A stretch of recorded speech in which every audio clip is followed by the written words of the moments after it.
Okay, everybody, welcome to the ninth and final round of Rilton Cup. I'll be your host, Martin Lokander, and today, I will later be joined by Niels Grandelis here as a guest in the studio. But first of all, we have Eric from the chess shop here with a couple of books. What do you have with you today? First, a fun one, Essential Chess Sacrifices, David Lamar, which goes through a number of classical chess sacrifices. Bishop takes on h7 or h6, various knight sacrifices on f7. And, it made chess more fun for me playing. Also reading up on when does it work to sacrifice on h7 and when doesn't it. I know that this is one of the books that you've actually read. Yes, I have. I've read on the sacrifices that are relevant to me, which is much related to what openings you play. Yeah. There's even an index sacrificed by openings towards end. And it's very good to go through what are the prerequisites. When can a sacrifice work? When can it? So just being able to think about analyzing such sacrifices will make a lot of games more interesting, even if you end up not sacrificing. It's somewhat similar to Spielman's The Art of Sacrifice in chess, but more specific. I guess it's a more of a scientific approach to sacrifices. Of course, in every sacrifice you have to calculate whether it works now and maybe it doesn't work. And this is a case when, maybe it has a couple of guidelines when a sacrifice on h7 works and so on. So maybe in every time you don't have to look in exact every position.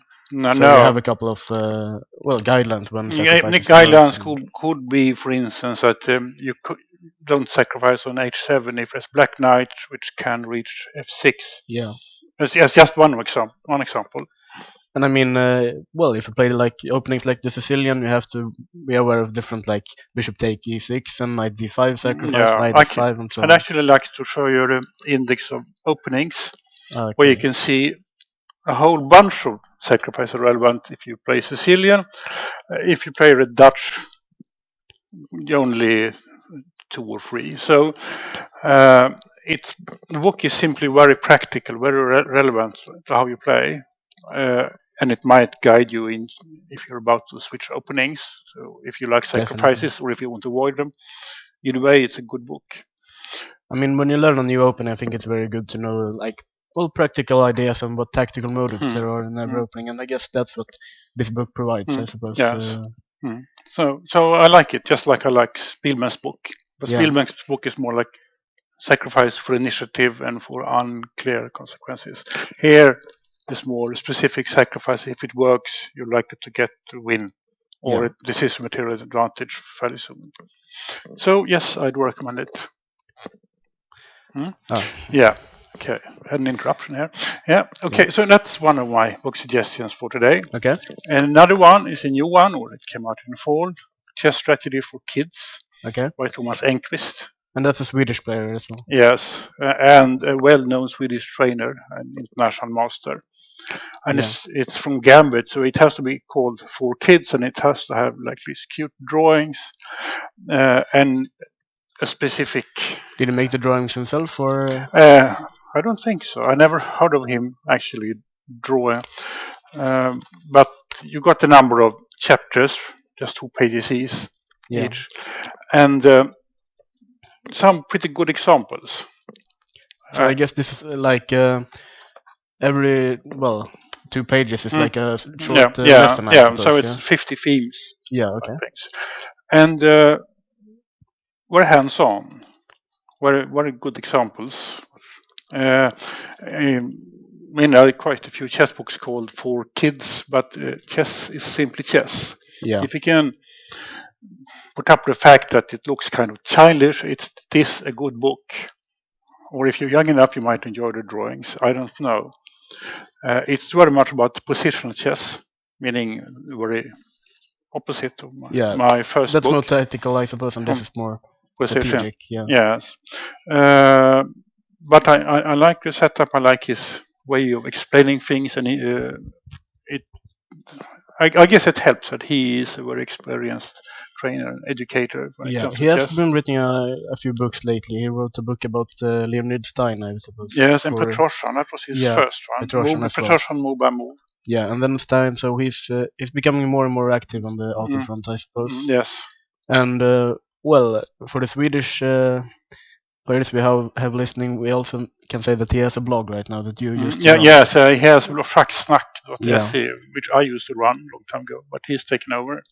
He's doing a better job, in my opinion.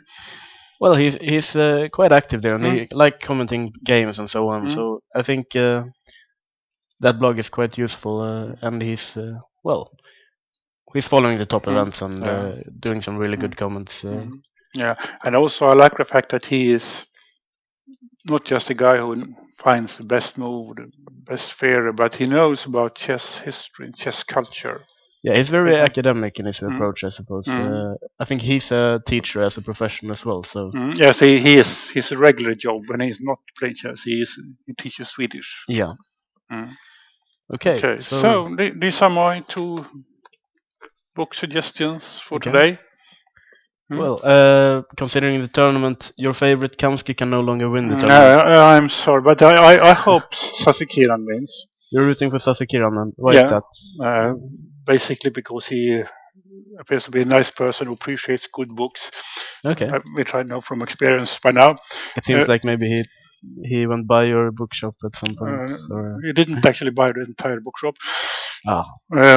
But apart from that, I don't know enough about him and Volkov to have a specific opinion. He has a higher rating. Sasekiran should be the favorite, but I don't really know. Volkov is also a very strong player. What do you think? Definitely. I'm quite unsure. I'm actually gonna put my money on Volkov actually, because I don't know. It's more exciting that way because he has to win. So it would be very nice if he manages to do it. But didn't he win Rilton a few years back? Yeah, definitely. Volkov is a regular guest in this tournament, and I even think that he gets a Rilton medal if he wins his game today. Okay.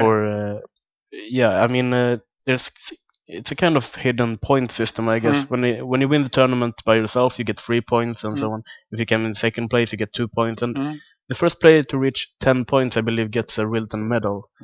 And who has gotten a medal so far? So far, I'm not sure anyone has got the medal. So I have to check up on history. I'm not really sure, but I mean, it hasn't been won by anyone in a really long time, I guess. And Volkov is one of the players who has the chance to do it. And I mean that's a really valuable medal. I think it's valued to be around well over 2,000 euros, I suppose. Okay. Which is even more than the first prize in the tournament. So. Okay. Well, he definitely has reasons to play for a win today. Yeah. Well, yeah. Okay. Point taken. Yeah. But I still hope Sasekiran wins. Yeah. Okay. I suppose. That's just my point of view. I like book lovers. Yeah. Well, thank you for joining me here today, and well, we will take a short break, and soon, hopefully, we will have Nils Grandelius with us, so we can start looking at the games for today.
Okay, we're back and we're joined by Nils Grandelius here in the studio. And of course, the game of the day is, of course, board number 1. We have Volkov playing Sasikiran.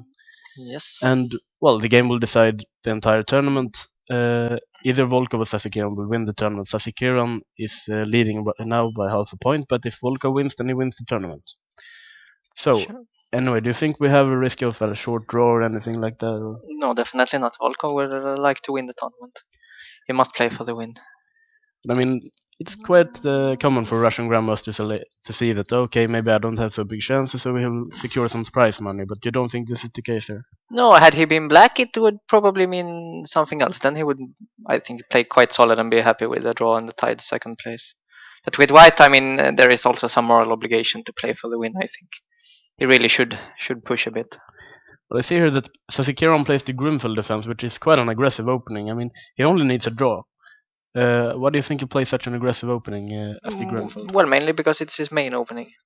So Also, I mean, it's aggressive, but it's also very forcing in nature, meaning that it could be even a forced draw just from the opening immediately, or the board could get empty.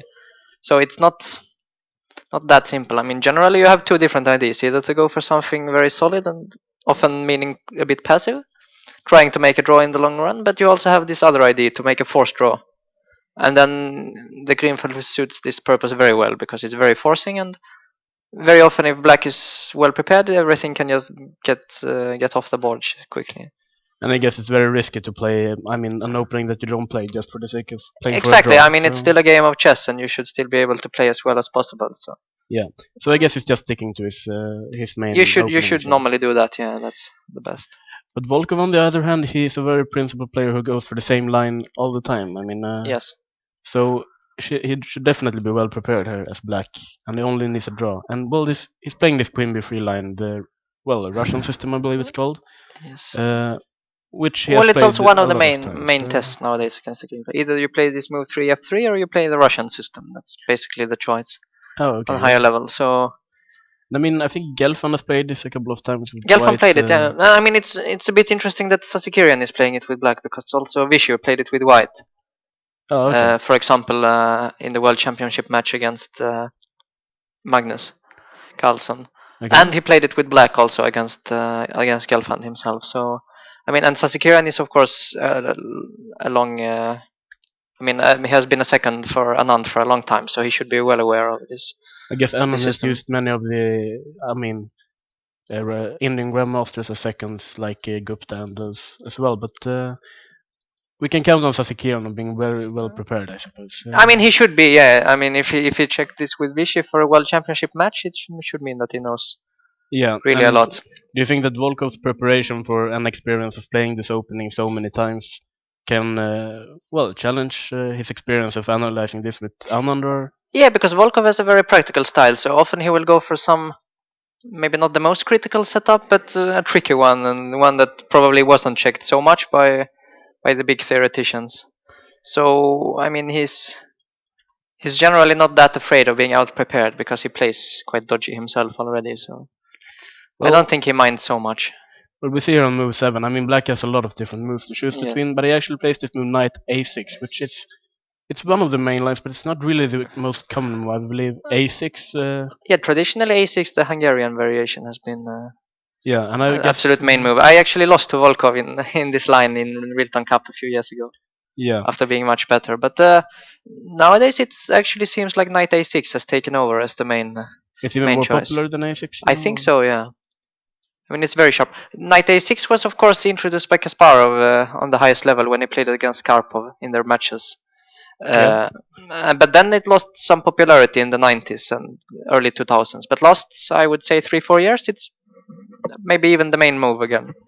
So I guess the idea of knight a6 is to play the move c5, attacking the center again. Yeah, in general, aiming for very rapid development. Yeah. Because white is having the center, but he's a bit behind in development, hasn't castled yet. So. Yeah, and maybe black can get some time attacking the queen as well. Yeah, exactly. Often you would like to maybe sacrifice a pawn later on. Okay, we will see. Bishop b2, and it goes for c5 immediately here. Yes. White, advances in the center playing d5. What happens if we take this pawn on c5? Yeah, I guess you will play. Actually, I'm not entirely sure, but I guess queen a5 is a good start. threatening the pawn on c5. And now if you try to defend with bishop e3, I guess knight g4 should be good enough. Yeah, I mean this pawn on c5 It is will, almost always in the Greenfield the pawn is just dropping off. yeah. And here you will also get an additional tempo with bishop e6 at some point. So it's really too risky for white to try to snatch it. So he plays d5 instead, and black attacks the center with e6 here. Yes. Well, just castles, and he takes on d5, and we get the structure with the pawn on d5, and it can't be defended by any other pawns. But on the other hand, it's passed. Yeah, is it a strong pawn or a weak pawn? Yeah, that's actually the eternal question in the Greenfield defense. Is the d pawn strong or weak? I suppose, but in general, it's not possible to say this early on. Well, rook e8 looked like a fairly natural move, I suppose. There is another move, bishop f5. Well, I'm bishop not really f5 sure. used to be the main line, yeah, but okay, it's all very subtle which move orders to choose here. Yeah, It often transposes. I can't really say I'm too familiar with this variation. Yeah, me neither. Rook e8. I know that there are some lines when the bishop goes to e3 when black can even sacrifice on e3 with the rook Sure. just to get some dark squares. And but anyway, he played rook d1 here, just I don't know, defending the pawn. Yeah, defending the pawn, and also if you want to push it at some point, it's good to have the rook behind. Now Sasikirun plays this move bishop d7. What's the point of this idea? I mean, what's the bishop doing on d7? f5 looked like a more natural square. Well, normally you play bishop f5 in order to go knight e4, open up the e file, and also for the bishop on g7, and putting pressure on b2. But bishop d7 must be a very rare move, I guess. And you think this is something he prepared against Volkov? Or? Yes, or I mean maybe he knew it from before, but for sure this was the idea of the game. I mean, probably Sasikirun has seen this position before. Yeah, this position was the main position of his preparation. That's absolutely sure. Volkov replied quite quickly with the move a3, and it doesn't look like some kind of refutation. What's the idea of playing a3? Well, the main idea must be to keep the knight away from b4. But was knight b4 a threat? Not really a threat, but let's say you play, I don't know, bishop e3. You must always consider knight b4 followed by knight c2, for example. Yeah. I mean, there are some ideas like that. Also, I think one of the ideas with this a3 is that you don't know yet whether you want your bishop on f4 or e3 or even g5. So you keep the flexibility. Another point of a3 in practical terms could be that it's not the computer's first choice, so less likely that Sasikiryan is prepared for it. Yeah, so maybe he's trying to get him out of preparation. Sure. Well, black has to continue in some way, and I'm not really sure. Knight e4 isn't really possible to prepare, I suppose, with the bishop on d7 instead of f5. No, true. I mean, bishop d7 would normally mean that you're preparing some b5 break, I guess. But I mean, can you play b5 now, really? Well, can you play b5? That's an important question. I guess Knight takes b5, and if I have some trick would be nice, but rook e4, for example, you can still play queen c2, I guess. And everything's still defended. Yeah, it looks a bit loose, but there's no way to utilize it, I guess. I don't know, maybe there's some queen e8 at some point. Yeah, but queen knight d6 is still knight no problem, d6 or even knight c3, yeah, but also the knight on a6 is a bit loose. Yeah. I mean, in general, he would like to make something like this work, but I see now that he actually played rook b8. I actually played rook b8. Rook b8 he played. Oh. I mean, so obviously he's preparing b5. Yes, I mean without giving a pawn. Yeah. Downside of this move, of course, that bishop f4 is now with tempo. And he has to have some idea against this. Bishop. Well, I guess he wants to play b5. But okay, if you take it, you can take with the you can take with the rook. Yeah. Yeah. Or actually even with the bishop. And if you move the queen now, you can put the rook. Maybe on b6. Yeah. So queen well, actually, you have this option of putting the queen on a2. I mean, now that you've played a3, I'm not sure. But is a2 really a good square for the queen? Yeah, it's difficult to say because now really bishop on e2 is hanging a bit and it looks a bit loose. Yeah, I mean we could always move the rook, but then also b4 at some point, and yeah, I mean currently the knight is hanging, but let's say rook b6 and yeah, it's not so easy to see how to defend against b4. So well, obviously the idea is rook b8 was it was playing the game, and I mean he has to address the issue of b5 somehow at least. Not really sure if you can. Sure, maybe you can try to bring the queen on the other side of the board, like queen h4 or something like that. Oh, and well then bishop g5 could be an option. I mean this bishop is still loose. Can we take an advantage of it somehow? Well, there's a move like I'm not sure, probably doesn't work, but knight takes d5 is one of the moves that I mean normally should be considered. But now we can take on d8, right? Rook b takes d8. And if And you you're a bit take, overloaded because. yeah, But rook takes, you can will take on take. c3, I Yeah, but guess. then you can take on a6, and it's not. Oh, I'm not sure what goes on here. Maybe white is actually emerging a piece up here. Yeah, it looks like it doesn't work. Another idea instead of knight takes d5 is knight e4. I mean, very similar.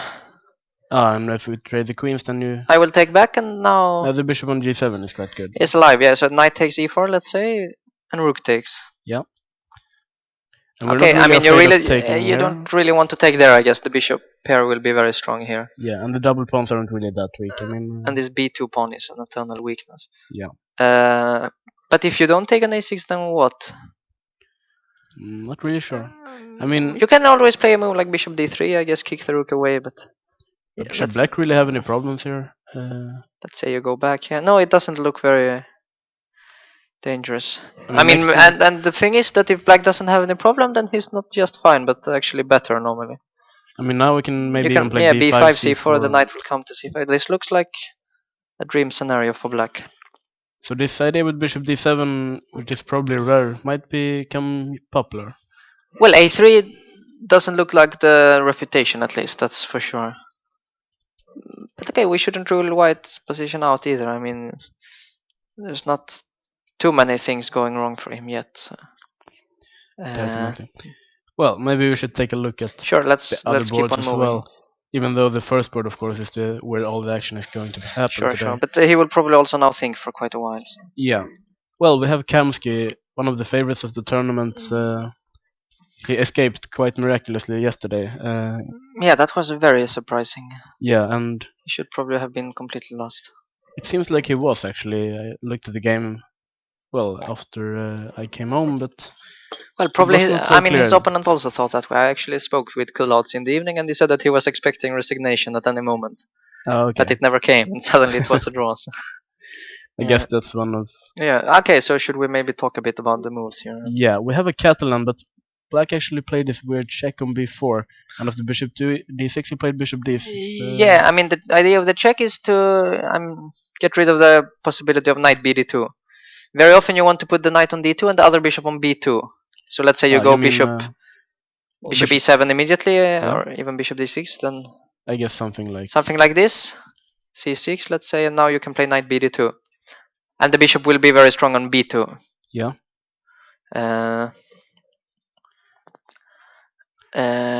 But after this check on b4, I mean you can play knight bd2. You mean here? Yeah, but it's a bit early because now, for example, you can take on c4, and it's a different story. Normally, you would like queen a4 check and queen takes c4, but now the bishop is blocking. So. Yeah. White can play this as a pawn sacrifice, but it's not normally what he wants. So it's bishop d2. I guess it's quite common these days to check on b4. Yeah, d6. it's the second main move for sure. I think you've played this at some point. Yeah, bishop d6 though is very rare. Normally you go back to e7. And then play this normal setup with c6 and b6 and very slow. And usually this bishop has to go to f4 later on. It will normally go to f4 later, yeah. But bishop d6 is rare but quite interesting. Haven't you played this in some game? I actually played it in many games, yeah. Okay. Well, castle and c6. Well, there's a lot about the move orders here. I mean, depending on what white is doing. If he goes knight c3, for example, he has to reckon with d takes c4. It's not always clear if you get the pawn back. On the other hand, after e4, you have a nice center, and you win an additional tempo on the bishop. But I guess with the knight on c3, it's not so easy to get the pawn back later on. No, you will have to sacrifice it, yeah, but you have some compensation. So c6 here, you have some other options also, like b3 is very natural to protect the pawn, trying to go knight c3 next. But then black's idea is to play knight e4. Oh, okay. And next move f5 to go for a stonewall setup. And the bishop on d2 is quite weird, I suppose. Yeah, and also the bishop on g2 is, I mean, normally you want it on d3 in the stonewall, or e2. So it's a bit slow. So this stonewall, I would say actually black has an improved version of the stonewall. Okay. But people generally don't like the stonewall anyway, so it's not clear black is fine here. Yeah. But it's an interesting way to avoid the main battlegrounds. But bishop g5 is definitely the most solid move for white. I mean, Well, with the bishop on g5, what's going on if after a move like h6? After h6, you have to take. And doesn't black have the bishop pair here? He has the bishop pair, but he's a bit behind in development, and the bishop on c8 is quite bad. I mean, after a move like knight bd2, I guess. And maybe you're going for e4 I will quickly, play e4 next, yeah. Yeah, and well, black's pieces aren't really placed perfectly for that either, I suppose. But No, I mean, if you, let's say, play queen e7, or yeah, I will play e4. Maybe you have to take it. I will take with the knight. I can always get back the bishop on d6 if I want, and yeah, very active position. and this bishop is still a big problem for black, I suppose. Yeah, that's the eternal problem. Yeah, sure. So after bishop g5, normally you don't want to allow e4 that easily, so you go knight bd7 normally to take back with the knight. But h6 is still the idea, or Uh-huh. is h6? Yeah, still now the you will idea? play h6 next. Let's say knight bd2, for example, or queen c2, h6, takes, queen c2. Yeah, you're still preparing e4. I mean, I still want to play e4, yeah. And here, to solve the problem of the bishop, normally b6 is played to develop the bishop on b7. And e4. Yeah, and e4, and now very interestingly, it's a mistake to take on e4.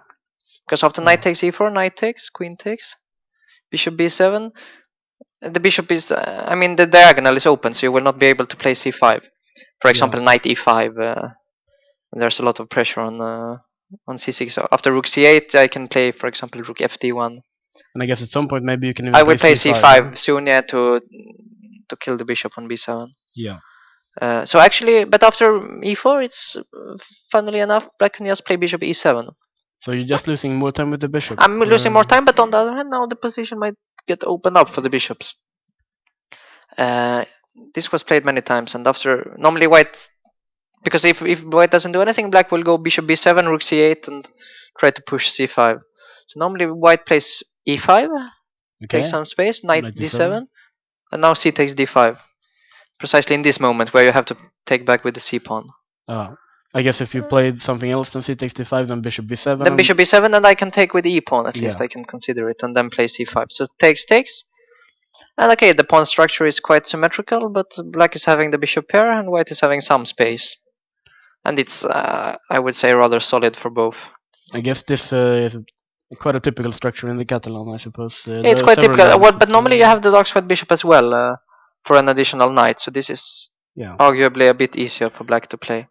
I guess maybe white should play something. Yeah, like let's this say get the bishop back into play, let's say rook fc1, and now I think the best move is actually quite surprising. It's to play knight b8 to improve the knight. Because the knight in fact is kind of dominated on d7 by the white pawns. And now if you play bishop d7 next, you can put the knight on c6 where it will be excellently placed, putting pressure on d4 and also blocking the c file so that you can oppose later. So this move knight b8 is very strong here. Do you think Kamsky is quite? I mean, they only at bishop g5 at the moment, but do you think Kamsky is quite satisfied with this variation?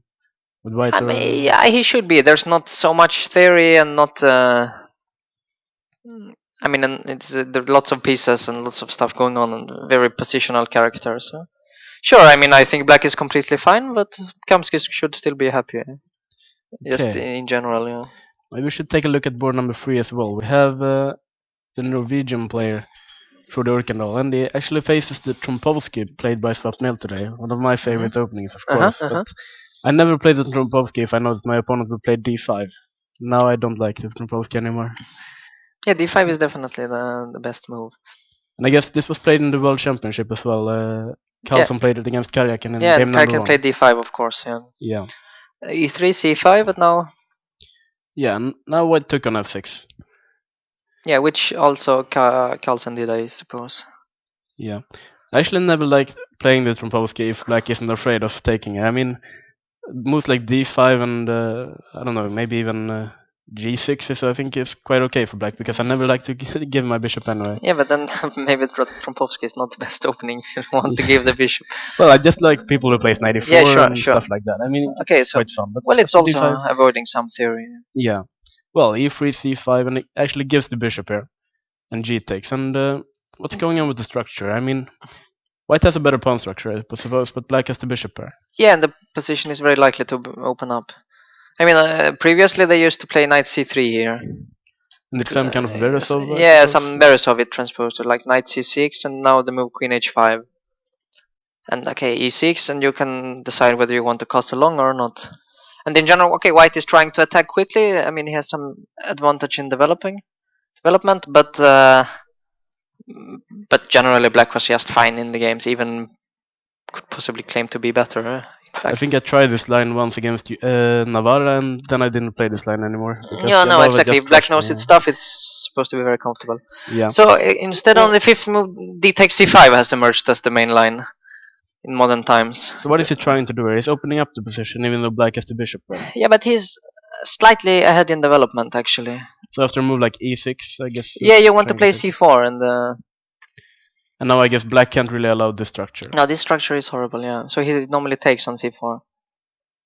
But then, if you want to, you can actually take on d8, and I mean, you've gained some time, and the king might be slightly vulnerable. But okay, I mean, it's quite solid for black, but it's playable for white. Yeah. Also, you can always after d takes c4 consider knight d2. After d takes c4. Yeah. Here knight d2. I mean, to keep the pieces and take with the bishop next on. I think I tried this at some point, and black just went c3. He went c3, but b takes c3. In fact, this structure is not as good for black as it looks. This pawn on c3 actually helps white in a way, because you have the b file, and you can put the queen on c2. It cannot be attacked, and the b7 pawn is slightly weak. So normally this structure is, in fact, not so bad for white. I've seen many examples of this. Also, I mean, Kayakin had the possibility to play c3 and go for this structure in the match, and he decided not to. Just for purely positional reasons, that the structure is in fact not so stupid for white. Well, in the match, did he take on c5? He took on c5, yeah. e6, c4, yeah. But I see that in the game he actually went c4 himself. Yeah, this is a very rare move. It's a bit surprising, yeah. I'm trying to remember something. I've seen some line when, well, we can take on c4 and try and play this, and after you take here, there's even this move knight c3, I think. Knight c3. But it's supposed to transpose. I mean, you can't really take it because of bishop takes f7, but generally white will get some kind of isolated pawn, but he has some active pieces, I think. He has some active pieces and some development, but black is quite solid, yeah. But instead he took on on d4 and went knight c6. And I guess we're still getting to an isolated pawn position. We are now transposing, yeah. And I mean, well, if we take on c4, then maybe black can grab a pawn on d4. Yeah, but okay, you're losing a lot of time. Yeah. First of all, how do you want to grab it? Okay, let's try queen takes. Yeah.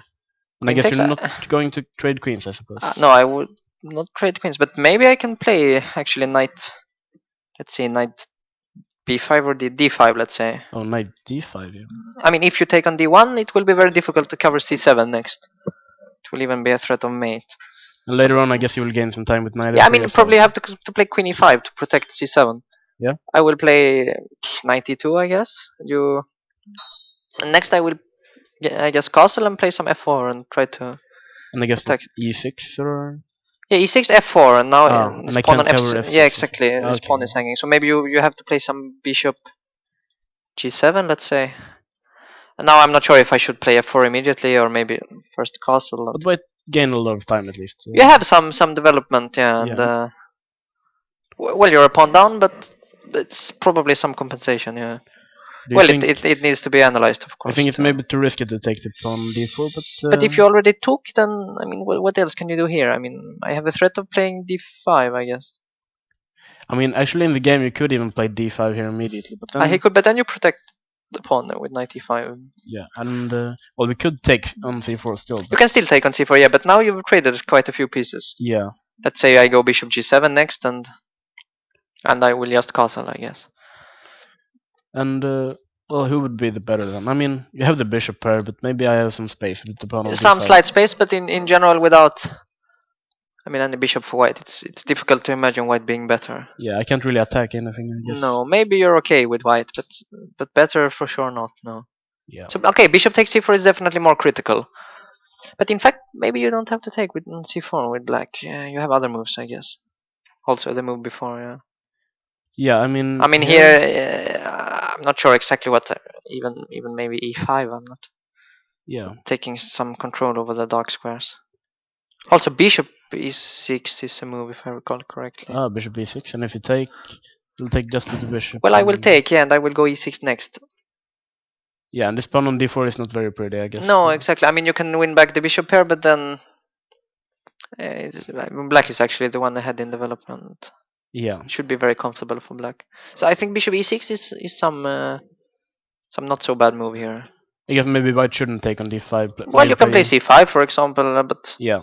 But then again, there is no immediate pressure against the center, and you have the bishop pair, so I mean, should be fine. White's not really going for an opening advantage in the Trompowski and playing take on an. No, you want some unorthodox position, sure. Yeah. And here you got it, so it's maybe not so stupid, but. Yeah, I mean he has to have some idea. I mean. But here after bishop takes c4, it could be very dangerous for black. I'm not sure. It could also be that he's just a pawn up, but over the board, if white is prepared, it looks quite risky for black, I have to say. Yeah, white has some development advantage, sure. And yeah, maybe we should take a look at what's going on the other boards. We can take a look at what happened in Kamsky's game. He actually went for h6 immediately. Yeah, h6. Maybe he mixed up something because this is supposed to be quite dubious. Well, he took on f6 and played knight e2, like you said. He's preparing e4, but instead black decided to play e5. Yeah. Yeah. And I guess it's quite likely that black will be struck with an isolated pawn on d5. Yeah. I mean, Kamsky took on d5, yeah. And I guess d takes e5 is quite likely. Yeah, or knight probably doesn't, but he will take twice. Both, I guess, yeah. But here, the question is how to. I mean, the pawn on b2 is actually hanging, yeah. Yeah, and we should probably, defend it, but how? Yeah, I mean, if you take it, then I can take on d5. So maybe it's not strictly necessary, but then what else? But I mean, shouldn't we want to keep this pawn and play knight f3, knight e4? Yeah, but if you're in time, let's say you play b3 now. Yeah. I mean, if I'm allowed knight c6, bishop e6, I'm probably quite okay. But knight c6, let's say I start, then knight f3. I guess queen f6. I really want to play queen f6 here and bishop e6 next, but the pawn on d5 is hanging. And if I have to go some other place with the queen, like to h5 or d6, then you're in time to block on d4. And here white's always at least a bit better. It should be slightly better, yeah. Okay, if you play queen h5 and bishop h3. A queen h5. Let's say queen d2 maybe. I mean, there is no need to block yet if you're not threatening d4. Yeah, and bishop h3. Actually, now it's hanging. Now we can take on d5. Yeah, probably you can take. Yeah. No, it should be slightly better for white. But I mean, what I meant was after queen takes e5, maybe. I mean, I'm not sure, but maybe you can consider a move like knight b3, perhaps. Okay, and after queen takes b2, I will take on d5 with the bishop, and I mean the bishop is quite strong. I might go e4 next, and yeah. And I mean, I definitely have some initiative here, but yeah. Problem is that it might just evaporate. If black gets to develop all his pieces, I suppose he like knight c6, yeah? Bishop h3, rook d8. Already he's fine, but white is at the moment slightly ahead. So yeah, it's a difficult choice, but it's a choice of two very promising continuations, let's say, for white, and so also without risk, both of them. So you think that black has mixed up the variations, or well, black is slightly worse. That's more for sure. I mean, actually, he's actually thinking at the moment, which makes me wonder if he's considering. I mean, either he wants to take twice and decide what to do next already now, but he could also consider playing e4, I guess. Okay, e4. Well, I don't want to take here and drop this bishop. Exactly. So probably you have to take there. Now I will take on d5. Now again, I have a threat of knight e4. Okay, so I mean, normally you don't want to open up, but here white is very much ahead. So. I mean, there are some lines where I guess both these pawns disappear, but I mean, it's more likely that d4 disappears. Exactly, and d5, that's why white's idea to actually just make one of them disappear. Okay, bishop f5 looks very natural to stop knight. Yeah. e4, and now it's a big question. If you play knight b3, I'm just d3. Then you play d3. Yeah. Which, by the way, is also not that clear. I mean, d3 is also a weakness, or at least could be. But you can also play knight c4 instead, creating some different threats. I mean, you're threatening to take, and if d3 now, yeah, I don't know. It's very complicated. Queen b3 is a move. I mean, does it really want to go for this? I mean, taking on e5 leads I mean, quite easily to some Yeah, but stable if you advantage. calculate this a bit, you might realize that white is just winning a pawn. I mean, it's not clear. It makes some sense to investigate it at least. Yeah. Because also, if he thinks for this for half an hour, he decides it's not very good, he can go for the other, and this half hour doesn't matter so much because the position Yeah. is very simple to play. I mean, you have nice control, so he can afford the time. I mean, the time spent on e4 to see if it's actually, because if it works, it could be really good. Like, But I mean, he has to calculate e4 now. There's no other option than having e4 and take on e5. Take on e5 would be the yeah, it's automatic move, but yeah. e4 might be the option, I guess. E4 is interesting. Yeah, no, he's deciding which one of them to choose. Sure. Yeah. Well, Uh-huh. maybe we should take a look at what happens on the first board here. After a3, rook b8, he actually went for this move, queen h4. Yeah, maybe it was necessary. Yeah, so I'm gonna update to just get rid of those markers. But anyway, queen h4, and he went for this move that you mentioned as well, knight e4. Yes. So he's using some tactics to, well, Well, yeah, exchange pieces, I suppose. exchange pieces, but also for every exchange, this pawn on d5 is more likely to be a weakness than a Yeah. strength. And I guess this bishop on g7 is very happy now. It's strong, yeah, sure. So white took on d8, took on e4, and well, what's going on? We have some kind of endgame here. I'm not really sure. Black should be fine, don't you think? I think black is at least fine, yeah. I mean, this bishop on g7 looks terrific to me. And well, it puts pressure on b2. This bishop on c1 is not doing very much. Yeah, you have to. I mean, in that, if you want to achieve something, it has to be now. Like, you have some moves with tempo, like bishop g5 is a tempo, but after rook. Actually, where do you go? Yeah. Can I go to e8? You can go to it, but bishop d3 will. And I'm running out of squares, perhaps. Well, you have a4, but. Yeah, I don't really want my rook on. No, probably not. No. Okay, so maybe not rook e8. Should we go to c8 instead? c8 is natural. I mean, f6, I can go bishop e3, I guess. Yeah, I mean, To I don't want block. to play such a move like No, f6. you don't want to play it now. This bishop on g7 was so beautiful. So Well, rook c8 instead looks natural. Yeah, but now, okay, so let's say I play now. What do you want to do next? You want to push c4, I guess. Yeah, and I mean, maybe b2 is hanging? Well, b2 is hanging, yeah. No, I was thinking maybe rook d2, but then c4 will gain in strength. Yeah. What else? I said bishop takes a6, you can play and you might be okay, but you can never be better. I mean, this pawn on b2 is a Yeah, big you worry will for get me, some and opposite even colored bishop bishops. a4 Yeah, at sure, some sure. point. And I'm Bishop not really pair, afraid of this pawn on the d5 bishop pair is either. very strong always in the green field. Yeah. So rook c8, let's say you play. But it's very difficult to find. Okay, bishop d3 first, let's say. Yeah, Rook let's go e8. back. But now c4 will be with a big tempo. Mm. I guess at least at this point, white could take on a6 and maybe have some sort of improvement considered to the last variation, but I mean, still the bishop pair is an issue. Still black is, I mean, at least fine. Yeah. No, it looks like the dream scenario for black here. And I mean, white definitely has to go for the win if he wants to win the tournament, so Sure. black only needs a draw. But if he's worse, he will be happy to make a draw, I guess. You mean the white player? Or? Yeah, Volko. I mean, okay, you can gamble, but if there is no chance of winning, then better to make a draw and try to become second place. Yeah.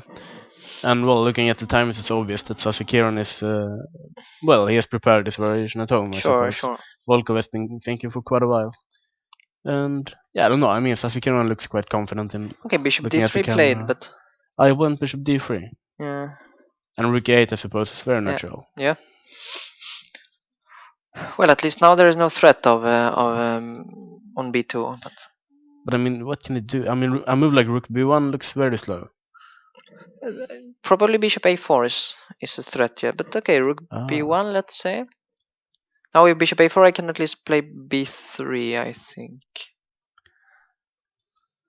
Yeah, most likely. Yeah. So let's say. Should black perhaps go b5 or? You want to play b5, yeah. I want to go c4, but are you going to play b3 perhaps? Just stopping it and. You're stopping it, maybe? Are you? Well, I wanted c4 and knight c5. Yeah, then you would be. Get some squares, but... You would probably be very happy. Yeah. So b5, b3. Well, if I insist with rook c8. And well, I don't know what I can play. Maybe bishop e3. Bishop b3, even bishop b2 is maybe a move. I'm not sure. Bishop b2. No, but yeah, then black can take, and he's very solid. Okay, bishop e3. Let's say now if you play c4, it takes, and bishop c2. Yeah, and at least I'm threatening a pawn on a7. Yeah, and like you can kind of penetrate on b7. Yeah. Knight c5. And this already looks okay for white.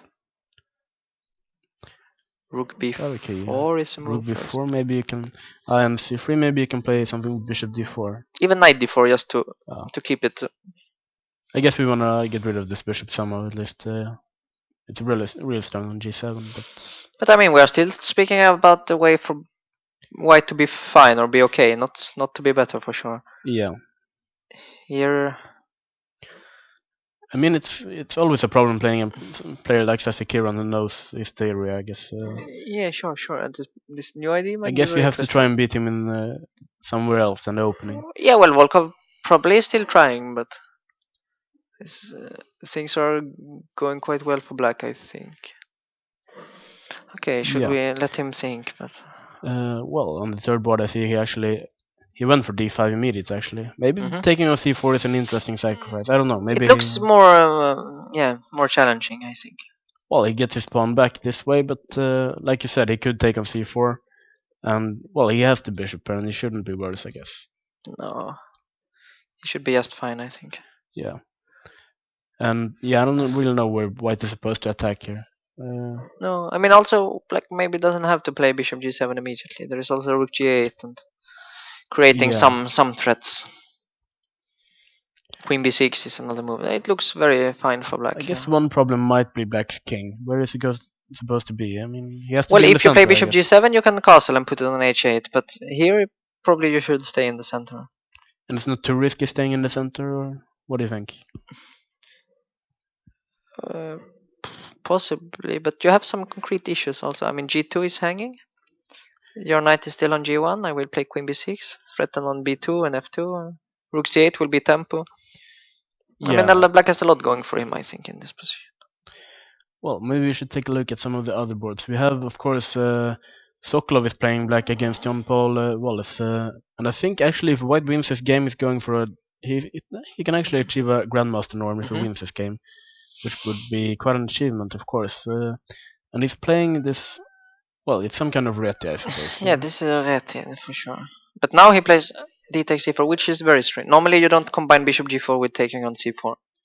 If you play bishop g4, you want to something solid. With you want to play e6 and just keep the pawn on d5 and have the bishop outside the chain. But I mean, if you want to take it, it's normally better to do it with the bishop still on c8. Yeah, well, of course, if black plays something like knight f6, then I guess white has this move of bishop. Yeah, knight e5 is a possibility now. Yeah. Okay, taking on c4. What's the actual idea? I mean, he's grabbing a pawn and he's going to defend it, or what do you think? Yeah, he will simply try to defend. But with bishop on g4, you actually lost the tempo. You probably cannot defend it. So mean that.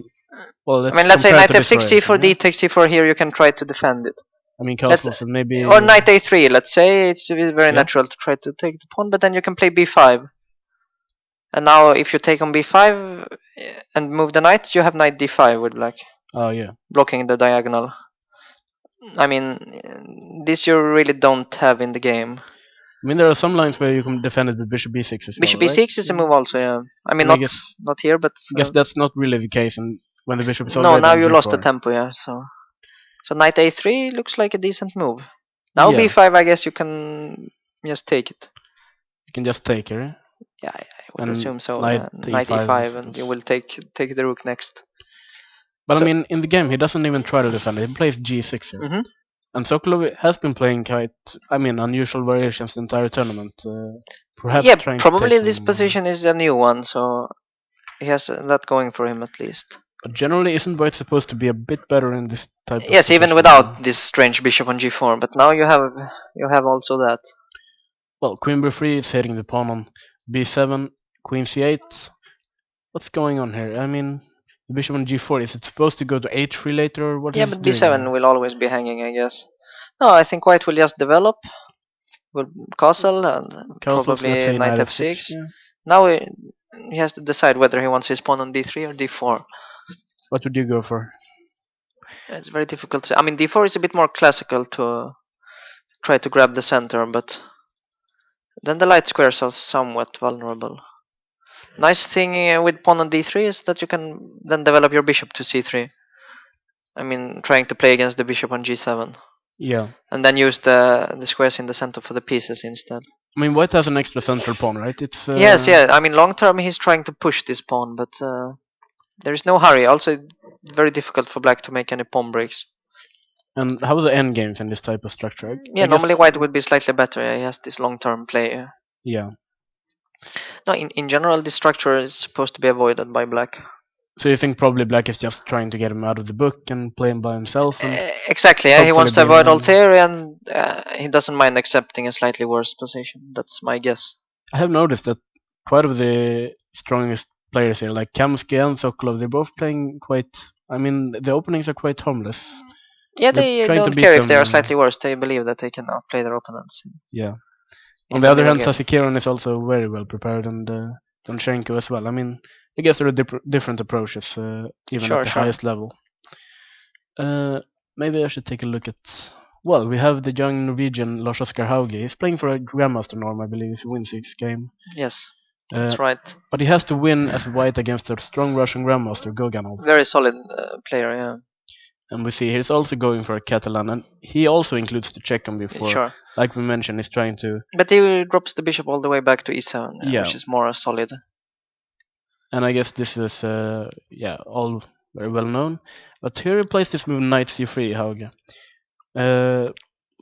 Well, when the knight on c3, we can take a pawn on c4. Yeah, normally you can, yeah. So it makes a lot of sense to take.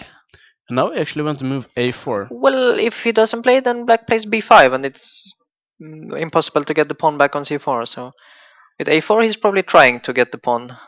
I mean, he back. could play just aggressively with something like e4, I suppose. Yeah, but it's unlikely to create problems for black. I mean, it's a well-known type of sacrifice, but this is one of the better versions for black. All right. Normally, black had to spend a few more tempis to get it. Well, after a4, knight d7, he just went a5 anyway. Maybe he's afraid of knight b6, or what do you think? Yeah, or a5 followed by knight b6 maybe. Also, what else can you do here? You can play e4, but... Yeah, let's try e4. What's going on there? e4, you can probably play either b6 or a5. Let's say a5. Queen e2. Now if queen e2, I will play b6. And you cannot really take on c4 because of bishop a6. You lose an exchange. And if you move the rook, then I have time for bishop a6 to protect the pawn. So when he's playing a5, he's just, well, he's trying to cramp black on the queen side, I guess. And I take guess, the pawn yeah. back later, maybe. And black plays this strange move, knight d5. Yeah, well, white was going to play e4 probably, so it makes some sense to put the knight on b4. So he's trying to get the knight to a better square. Yeah, but e4 is maybe not necessary as of yet, because the knight will come to b4 and then later on to d3. Is there really an other move we can play? Other moves, well, not that clear. And black wants to play b5 probably and take on b6 with the d7 knight, thereby play something like the structure, I guess. Yeah, keeping the. Sorry, I don't know what the pawn is still left on b5, but yeah. Sure. Anyway, let's guess it's not there. But well, we can see what happens in the game. Knight d5, e4, knight b4. Well, he goes like in the game queen d2, and he just defends it with b5. Takes back with the knight. Yeah. Bishop b3 and a5, and black is still a pawn up. It's a pawn. It's not the best of pawns, but it's still a pawn. Yeah. But another problem for white is that it's not that easy to attack. I mean, this knight on b4 looks nice, and it can also go to d3 later. The knight is strong, yeah. And I guess maybe this bishop will go to a6. Well, the bishop wants to go to a6, yeah. At the moment it's hanging on a5, but the main problem for white is probably the lack of a constructive plan. I mean, normally you want to attack on the king side with all black, with the black knights on b6 and b4. So a move like h4 would be the first you think about. But I mean, how is this king side attack supposed to look like? I'm not. Well, you will push the pawn probably. As far as you can. Oh, yes, as far as you can. h5, and probably then black will play h6. What happens after knight to d2? Yeah, we I could mean play that's 92. yeah, but 92 or 95 are possible moves but I to guess you're try to still win not the pot. threatening to take here You're still not threatening to take, yeah. because you still have this trick with bishop a6 in the end. So I mean, normally the knight is more active, more is active on more active on e5, and also you don't want to allow knight c2 most likely. Here it looks like white is actually dropping his d4 yeah, pawn. knight c2 looks very strong, attacking both It's the rook and the pawn on d4. yeah, it's well, the pawn is not really running away. You don't need to attack it immediately. So you think he should go for something Either with h4, but h4? okay, a move like rook fd1 or rook fc1 is also natural to, I mean, just stabilize a bit and ask black what his next is. But somehow it feels like you're not too impressed by white's opening here. No, but it's maybe not too bad either, because okay, it's a very, I mean, you have some space, some central control, some initiative. It's maybe objectively black is fine, but could be easier to play for white. Okay, well, before I say anything else, I think I'm gonna take a short break, and so we will be back with another guest here from the bank actually. Okay, thank you.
Okay, we're back, and we have another guest here, Rika Norling from the Rilton Foundation. And well, welcome here, of course, to Rilton Cup. Thank you. And you brought something with you. Can you tell us Yes, a bit? I got the medal, the gold medal, who is in dangerous way to be. Mr. Volkov has a big chance to take it, and we have played for 30 years. The first one was 16 years, and now it's 30 years. So hopefully we can give it to Mr. Volkov today if he wins. But he had to win. Yeah, and this is some kind of, I mean, marathon duel, I guess. Yeah. He's collecting points, and you get 3 points if you win the tournament by Yes. yourself, I suppose. And the first player to get 10 points wins this medal. Yeah. And has anyone won this medal before? No, I it's a new one. It's 30 years since the last, but then it wasn't a medal. This I think it was some kind of well, something else. I wasn't with that time, but this is a solid gold, and it's a very nice thing. Yeah, definitely. I mean, I wouldn't mind winning one of those. No, but, no. I guess this is quite valuable, actually. Yes. It's, perhaps even more valuable than the first prizes. Yes, it is. It is not too much, but it's a little bit more value. I think around 25,000 Swedish crowns. Okay. Well, in this tournament, Volkov is the only player that has the chance to win this medal. Okay. And I guess he has to win his game today in order to be able to win it. What happens if he wins it? Do you make another medal, or what happens? Well, we will see. Maybe we could do something, a new one, or maybe we could buy it from him. Why not? That's possible, yeah. Yeah.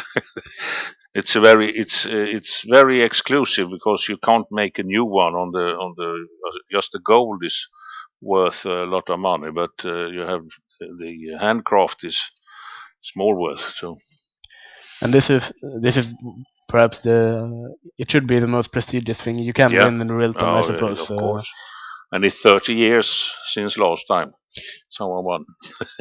Do you know who won it last time? 30 No, years ago. I'm sorry, I'm not Lars-Åke Schneider. Schneider. Okay, yeah. And I think we have a lot of names. It's 30 years. I think it's almost 100 names on the list for who had gained points from Rilton Cup. And are there any Swedish players who might in a couple of years be able to win it, or how do you think? I mean, if Volkov doesn't win it, if a new one comes and play and win 3 times or 4, so it's a lot. We have a lot of Swedish guys. And I mean, if Volkov wins this medal now, is everyone on 0 points then, or? Yeah, then we start again. Okay, well, then and I don't wait know. 30 years again. So are we hoping for Volkov to win, or are we hoping for someone else? It should be very nice to present it for him. Of course, we want him to win. Is he even aware of this point system? I think so. I think so. I mean, that would be quite a big motivation for him to play for a win today, definitely. So we have to follow him very closely today. And I think last year, Klasenkov was very close to to getting the medal, but he didn't make it in the end. No. And he's not here this year, so we can't win it. No, that's the way it is. Well, are you rooting for Volkov to win this game just to get rid of the medal, or? No, we don't want to get rid of the medal, but we want to give it to him. It would be, 30 years. It's a long time, and yeah, I think he earned it if he wins. I mean, achieving 10 points is definitely. You have to be a world-class grandmaster to get that. And you have to play this tournament at least 4 times. At least 4 times, yes. Yeah, to even have a shot at winning it. So. Win 3 times and then 1 point. Yeah. So, it's proven gold. I have a certificate. No. On television? No. We won't. No. No, I don't think so. No, I got paper won't take on it. It's certified. Well, have you seen anything of the tournament so far? Or? Yeah, I was here yesterday and looked almost all day, and it was very interesting. And hope to see a lot of good shack today. Do you have any favorites in the tournament, or? Volkov, why not? Okay, yeah, that's a good reason, I guess. And then the Swedish guys, of course, but. I'm always hoping for the Swedish guys. Unfortunately, they're not doing too well. No. Hopefully, yeah. Yeah. Okay, thank you so much for joining me here. Thank you. And showing your medal. Yeah. And keep it safe. Yeah, let's see if you at least in a couple of hours. Yeah, definitely. I mean, we will see how it goes for Volkov, if he gets the medal or not. Thank you very much. Okay, thank you.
Okay, I'm back with Nils Grandelis, and well, I'm gonna take a look at the second board. We have Kamsky playing against Shyam from India, and well, after 92 he went for this e5, and he was thinking for quite a while here. We thought maybe he was considering e4. Sure.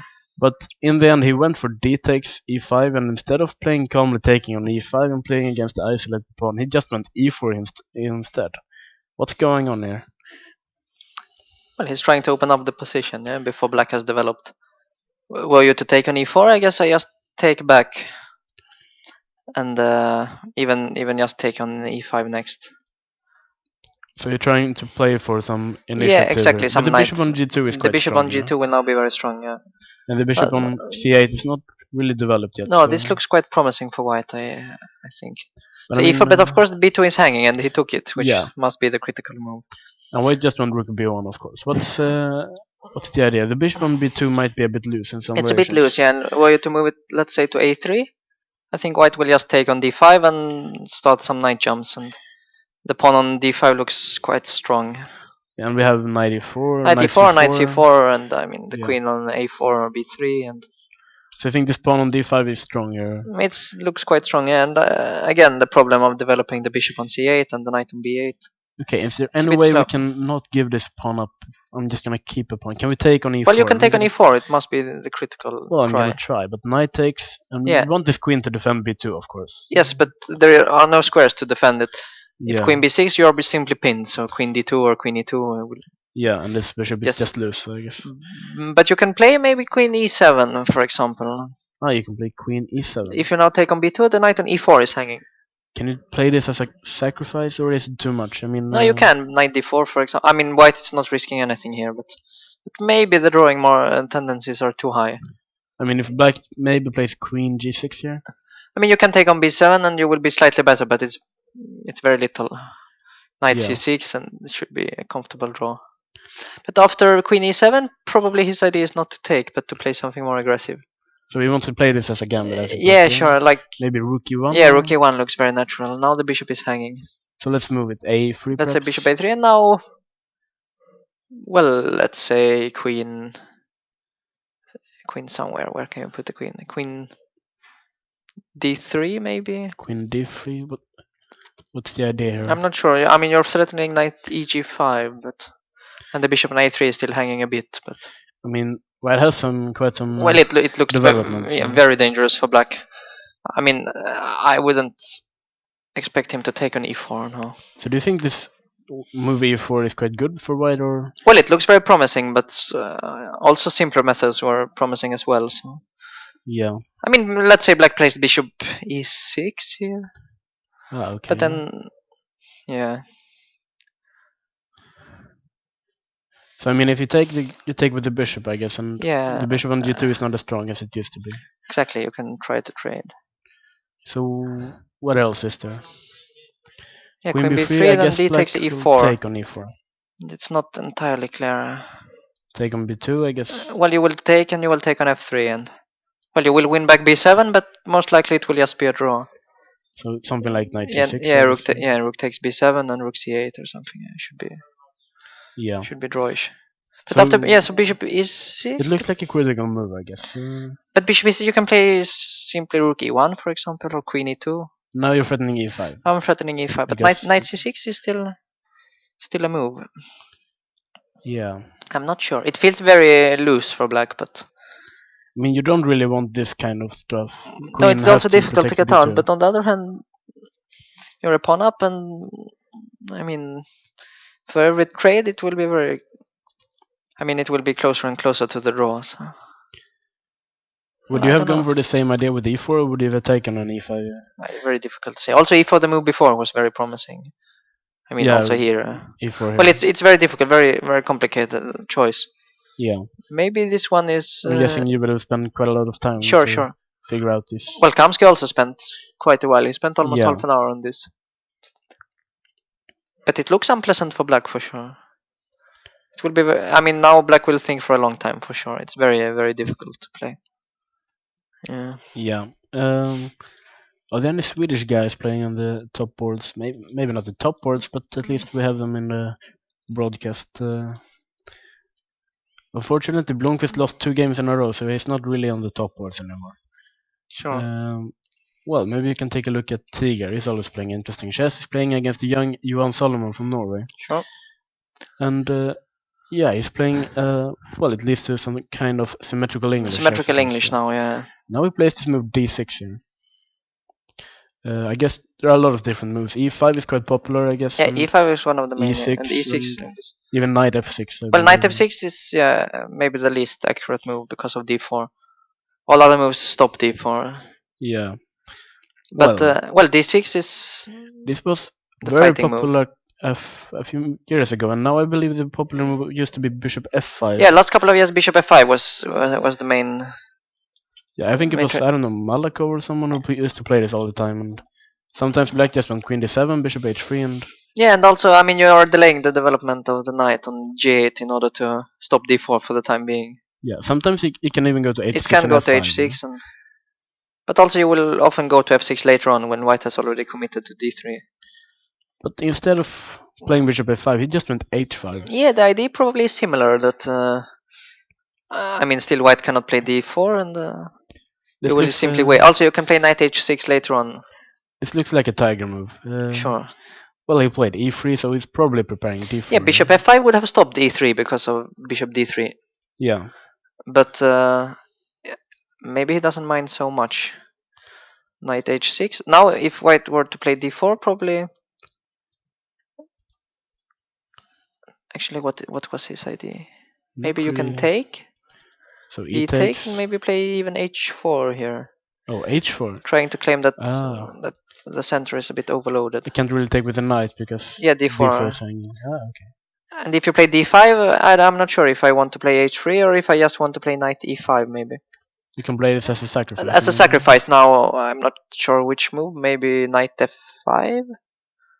Knight takes and just bishop takes, and I want to play quick queen D7 and bishop H3. I'm not sure. It looks actually quite risky for black.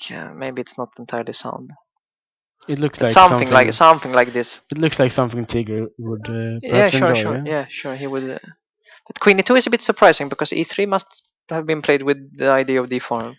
Yeah, I'm not really sure. Bishop D7 and he just went B3, so he's just trying to get the pieces out. It seems like knight F5, and I was wondering, in some variations, black can even consider taking on C3. Is this one of those cases, or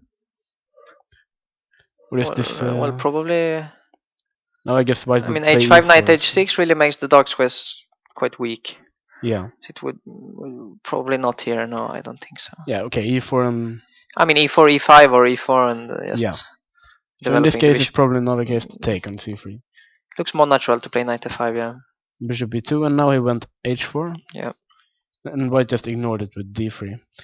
So should black do something here? Should he play H3? Should he take? Well, probably he should wait with taking that decision. Well, the problem generally is that you cannot really attack on the king side, because for that to happen, you kind of have to castle long, but castling long is very difficult to do. Yeah. Because you have no square for the queen, no good square at least.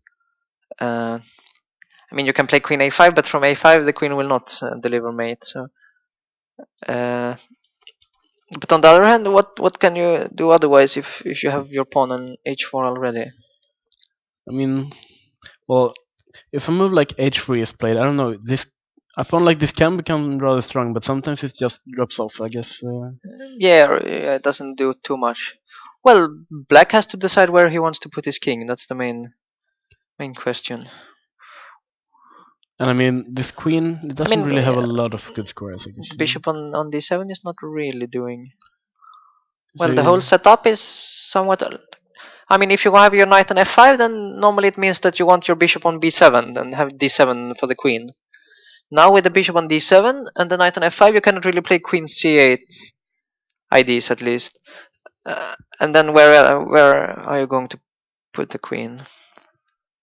I mean, you can play E6, queen E7, but it looks a bit ugly. I guess one good thing about black's position is that white doesn't really have anything to do either. I mean, E4 he doesn't want to play because no, and D4 he will not also.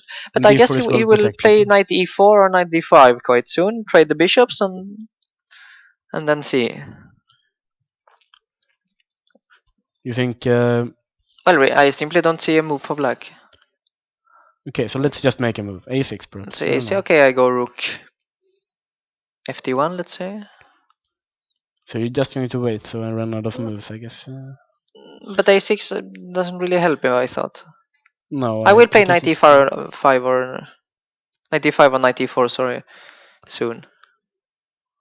Yeah, I'm not even sure what black is doing anymore. I mean, Well, you can take on g3 and castle short, and maybe it's no catastrophe, but it's not really what you wanted with your play.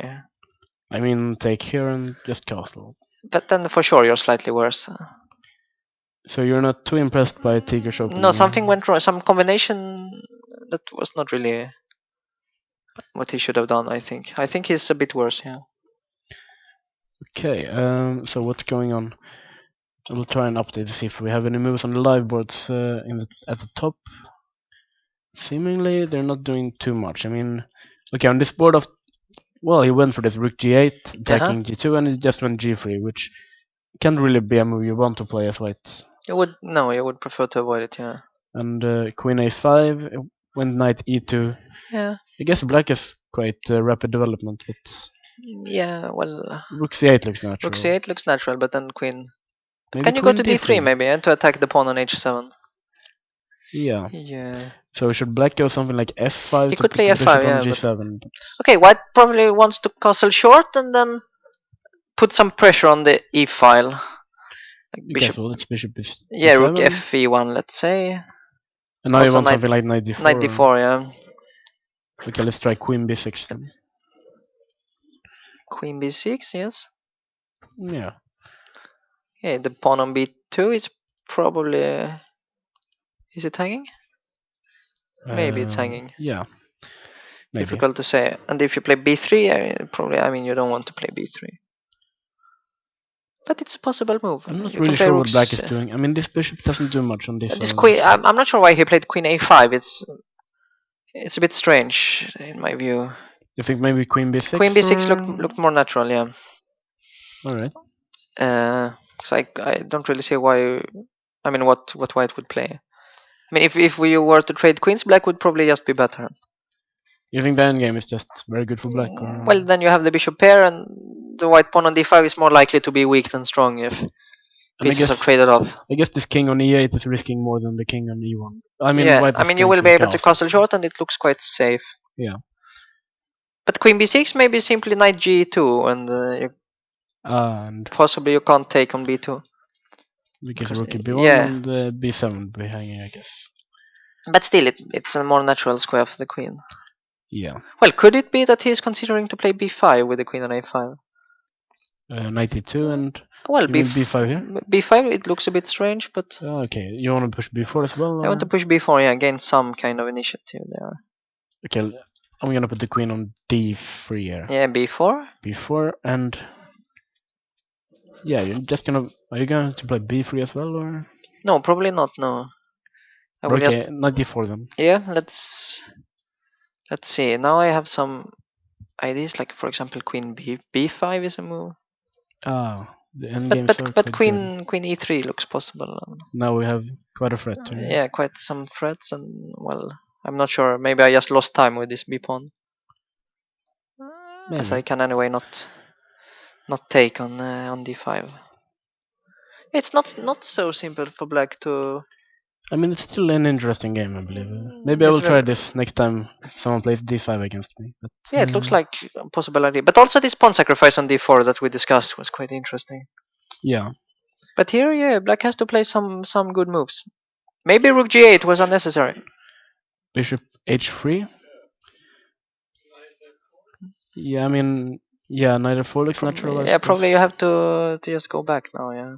Yeah, and if the bishop goes back, we can just castle and we have won a lot of time. Well, you have to solve the issue of the bishop on f8. I mean, you would like to put it on d6, for example, but it's not so easy to do. And e6, maybe you can play e6 at some moment, but... I mean, I wanted something like f5 and put the bishop on f6, but... Yeah, but then what, yeah? After that. I'm not sure you should allow white to castle and put a rook on e1. Maybe you should try to do something. What can we do? Yeah, that's the question. It's not so simple. I mean, it looks quite difficult to stop castling. Well, stop castling, no, but in general, yeah, just to... Yeah, but it's not so easy. Maybe white is actually fine here. I've been thinking for quite a while. Yeah, it's not so easy to find a move, yeah. Maybe he can try to go for long castling somehow and put the king on b8, but difficult to do. Yeah, I mean, if he wants to get rid of the queen, I Yeah, well, suppose, queen but- a6, but I will. Queen a6. Queen a6 is a move. Yeah. Then what do we do with this one? The queen goes to. Yeah, you don't have too many good squares, I assume. Yeah. Well, queen. Let's say Okay, you play queen. D4, I guess. Then I go queen b6. Oh, okay. And okay, you can play That's, queen d3, but Yeah. But I mean, you get the queen to b6 for. yeah, with tempo. Yeah, and now maybe you can castle and play king b8 if you have the time. Yeah, that's what I wanted. Yeah, but okay, queen h7 is hanging, but not sure how important it is. But also, okay, let's say f5 long. You castle short, I castle long, and could be playable for black. I mean, it looks dangerous, but if the king gets to b8 or even a8, then the Yeah, king is sure, quite sure. safe. So. Yeah. And the bishop on g7. Maybe I will even bring my rook to g6 first to Okay, but overprotect a bit. and a move like knight d4, trying to put pressure on f5. You want to take the pawn, yeah. I'm Well, gonna try. f4, it's a move. Okay, I can't really. Well, you can take, anymore. but I would probably just give it and try to attack. Yeah. Again, sometime, and your king might be a bit vulnerable. I'm not sure, Yeah, I'm not sure if I but want it to looks open a bit up risky for black altogether. I have to say. Maybe white's position is not as bad as it looked initially. Yeah, it's quite Mhm. interesting. Well, we see on the second board, after rook b1, he went for knight a6. Not really a move we considered. No. So what's going on now? I mean, if it Well, takes, then bishop f5, I guess, is yeah, the idea. then bishop f5. Yeah. And the rook is not so nice on b1. But instead, I don't know, rook e1. Rook a1 we discussed a bit, yeah, not here, but in similar position. Yeah, but I mean, it has the threat of e5, I guess. Yes, probably. So black has to do something here. Maybe he wants to move the bishop, but you don't want to move the bishop. But then I can take on d5. Sure. Mm,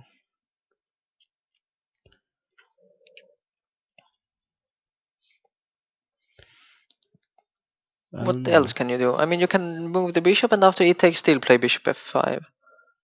I mean, something like bishop a3, but bishop a3 looks a bit dumb. Bishop c3, let's say. And if I take on d5? Then bishop f5, you take on b7, and I play rook knight c5. Sorry. You're trying to. Well, I will play for compensation. Yeah. So instead of being a pawn up, you're a pawn down. But you have some nice squares for the. Yeah, I have knight d3 next. Maybe just rook fd8 and Okay, but let's try something. Yeah, rook b5 perhaps. rook b5, knight d3. No, knight e4 maybe is the problem. Maybe knight e4. Knight e4 could be. I mean, I really need to keep the bishop pair. But rook b5? Could it be that I can just play rook ac8? Oh, you're just keeping it there. It's not so easy for white to find a move. Yeah, I mean, I'm gonna get rid of these bishops somehow, but I'm not sure how we can keep how? them. Well, knight h4 followed by knight e4, but It looks strange. yeah, I will take once and take on bishop d3, let's say, and everything is hanging. Yeah, this rook is almost trapped, I believe. Well, it is, yeah, sure. Yeah, it's quite a nice idea. Maybe this knight a6 is not so stupid. It's an interesting move. So you think he's playing this as a sacrifice? I mean, He would happily give 2 pawns, to activate his position. Yeah, I think so. well, it's a very nice idea. I mean, knight a6 wasn't really a move I considered, at least. No, in me this neither. position, Me neither. But it looks nice. Let's see. Still, white should be able to create some pressure somehow. Yeah. Okay. I mean, you how can about a also move like queen b3? queen b3, for example.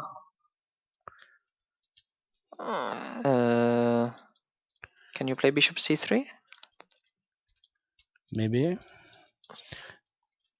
Well, e takes d5 makes more sense than before, but knight c5, Queen c4. queen c4, yeah, and I wanted something just like b6. And the bishop can be rather annoying. I mean, rook fc1 you can play, and you have to take on d2 probably. But here it could be that black is just fine. He should be fine, right? I mean, bishop a6 and bishop a6 or bishop f5, and the pawn on d5 is not that strong. No, it's like a Greenfield pawn, I guess. It should be fairly balanced, yeah, but not with. And the knight on c5 is actually real nice, I guess. See, now that he played queen c2 instead of queen b3. Oh, okay. Queen c2. Well, I guess it's similar. But I'm worried that bishop f5 might come later with tempo. But Okay, let's say Yeah, bishop c3, and you have to make up your mind. Do you want to take or do you want to play rook fc1? Rook fc1, maybe he can play d4. Maybe actually d4. Yeah. Okay, let's take it. Takes and bishop f5 is the And I have natural to way. go knight e4, I guess. Yes. And I don't know, queen g6. Maybe Probably you knight should. h4. Probably you should take the knight. Yeah. Okay, let's take it. And what's going on? Well, knight. But here you should be a bit Knight careful c5. not to get your bishop trapped. Like knight c5, queen c4. And I don't know, rook c8. Rook c8, rook fc1. And you're trying to trap this Well, you one, can or- move. Well, bishop a5 at least. You can play bishop a5 also. Ah, yeah, the bishop will be quite strong there on b6. Yeah. Again, looks fine. Actually, maybe this knight a6 was underestimated a bit by white. I guess it's quite a hard move to predict. Sure, but still. Yeah, I mean, Kamsky is trying to find some idea, I guess. I mean, white shouldn't be worse, at least. But it's not so easy to see No, but how can you try to be better? Yeah, that's the problem. Not really sure how. Yeah, he played queen c2 in the game. Queen c2 as mentioned, yeah. Black is thinking, but bishop c3 we strongly expect. yeah, I mean, it is the most natural square, I guess. You don't really Bishop want to c3 and you say that d4 next is a big threat. I think so. It's It kind should of be, kind right? of a threat, yeah. Yeah. And white should probably have to take, I guess, but yeah, takes, but bishop f5 you don't really have an alternative to knight e4. yeah. So And all it of looks this looks as if knight e4 takes, queen takes. all of this is, well, it's almost Well, in that time, case, but could it even be that you can play bishop a5 immediately and bishop b6, just put it there? right. We can't even You can't really take because of knight c5. c5. And the bishop is very strong on b6 somehow. Yeah, I mean, it blockades here and it puts pressure on f2, and I mean, this pawn on d5 is not really doing much, I guess. Well, if it's blockaded, then no, yeah. Well, anyway, But okay, knight c5 it looks more natural, of course, but even bishop a5 could be fine. Yeah. In general, maybe this knight a6 solved. And this pawn on d5, I mean, it's not too dangerous. I mean, even if it goes to d7, it's quite far from going to d8, I guess. Sure, but on d7 at least it's quite strong. Yeah. But I mean, this is quite a typical pawn in the Grunfeld, I guess. Yeah, sure. Maybe not in the Catalan, but Black should be fine. I mean, not better, of course, but yeah, looks more or less fine. well, maybe you should take a look at what's going Yes. on in Volkov's game. Sure. Well, maybe I have to update, even though those markers made some sense. Bishop d3, he played rook b1 actually, Yes, which we kind of expected, and b5. Maybe And I had to. Now we expect b3. yeah. But Sasikiran has started spending a lot of time there. I don't know, Volkov is not really the type of guy who gets into time trouble, I guess. No, basically never. Okay, but here, how do you actually play? We expected rook c8, but We expected rook c8, but it's by don't- no means the only move. no. Bishop, because the pawn is hanging on d5. Maybe you can play. Yeah, it's not. Maybe we can just, I don't know. Well, The bishop can't move because b5 is hanging. yeah. So. Okay, rook c8 is natural. Maybe he's considering even to sacrifice with c4 and knight c5, but I find it hard to believe. I mean, immediately, or c4, b takes, knight c5, and I mean, if you take another pawn. then I take on d3 and bishop f5, okay. and then That's annoying, yeah. this exchange is probably quite a good one. Bishop But on the f1, other and I'm not sure what I actually got for the pawn. Okay, let's try to take. I If you guess, take, yeah, I bishop take back. f5, and the rook has to go somewhere. Yeah, let's say rook b5. b5, and then maybe knight e4. Yeah, knight e4. Now knight e6 and knight c3 are threatened. Yeah. Uh, We have some active play at least. I'm not sure it works, but it looks it quite looks active. promising, but also again, maybe it's not necessary because the position is so comfortable anyway. Yeah. But it's interesting. He's considering something like that, I think. Or he could, of course, play rook c8 and play it c4 as well. Sure, but bishop e3. Well, we discussed this briefly earlier. Yeah, c4. But c4 is also not necessary immediately. You have Okay, other. take. Bishop c2 to block the pawn and knight c5. Yeah, I guess it's too much to take on e3 here, but Yeah, not here probably. knight No. c5. And I think we mentioned rook b4. Yeah, but is this the line where the rook got trapped, or is it some other game? Some other game. Yeah. Okay, so here, I guess black is doing alright, but You see, he should be. Well, see. I mean, he always have knight e4, right? Okay, maybe I don't know. First of all, you have to protect the pawn. Knight e4, then. Well, what happens if I take? Knight 7 or Yeah, why not? It's a pawn. Well, yeah, knight c3. knight c3 followed by rook a8 should be enough. Yeah, I mean it's quite likely that all these pawns disappear and we have a draw on the board. Yeah, So no, sure. Also, knight e4 is not necessary, of course. You can no. play. You can just play c3 again as well, I guess. Yeah, I mean, I guess a draw is very likely in this type But of we will see. position. It's still a bit unbalanced. But c3, knight d4. I'm not too sure actually what is going on. Yeah. Knight e4 still. Well, there is some knight c6 move. I'm not sure where it leads. A lot of things are starting to hang. Now here maybe white is even pushing a bit. Yeah, but I mean. Yeah, knight e4 looked more natural. But b3 it's a very important moment because you have many different. I actually liked your move c4. It felt like got some good compensation. Right? Well, yeah, white. Yeah, But white will most likely play b3 here. Yeah, this is the position I'm expecting b3, just to stop c4 and knight c5 here. Well, you think that maybe he has some option, like bishop e3 immediately. Bishop e3. But I think c4. c4. Now if you go to c2, I will play b4 even, I think. And b3 starts to yeah, and if you annoying. take, I will take, and the bishop is anyway trapped on c2. Yeah, you can even defend it with knight e1, but yeah, but no, it's not going to work. So, and if bishop f1 instead, that's of course. Instead, I mean, not to allow this b4, but then bishop f5, I guess. Yeah, this is very annoying. It really doesn't seem to work. So actually, but he's thinking, and he has been thinking for quite a while. Yeah, but b3 looks so natural there. You don't really want to allow c4. No, what else is there? Well, this interpolation bishop g5, but rook c8 seems to just help black. Should be. I mean, the rook is quite good on c8 anyway. I think so, yeah. No, b3. Well, normally in this situation you would think that black offered a draw and white is considering if it's the last chance, but I don't think you're allowed here. Yeah, that's right actually. Because okay, what else than b3? Yeah. So maybe white is just trying to get an okay position, and after 12 more moves, on move 30, he will offer a draw himself. I don't know. I'm not sure, but why else would he be thinking here? I don't know, but b3 has to be played, right? Well, it's very natural at least. Yeah. What else can you do? I mean, you really don't want to allow c4. Yeah. Okay, we will see. But yeah, what else is going on? We have, of course, Sokolov always plays fun chess. Well, queen c8, and he played this move knight g5. Yeah, that's interesting. Yeah, well, he's putting some pressure on f7, and it's not so easy to deal with, I guess. Probably you have to play knight h6 as you do. Yeah, I mean, e6 is the normal way, but here it drops the queen. So yeah, also the bishop on g4 is then. Yeah, and I guess that's one of the points behind knight g5 as well, Yeah. that bishop on g4 is not really doing much. Okay, knight h6 he has to play. Yeah.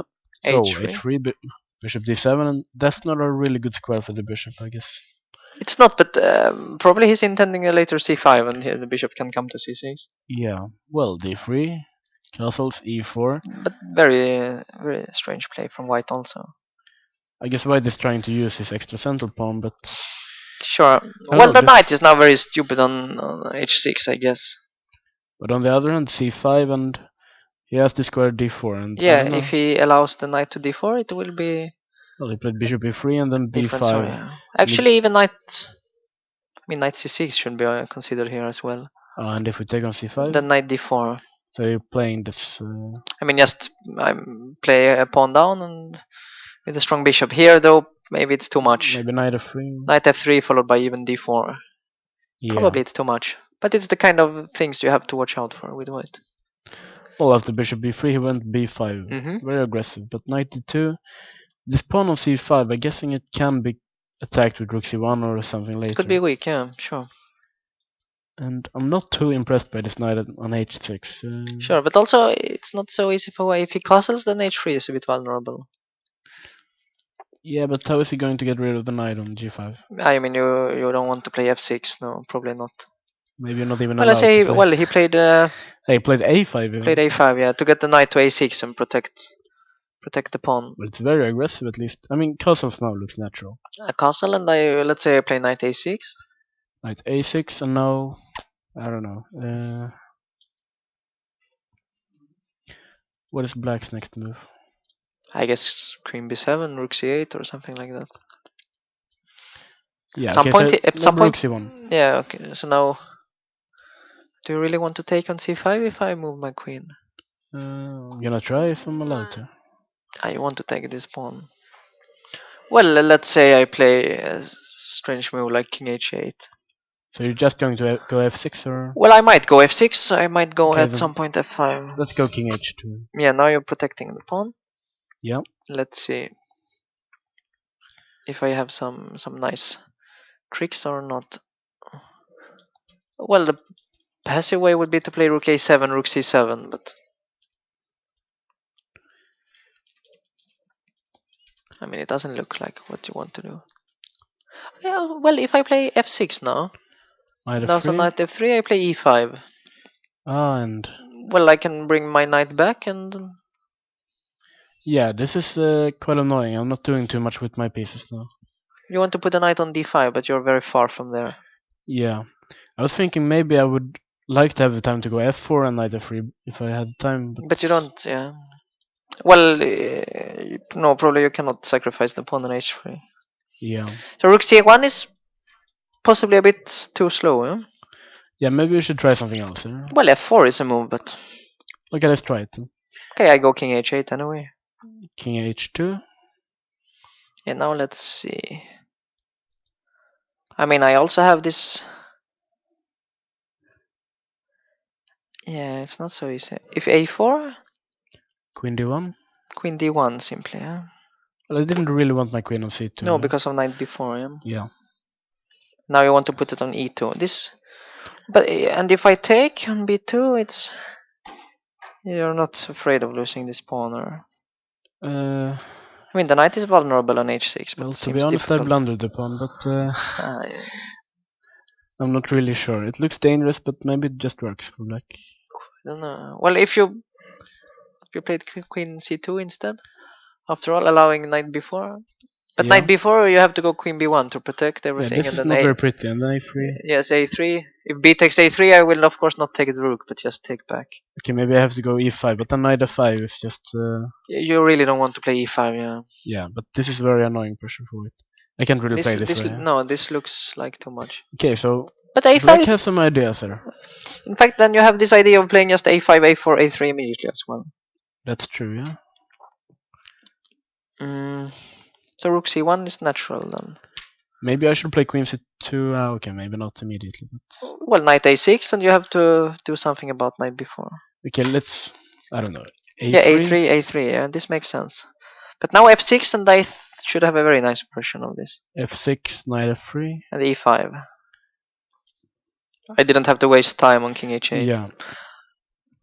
Somehow it feels like Sokolov has just put his pieces on random squares and suddenly they all make sense. I don't know. Well, not yet, but yeah, they will in a couple of moves. yeah, hopefully for him.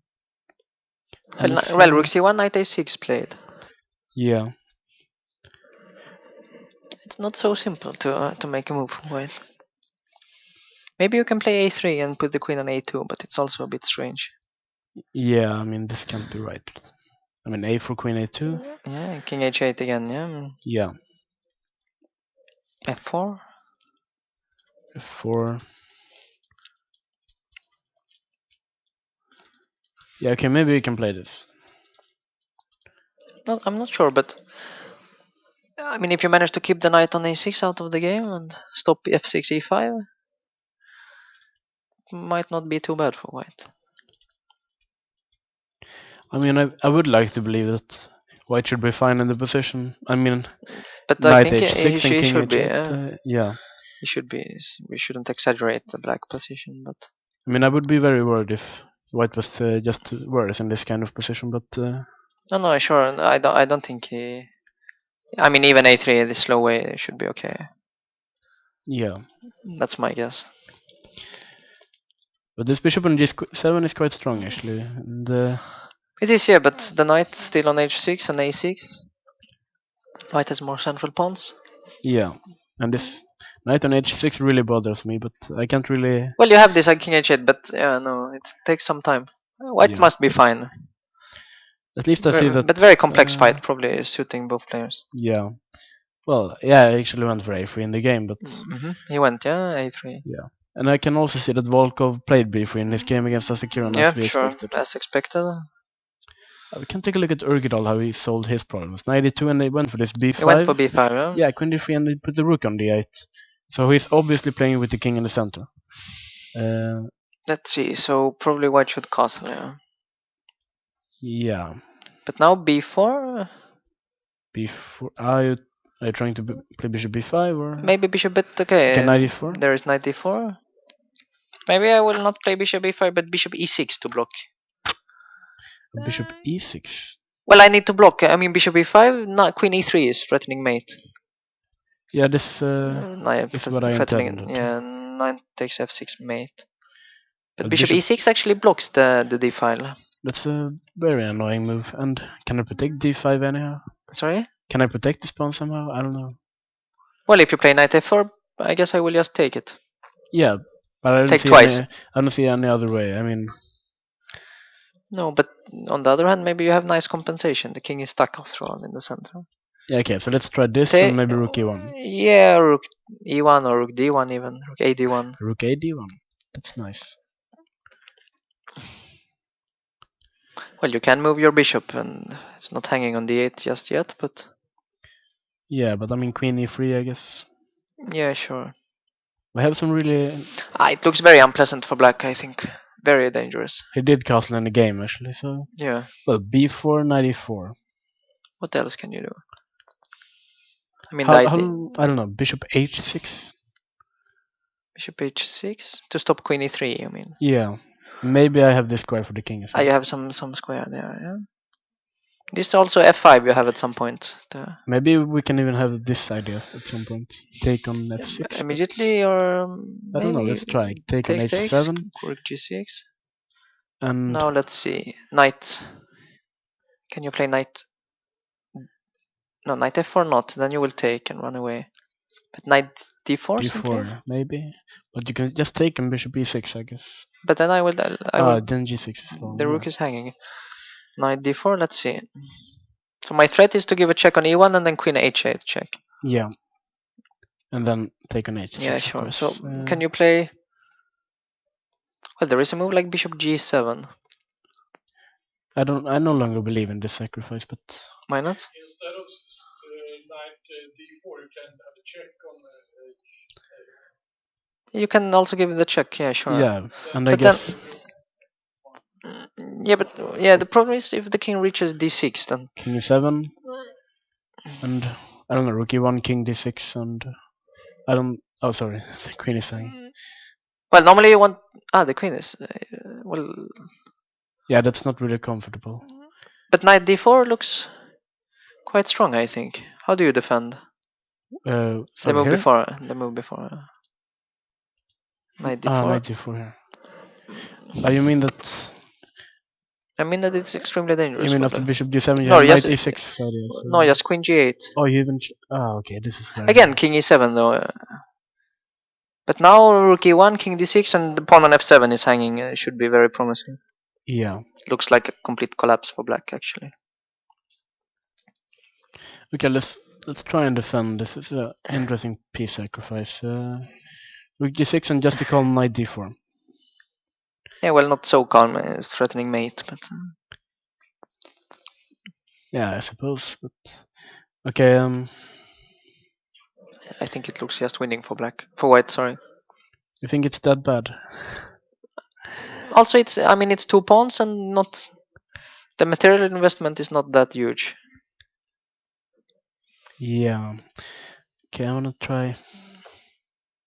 Okay, let's try this move. Bishop d2. Bishop d2, okay. Well, you have the rook e1 and you have a draw at least, but Yeah, but I want more, of course. yeah. Let's see. Bishop d. Oh, well, rook a d1. Let's say. Yeah, that wasn't very deep. I mean, even okay, there is Yeah. b3 now, but Yeah, that was my idea, but I can just take it. yeah, you can just take it. Sorry. No, I mean this must be winning for white. Well, we see that they actually went for b4 knight e4 in the game, and maybe okay, bishop h6 is probably not the right idea, but Well, there is f5. Maybe f5 makes some sense. Now you stop the threat on h7 and you kick the knight away. and I guess it's a bit too ambitious to sacrifice the piece with the bishop on f8. I mean, you can sacrifice it to win it back with knight f6 if you want to. Knight f6, you e mean, takes, queen e3 check. You have to go to e7 and then just d6. And I guess bishop e6. I guess queen e5 is the most you can solid play way. queen e5, yeah. D takes e7 and then probably take back with the king or queen. I'm not sure actually. Stay with the king. But Queen takes a7 and next I will put my knight on f4. And I think I should be just better positionally. But okay, you can't really put the knight on f4, right? You will take. You mean king f8? Let's say. Yeah. Well, you need to get out of the e file. So okay, rook fe1. And I don't know, bishop c6 perhaps. Bishop c6. Yeah. Now I will really, but now I can play knight f4 actually again. So when you take, I have a check on e7. That's very nice actually. Yeah. Knight f4 and yeah, this is. You have to block the g file. Can we take? But I will take on f4 we now. Just take immediately on f4. And I'm almost mated, but my rook is no longer on f1, so I have f1 for the king. Yeah. Should be winning. But where do you? Yeah, but the I mean, king has the to king go is somewhere. still king And h8 then or what? f6 would be hanging, I guess. Well, it's a queen. I mean, king h8. Let's say you have to go to f1. Bishop b5 is the only move. Rook e2. Rook. Some rook to e8. Rook g8. Let's say.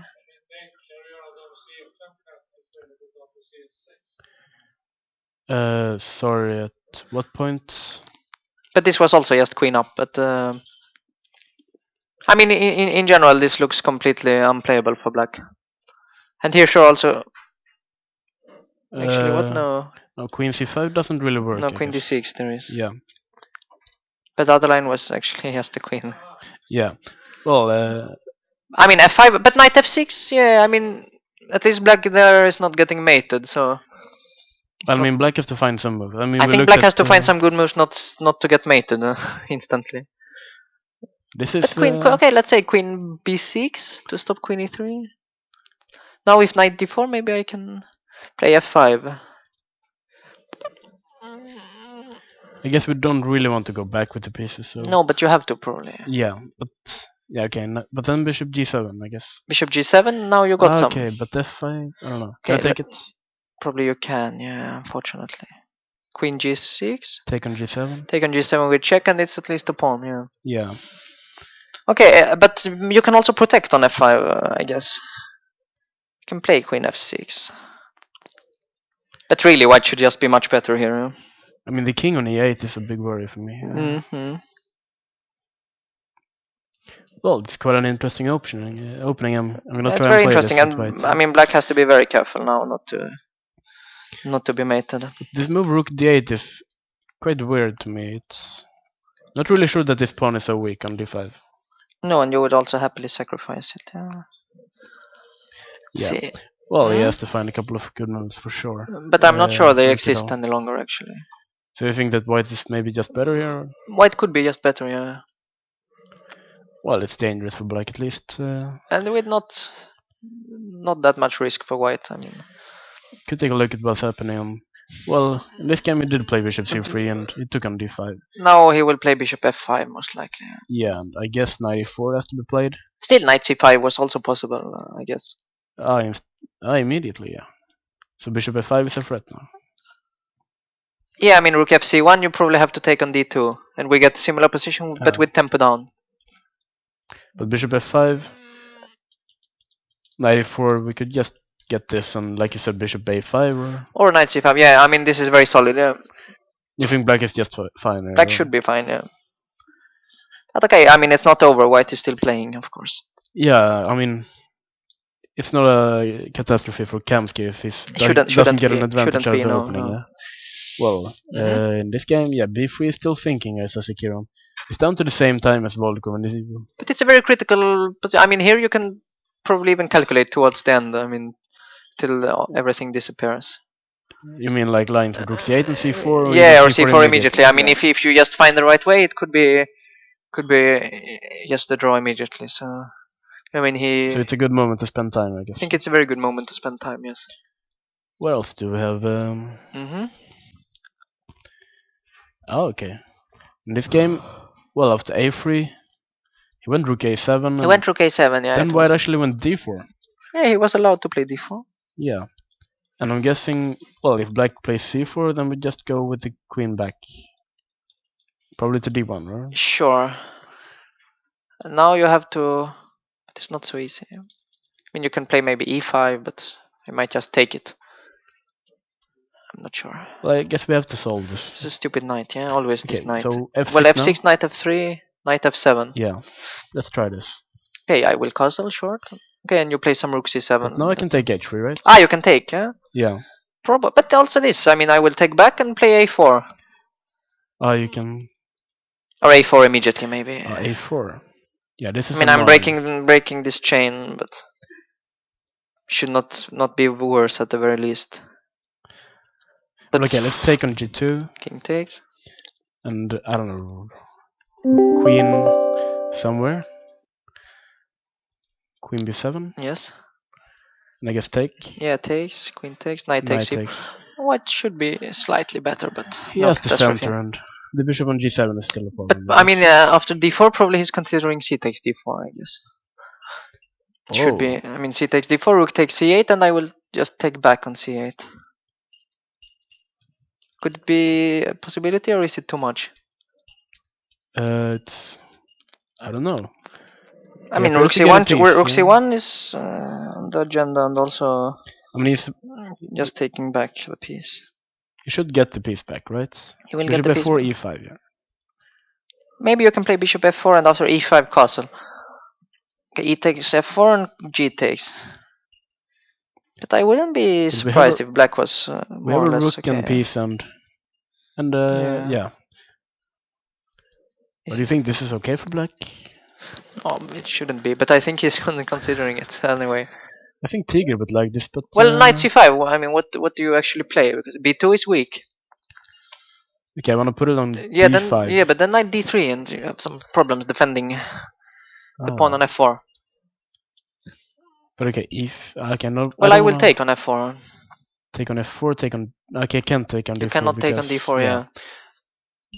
Okay, interesting queen sacrifice. You really think he will go for this, or...? Well, I am pretty sure that's what he's considering at the moment, but it's in the last round. I mean, he's a big gambler. It wouldn't surprise me too much. Also, by the way, instead of e5, maybe I can start with knight c5 to have a check on d3. Okay, yeah. Maybe I should put the queen somewhere else. Maybe I don't know.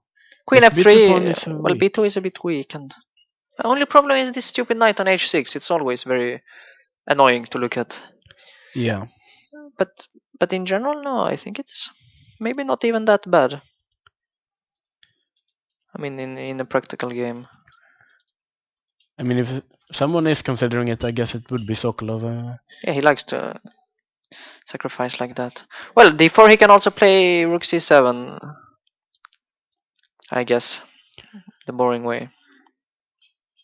But what is white supposed to do? I mean, I guess bishop f4, but I'm not. Bishop f4 even. And after c4 you have the e3 square for the queen. Maybe not that That's stupid. Yeah. But again, bishop f4, I'm not sure. Can you maybe give the rook somehow? You wanna sacrifice the rook? Well, the exchange.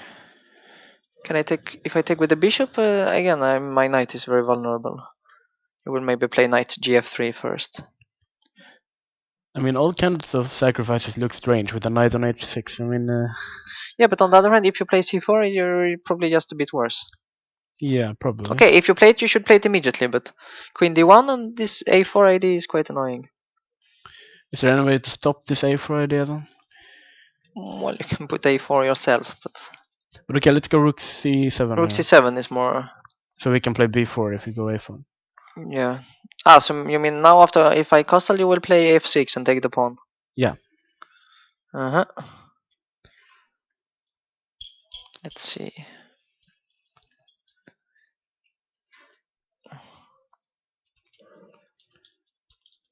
Maybe not that stupid, yeah. Bishop f4 now, then maybe just move the rook. Again, this e5 is also tempting. Yeah, I was considering e5, but I'm not really sure what I'm. I mean, d takes I'm e5, doing. knight c5. Castle, Okay. knight d3, and there should be some compensation. I mean, Yeah, this looks fine at least. I mean, you get the e5 pawn. Well, e6 is a move that has to be considered, but yeah, okay, all of this is really complicated actually, but I mean, even sacrifice it perhaps. even well, now you have the knight on d3, and a very good knight. Takes. And I mean, we have you cannot really well, you can play. This should be enough. Should be even just maybe better. we can even take on c4 here. Take on c1. Yeah, okay, this doesn't work. Well, the knight is trapped on c1, but I mean, black should at the very least be okay. Yeah, I mean, there's a lot to look at after d4. Yeah, many interesting options. Yeah, but even this queen sacrifice, I wouldn't rule out completely. This actually looks like something maybe Tiger would play with black. But, yeah, I think Sokolov is very happy. It's very unorthodox and very complex. Yeah. Let's see, is there anything happening on the... Not really on the top boards. Maybe we should keep looking. Of course, Wallace and Hauge has possibilities of playing for a GM norm. We also have this player from Spain, Pablo Cruzeiro, who I think secured an IM norm already. He's a FIDE master only. So, but I mean, if he wins this game, I think maybe even a draw is sufficient enough for a Grandmaster norm. And he's playing this blue bomb from Germany, a very strong Grandmaster already, 19 years old. And he's playing this Bishop G4 as well. Everyone seems to be putting the Bishop on G4 nowadays. Yeah, Bishop G4, solid way. But, yeah, okay, in this game, we had actually played H3 immediately. Sure. And I don't really know the subtleties of this variation. But again, D4 is the less critical way. Normally, you put the pawn on D3 if you want to be ambitious. And then the lines maybe with Queen B3 and Bishop F3, E3, yeah, sure, like you mentioned. Sure. Okay, D4. Do you think this is just a way to maybe get out of theory, or maybe? I'm not entirely sure. But blue bomb is usually very strong theoretically, right? Yeah, sure. Maybe he has some idea here, some very concrete idea. This knight b6 looks strange to me. Yeah, well, queen b6 is more normal, I guess. Yeah. But I'm not sure. There is some kind of... Is it here that there is this check on e3? It could be annoying. Check on e3. I mean, bishop e7, you have knight h4. It's... and you can't play g6 because g4? Well, g6, g4 looks nice, and... Yeah, otherwise the knight gets to f5. Well, bishop g6 you can play, but... And then I will at some point take it and have the bishop pair, but still, it looks much more natural than knight b6. The knight b6 looks really strange, actually, but maybe in the future it can come to maybe c8 and d6. Well, if it comes to d6, you would be very happy with it. I guess d6 is generally considered to be the dream square for the knight. It's the best square normally, yeah. But okay, I guess white will try and stop it. Bishop e7, knight e5. You place knight d7. Well, generally white is trying to take the bishop on h5 and get the bishop pair. Okay. That's the main idea. So if we were to castle, maybe g4? Then g4 and take on g6, I assume. And white has some edge with the bishop pair, I suppose. But well, maybe not an edge, but he has some ideas with the bishop pair at least. Yeah. Well, knight d7, and well, white doesn't want to trade the pieces, so we place knight d3, I guess. Yes. Castles a4. Yeah. a5. And now he plays knight f4, so he gets the bishop there anyway. He gets the bishop finally, but okay, like managed to castle, and he looks quite fine. Yeah, well, e4. He's opening up the position. He has the bishop pair at least. And Yeah. well, But the pawn is now takes- isolated on. Yeah, this pawn might be over later on, but okay, knight d5 is Knight actually d5 tried. is a very nice idea, giving the pawn. Yeah, he took a knight b4, and the Sure. knight is really strong, and the queen might be trapped on b7. Well, it's the threat is there's at least the threat of perpetual, but Yeah. maybe even more. And I guess Black would be very happy with a perpetual if To it get means... his grandmaster norm, yeah, Yeah. sure. But okay, you can play bishop f4, let's say, and you stop this rook b8. But do we have any options here playing from something else? I mean, rook b8 is stopped, but... You mean you have some different ideas? Well, bishop c7 is maybe my next, if I'm allowed. Oh, okay. Otherwise, but can you still play? Let's say you tried g5. Oh, g5, bishop I'm not. c7. Well, I'm not sure because you can also take on g5 with the knight. I can even take it. Because at the end, the knight on d7 will be hanging. It's maybe looks like it actually works here. Yeah. But I mean, this bishop f4. I mean, he must have considered it. I mean, it's the most natural move preventing rook b8, I guess. But then what is the idea? Yeah, that's... Can you drop back the knight to d5? I mean, if you take on c6, I take on f4. You have 2 pawns, but you have an incredibly bad structure, and I mean, maybe even knight f6. well, rook b8 first probably, Oh, yeah. and Yeah, the structure is not very nice. it should be, I think, maybe even full compensation for the pawns. I mean, we have double the... Double opposite- f pawn, making the king quite vulnerable long term. Yeah, but... And the pawn on b2 is not really that threatening. Yeah, and we have this bishop on e7 against the bishop on g2, so it might be some drawing chances there as well. Well, yeah, you have the pass d pawn, so maybe d5, but Yeah. it's an interesting idea. Maybe that's the plan. I'm not sure. Well, for now, knight But bishop f4 looks like the move to play if you want to be ambitious. Is there any other option? I mean, that doesn't lead to a draw? Or? A bishop f4, Yeah, knight knight d5. d5, bishop d6 is also possible. Yeah, Yeah, true. definitely. Let's see. Now, if you take, you will take back on d6. Now c6 would be hanging, I guess. And I cannot really attack the queen. Yeah, this makes a lot of sense as well. Let's see. What Yeah. about rook b8? You take on c6, and I'm not really in time because my knight on d5 is now hanging. Yeah. Well, yeah, bishop d6 is also maybe it's a better move. Well, it's an interesting pawn sacrifice by Crusader, but we're not really sure what the idea is of the bishop f4. He has to find something good here, or otherwise You can go with the knight to d3 as well, but then again, bishop d6 I guess is similar. Yeah. I mean, in worst possible scenario, this pawn is just weak and we're 2 pawns down, so he must have something. You must have something, yeah, but... Well, here maybe you can take on d6 and play rook b8, but... I mean, if the idea queen takes c6, rook b6, and the knight is hanging. But, okay. But queen f3, and white seems to be emerging a pawn up.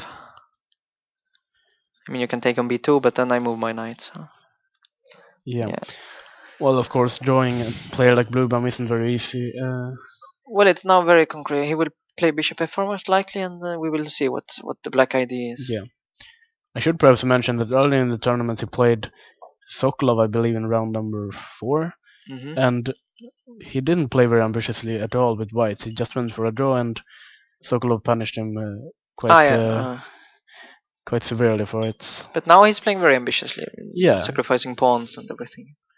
Definitely. But I mean, maybe the position just doesn't work out of the bishop f4. But well, we will see. I mean, he must have calculated something. Well, I think we're going to take a small break and we'll be back in a couple of minutes.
Okay, we're back, and probably we should take a look at the first board where, of course, everything will be decided. After b3, we were expecting something like rook c8 and c4, and maybe even c4 immediately, but instead, he thought for a long time, and then we went for something completely different. He played knight c7. Well, he's attacking the pawn on d5, for sure, but now, white actually played this move, bishop g5, attacking the rook on d8, obviously. And black played this move f6, which is not very pretty, but I mean, it wins time. This bishop on d7 he's is trying not to so... capture the pawn on d5 next, I guess. And Volkov played bishop e3, and I guess he's attacking the pawn on c5. And yeah, well, knight takes d5 looks like the move now. And then we'll probably take on c5, yeah. And then knight c3, you win an exchange at least. So I'm not sure if he. Probably there is no compensation for this exchange. But what else is there? Knight takes c5. Well, bishop takes g6 is a move, but I guess you can just take back on g6. And rook takes. Rook takes d5, and now even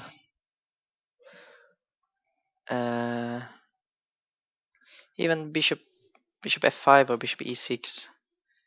Bishop f5 maybe threatening the rook. Yeah. Okay.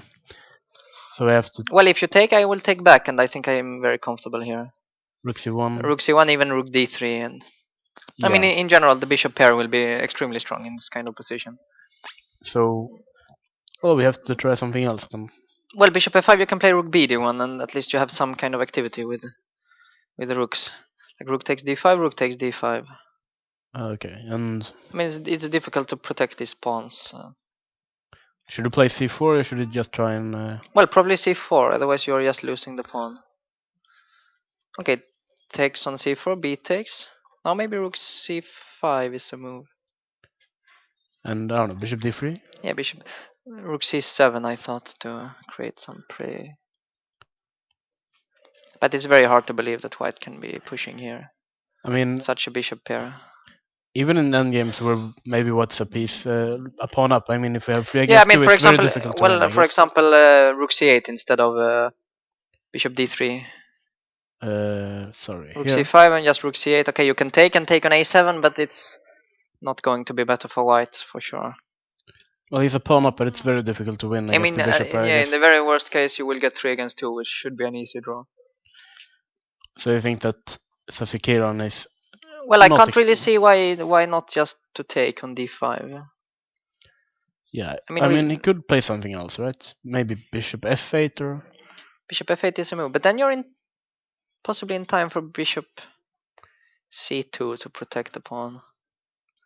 But how are you actually protecting it long term if I play, let's say, bishop c8? Should white at some point go b4 here? I don't know. Well, just before I get will to this pawn. Yeah, but okay, I will take on b4 and take on d5, I guess. Yeah, I still have the problem with knight c3 at some point, or b4 is hanging. Yeah, I mean, you have the pin with bishop b3, but just bishop e6, and I'm covering everything. Yeah. And again, at the very maximum, I mean, white will liquidate the queen side, and then it will be a draw. But I mean, maybe white didn't have anything better than this anyway. Still, it's a bit surprising. You have to go for something that is so uninspiring. Well, probably the alternative was just to lose the d pawn, so then it makes sense. But I mean, so knight c7 in fact looks like quite a good move. Huh? You like this better than the aggressive options with c4 and rook c8, c4? Yeah, it looks simpler at least. Yeah, and I guess every pawn trade is just good for black, I suppose, getting closer to a draw. Probably. Okay, anyway, maybe we should take a look at what happens on second board as well, because we have, well, after bishop c3, he took on d5, and we were expecting bishop f5. It looked fairly safe for black. But... Yeah, but he went for something else. He went knight b4 actually. Didn't even consider this move, but it's very natural, attacking the queen and the pawn, I guess. Yeah, and I mean, you get rid of this knight e4 possibility later, so next you can go bishop f5. But after queen a4, he actually went b5. b5, very nice move. Yeah, and I guess if you take, then bishop a6 is the idea. Yes, and you win the exchange. So instead, Kamsky played queen b3. Is this something he wanted to play, or is he... No, most likely, b5, or? Most likely not, no. I mean, he's probably not very happy here. So you think maybe he's struggling a bit? Bishop f5, rook c1? Well, struggling is too harsh, but he's most likely not better. Rook c8, and he played this move knight b1, and Well, he's trying to get rid of this bishop on c3, I guess. Sure. But I mean, the pawns are quite strong now. Okay, you take on b1, and here, can you play even a5, a4, or maybe just attack the pawn on d5? Well, he actually played rook d8. Rook Just d8, attacking it, yeah. And now if rook fd1? Rook fd1. I mean, why is he not playing rook fd1? Is it because of a5? Now, I mean, if you want to play a3, then simply a4, and the queen is somewhat surprisingly trapped. It seems that way, yeah. But I mean, what can they do here? Well, if black plays a4, there is queen a3, but it looks a bit ugly. Yeah, it's not a dream Probably scenario black is here. just very comfortable here, possibly even better. So a3 is the safer choice. Knight takes d5 and queen takes b5. But I mean, this also looks quite drawish, right? I mean, Looks quite drawish, yeah. Yeah, I mean, it's very high likely that these pawns can disappear. Yeah, but the knight on d5 and the bishop on c3, they are slightly loose. Like if you put the bishop on b6 instead, then black would be very comfortable. Probably slightly better with pressure on f2, but... So we should put it somewhere else, perhaps. But it's not so easy to find the square, yeah? That's probably the idea. Still, I mean, white probably cannot be better, I guess. Yeah. I mean, it will most likely be a draw. Yeah. I would assume. Still, okay, you have to actually play some move here with black. Well, Kamsky is going to try, at least, I guess. He will try to fight, of course. Yeah, sure. But I mean, this kind of symmetrical structure is not very good for having to win the position. But no, black has to find a few accurate moves to coordinate the pieces, and then they should probably just agree draw. Yeah. Well, we have on the third board we have a really interesting game. Knight e4. We thought white was doing very well. Yeah, sure. I mean, it's very dangerous, at least for black. He played queen b6. Queen b6, we kind of thought it has to be played, otherwise the sacrifices are too strong. Yeah, I mean, it covers some important squares and also queen e3. So. Sure. But instead he just went rook e1, and I guess, well, there are some attacking options against the king with the rook on e1. Sure, I mean, after f5 he wants to go knight d2, I assume, and the knight will come to c4. Yeah, and this one and the will other go to d4. Well, probably. It could go to d4 or to f4. It's not entirely clear, but looks like a nice initiative for white for sure.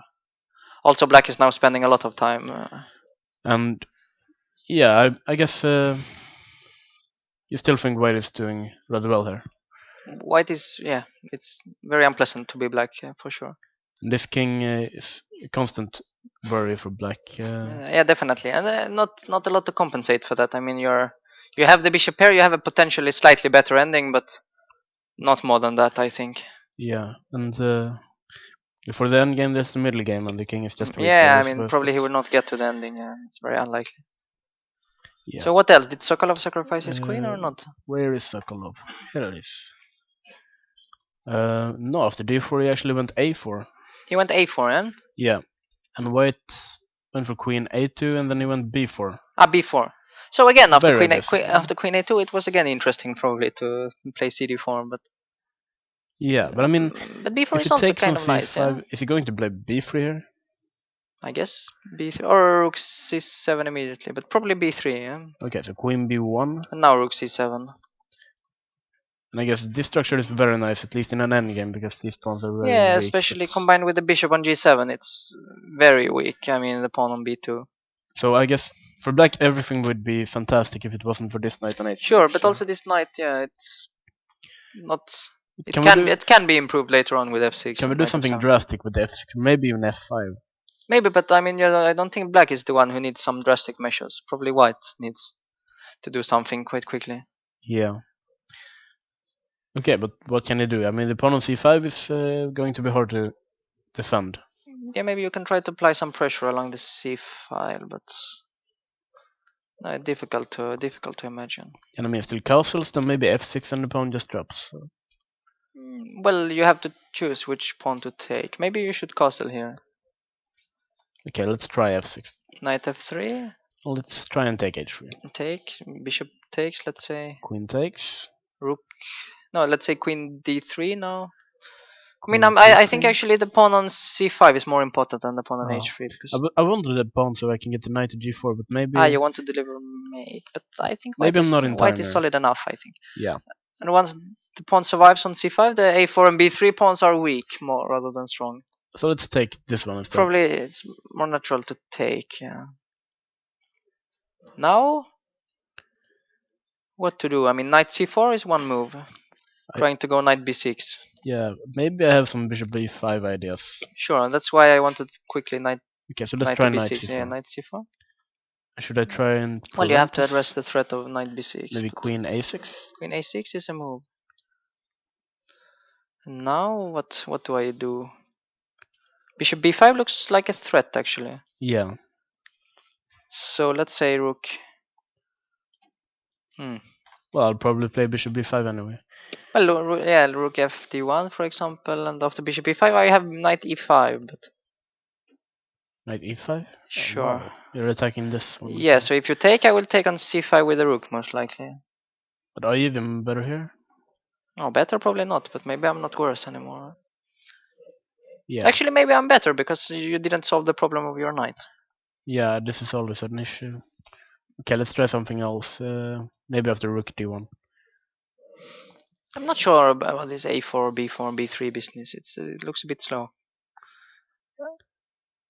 So I think maybe it was too provocative playing all these pawns up to... Yeah, I mean, the main problem is the knight on h6, not the pawns on the queen side, so he didn't really do anything to solve it. And you don't think the queen on b1 is as bad as the knight on h6, or...? No, I don't think so, no. Because, okay, it protects b2 and it's ready to fight for the c file. Okay, well... But we will see. I mean, d takes c5, you can also... I'm not sure you have to close the queen side with b3 that early, but... Well, this is certainly one of the well, most it's interesting a very, games, very yeah? complex still, but somehow I was happier for black earlier. Yeah, I mean, this is one of the most interesting games we have. Yeah, it's a very, very strange position. Sure. Yeah. Well, not too much is happening on the top boards, or something's wrong with the transmission, but I'm hoping for that they're thinking. Okay, we can look at how the young Norwegian is doing, playing for Grandmaster Norm. We have Hauge playing we left Goganov. here. Yeah. Bishop He b7. went bishop b7 because simply he couldn't put the bishop on a6. Yeah, probably a5 is hanging then, I guess. Yes. And he needs to develop. So bishop b7 is natural. But now he went knight e5, and the pawn on c4 isn't... Well, bishop d6, and it just took it. He just took it, yeah, because bishop a6, now you can play simply b3 and protect, I guess. Yeah. On the other hand, he took and played knight c2. He played knight c2, okay. And white just went e5 here. E5, because if he moves the rook, what... Okay, why rook didn't he c1. simply move the rook? Is it because black is just too solid after knight takes e3 and even... But I don't know, e5 next move? e5 comes. Why I don't know, knight e4, knight e5 at some point. Well, can you play queen g5, let's say? What if I just ignore that pawn? I don't know. Yeah, e5 is interesting. E5? I mean, my idea for black is to play e5 myself, but yeah, but I'm not then I would be very happy. But you're not allowing it. e5, queen takes e3. King h1. Move the king. I put my bishop on b4 probably. And I don't know. Do I have enough compensation? Yeah, I'm not sure because I mean, if you move the knight to e4, I can play c5 probably. Yeah, I wanted maybe knight a4, but knight a4, but rook fd8. It's or rook a8 even maybe. I'm not sure because d4 is also a bit weak here. Okay, the bishop on b7 is a bit bad, but not let's try knight terrifyingly c5. bad. Yeah, knight c5. Yeah. Maybe it's enough counterplay, but I mean, can white really be worse? But also, can he be better? It's okay. Let's say, can you take it? I think queen takes, I guess. Just rook d7 maybe. I would have think that this is quite good for white. Queen b3. But you have lost some stability on the king side, and your king is. Yeah, I guess you will just go. I will go rook fd8. I mean, what are you going to do? Yeah, this pawn might be a worry. Yeah. I think you need your pawn on f2. I mean, you need this stability. This queen on e3, it will generate quite some counterplay. That's my feeling. But so what he plays is I mean, it's an interesting idea. What he plays is actually a sacrifice. I mean, he plays e5 and the rook is hanging on a1. He simply gives the exchange here to get this pawn. Okay, it's also very, very interesting idea. Knight c2, bishop f4, and I mean, positionally, white is doing very well, I guess. Yeah, but he's exchange down, so. Yeah. Well, knight b4, knight e4. Obviously, the knight is probably going to c5. Knight is good coming to c5, and well, I mean, as long as the d6 pawn is surviving, then white should have some compensation. But I mean, bishop a6. He's So activating the some bishop. tactical problems. Yeah, you have no square for the queen. Yeah. Bishop e2. You have to move the rook, and knight d3 wins the exchange. Yeah, and so actually, black is 2 exchanges up, but still, it's. I mean, positionally, black is still having some problems. d7. Well, there is a lot of counterplay, sure. This is really interesting, actually. He has 2 exchanges down, I guess. But 2 exchange. Well, normally it should be 1 too many, let's say, but. I want to create something with the bishop and the queen against the king side, but I mean, some move like h4 is the most natural, I assume. yeah. But it's all very slow. But maybe we can play slow. I don't know. Let's try h4. h4, okay. Let's say I go rook a b8. You're just giving away. I mean, one that's the exchange, problem, yeah, with 2 exchanges, that I can give one of them back and still be a lot of material up. Yeah.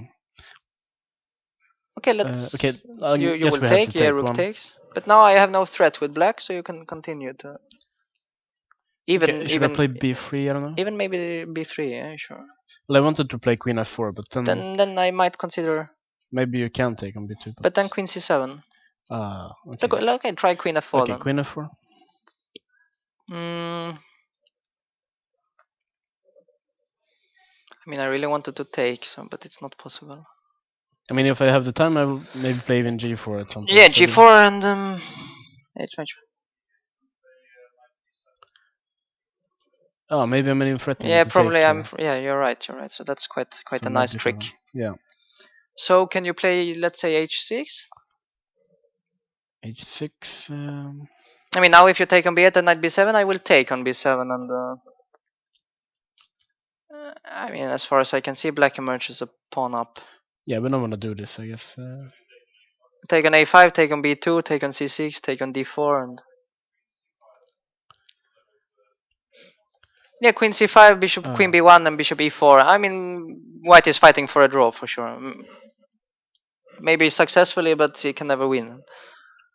He needs. I mean, is there some way to improve the position here? Here instead of. Instead of going for queen takes b8. I mean, there should be some normal move like queen d6. Looks very reasonable. Next, maybe even take on c6 with the bishop. And what is black doing?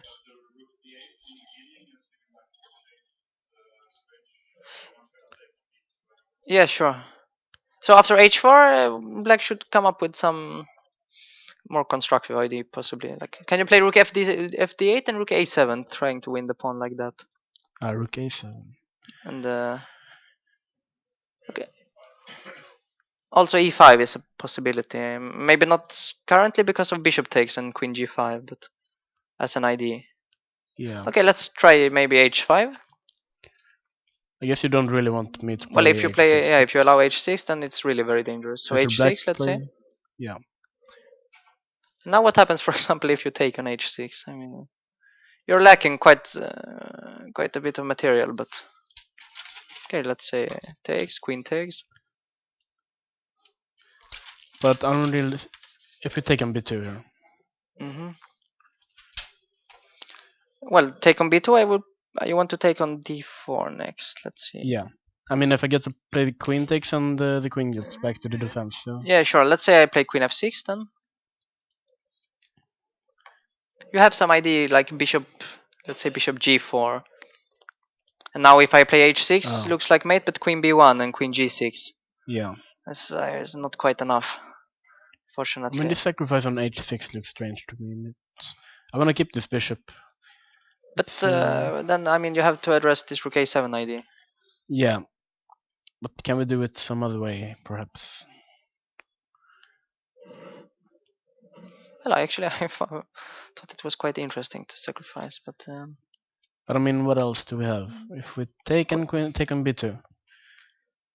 Well, what did we actually do? Okay, so you're threatening to take. It's a major threat. Queen f6. Yeah. I guess. Queen f6 has to be played, I guess. Most likely, it looks very natural. Because No, queen g5, then I can probably play king h7 even. even king h7, yeah. No, but queen f6 was definitely the idea. Yeah. Now this bishop g4 move. Or okay, actually, now then bishop queen g5 can be played. then queen g5 and queen takes g4 simply.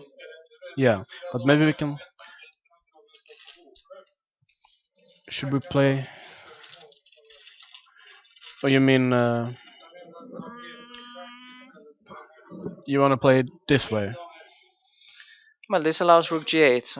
Rook g8, and I thought maybe even queen Queen c1, c1, queen h6 is also a major concern. Queen c1. Yeah. Well, anyway, queen f6. Queen f6. Black had many different moves in the beginning. Sure. Yeah, I mean this line this is just far one from forest, one possible variation, but yeah. I think it looks quite interesting for white still. I mean, you just want to go h6, I guess, but well, bishop h7 is a move. Yeah, okay, let's try this. I'm not sure. Can I now play? Can I play bishop e4? No, I cannot, because you will take, and actually you will be the one delivering mate. I mean, the idea was to go h6 next. Oh. Okay, knight takes e6 is a move. Maybe it leads to some perpetual, but Yeah. possibly not more than that. Or could it be? Okay, let's try and take takes, it. queen takes. King f8. King f8, queen f6, check. King g8. Now I need probably to take on c6, I guess. Or bishop h3, but... With the bishop? Yeah, with the bishop. I mean, you're threatening rook takes d7. But queen b1? Queen f5 you will play. It's not enough, no. So it's just a perpetual with queen e6. Yeah, probably. I mean, okay, this line was far from fourth, but... But sure, still. Yeah, okay. But at some point he has to make a move, yeah, white. d7, queen b6. When, yeah, he's playing very aggressively, Oscar Hauge. He's sacrificed 2 exchanges. One problem is, of course, the clock. He's low on time. It's quite low on time, but... yeah, very low on time, actually. But it's still 13 but still, minutes. I mean, it should not be better for white this with 2 exchanges. Yeah. There's so much material to give back at the right moment. Okay, let's update and see if anything is happening on the top boards. We should perhaps look at Volkov playing Sasikyan. Okay, we actually have one result. Kamsky drew his game against he drew, yeah. Shyam. Everything just came off the board. We cannot see. I mean, it's quite expected from the position we had anyway. Yeah, sure. So I'm just gonna see. But he must then be very displeased with this idea of e4 and sacrificing. Yeah. Instead of just taking a slightly better position. He went for bishop d4 here actually. He took, yeah. He so went there. He's trying to go bishop b6, I guess. Sure. So well, white has to take, I guess. Yeah. Okay. So apparently there was queen b7. Something forced there. Knight c6. So apparently they all calculated it down to a draw. Yeah. Okay. So draw in the. Well done by Shyam in this unpleasant position. Yeah, I mean, to make a draw fairly comfortably. Yeah. I mean, this idea with e4 and seems to not work actually. Yeah, this move knight a6 was actually really strong. Yeah. Knight a6 was nice. Yeah. So well done to Shyam. And that means we still have, well, of course, that game wasn't too important fighting for the first place, but for the other places, of course. Yeah. Volkov is still playing Sasikyan after b3, went for this line, bishop b3, and it took on d5 here, and it took on g6. As expected, yeah. It takes bishop f5. Now not this rook bd1. No, he actually took on d8. It took on d8, rook takes, and rook c1. Rook c1, yeah. So he's attacking this pawn on c5. Yes. And black just went bishop f8, and I guess we can't really take it because... Yeah, there will be a back rank mate. Yeah. This would be rather awkward. So h3, but then c4 was probably quite strong. Now if b takes c4, you can even take on a3, I guess. This looks very bad. Because then the b4 will be played, right? The pawn will be running. Yeah. So possibly white even has to start thinking how to save a draw, or what do you think? Well, he's clearly worse for sure. I mean, it's maybe already beyond salvation. I'm not sure. Do you think that, well, it's move 26 now. Do you think if he gets to move 30, he will offer a draw? Do you think Sasikyan will even take it? Or? It depends on what moves are being played, but I mean, actually, what do you play here? Not really sure. I mean, a move like b4 is very ugly. Yeah, b4 then maybe even a5 is possible. Maybe I have bishop. Okay, maybe not. Bishop b6. But you have rook d3 as well. So. Rook d3, bishop takes a5, rook takes a3. Yeah, and I mean this pawn looks very. It all looks very bad. Okay, knight d4 here. Knight d4. But still, bishop d7 or bishop d3. And I mean, white is fighting for his life, definitely. White is fighting, and also a5 is by no means forced. And I mean, rook d3 is also very. Yeah. I actually took on c4. He took on c4, yeah. And we expect black to take on a3. Take on a3, yeah. Which he did. He did? Yeah. Sasikiro looks very confident, and he should. He should, yeah, he should be just much better here. Okay, rook a1, let's say. I guess he has to go here. Mm-hmm. And b4 looks very promising. Is there something else, some simpler way or not? I mean, he could just go, I don't know, bishop. Yeah, but then rook a2. Okay, rook a2 is. I will not take on a7. No, b4 must be. Yeah, b4. And I guess white can take on a7, but maybe we can even yeah, go. b3 looks very.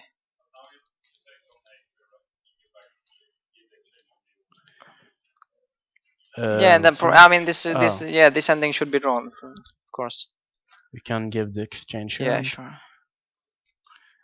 I mean this should be a fairly easy draw. But maybe black can try for more here. Maybe. I mean. It's not that easy to see what that would be. So let's see. Bishop takes a7. Bishop takes a7. What else is there?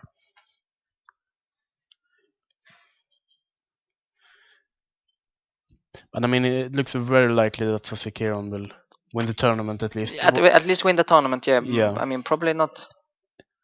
Or maybe not the game. I mean, winning the tournament is a pretty good worst case scenario. Sure, sure. So yeah, what is the one fighting for a draw at least? I mean, here the pawn on b4 is very dangerous. So there should be some way to. But what? Not really sure. Well, you can play a move like bishop e4 if you want to, but bishop e4. I'm not sure what the threat is after just bishop e3 or something. And bishop e4 looks a bit slow. I was thinking maybe he can play bishop b2 here. Maybe put it on c3 instead. On c3 instead, yeah. Okay, rook a6 or something. But rook a6, rook a8 might be. That's a bit annoying, I guess. Might be annoying, yeah, sure. And rook a5, let's say. Well, even here, rook a8 is a move. But bishop. How is this? Bishop b6? Yeah, I thought I can trade and play b3. And yeah, I'd probably have to sacrifice on that pawn sooner or later. Knight d2, bishop c2. I will play bishop a3. I mean, it should be very bad. Yeah. He took on a7, yeah? Yeah. Now we will see what was the idea. What the idea was. I mean, hopefully he will play for a win, but he could play b3 and just win the tournament. But... yeah. Well, maybe Volkov will play on in this ending with exchange down with 2 pawns, but. Oh, you mean this? Yeah, sure. Try and play this for a win? Well, let's say bishop e3. Next I will play c5 and jump around with the knight a bit. Yeah, I mean, he can try. I mean, the endgame should be draw. Well, I mean, he's not better, but maybe he will continue for a bit here. Yeah. I guess there is no reason to agree a draw just yet for white. But I think Sasikirian is looking for something better than that. Yeah, and I think maybe he should be looking for something better. Well, bishop b2 is one way, of course. One quite promising way, but... I mean, this pawn on b4 is really strong, and... Also, yeah. If I play rook c8, you really want to play c5 and kill your own bishop, yeah? I mean, bishop b2 looks quite natural. I mean, knight d4 is no... Yeah, sure. Okay, bishop b2, let's see again. And, yeah, maybe your next move bishop c3 or something. Just what did we say? Rook a5? We said just rook a8. Yeah. I mean, where should I go with the rook? Oh, you mean immediately? Bishop c2. Bishop c2 is another. Mm-hmm. Maybe, I don't know, bishop d4, but then still... I don't know. Maybe black can just play something like Yeah, king f7 and bishop b4. Yeah, and king f7. I actually went bishop b2 in the game. He went bishop b2, yeah? Yeah. He seems Oh. very determined to win. Yes. Or that's just his thinking pose. I don't know. Bishop b2. Well, the rook. I don't know where I should put a rook, but Kind of. if we go somewhere in the a file, then rook a8 is a problem. Hmm? If we go somewhere along the a file, then rook a8 Should be, yeah, but I mean, you cannot really stay on the first rank, can you? I guess Where? not. How do you want to stay? Rook f1. But rook f1 is not really a move that you No, consider. it's not very pretty. And then b3. Even. Okay, so rook Okay, a5 rook is a5 is natural. most natural. Rook a8 is very simple. And I mean, this is not a Okay, very knight good d2, battery. let's say. Knight d2. But now bishop d4. C4? Yeah, or d4. Bishop d4 maybe. Bishop I'm not b6 probably. here. Maybe I'm not in time. Yeah. But I mean, I move like bishop c3. Okay, bishop c3. But then I wanted knight b3. And I thought I had some bishop c2. Yeah, probably doesn't help. Yeah. You will just go b3 next. This looks very tough. Oh, it looks more or less lost. Yeah. Okay, so bishop b2. Yeah. What is his idea? Well, next move will be move 30, so he can actually offer a draw, but no, he has to play one more move. Oh yeah, so yeah, in 2 moves he can offer a draw. Well, okay, let's see again. Rook a5, rook a8, bishop b6. Is it possible to? Bishop b6. Yeah, takes and b3. Can I in some way stop this pawn? You want to go bishop a3 and then b2. I don't really see how we can. Well, okay, let's say knight sacrifice d2. Let's say. Yeah, and bishop c2. Yes, and c5 I play. Oh, okay. So you're just trying to run with your. Well, I will run with the pawn. Yeah. But okay, you can run. You can just go with the king at some point. Maybe even here. Even here, maybe. King f7. King maybe. f7, c6. Maybe king e8. King e8, knight c4, and I think you're maybe that's regretting. Not very good. Bishop a. Bishop c1 more looks more. I mean, the threat is to take. Yeah? Knight and knight c4 just b2. Yeah? This looks. He actually played rook a5 in the game. Winning, yeah. So played rook a5. Yeah, I mean rook a8 is very. It doesn't look very happy. Very natural. Volkov does not look happy. Let's see.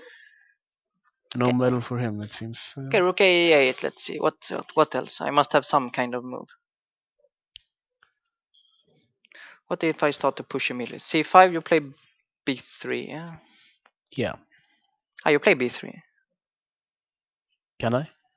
You should be able to. c6, let's say. But I'm not running anywhere. Bishop c3. Just dead lost. I mean, this bishop on f5 is terrific. It attacks here and defends on okay, c8, let's say now I play rook b5.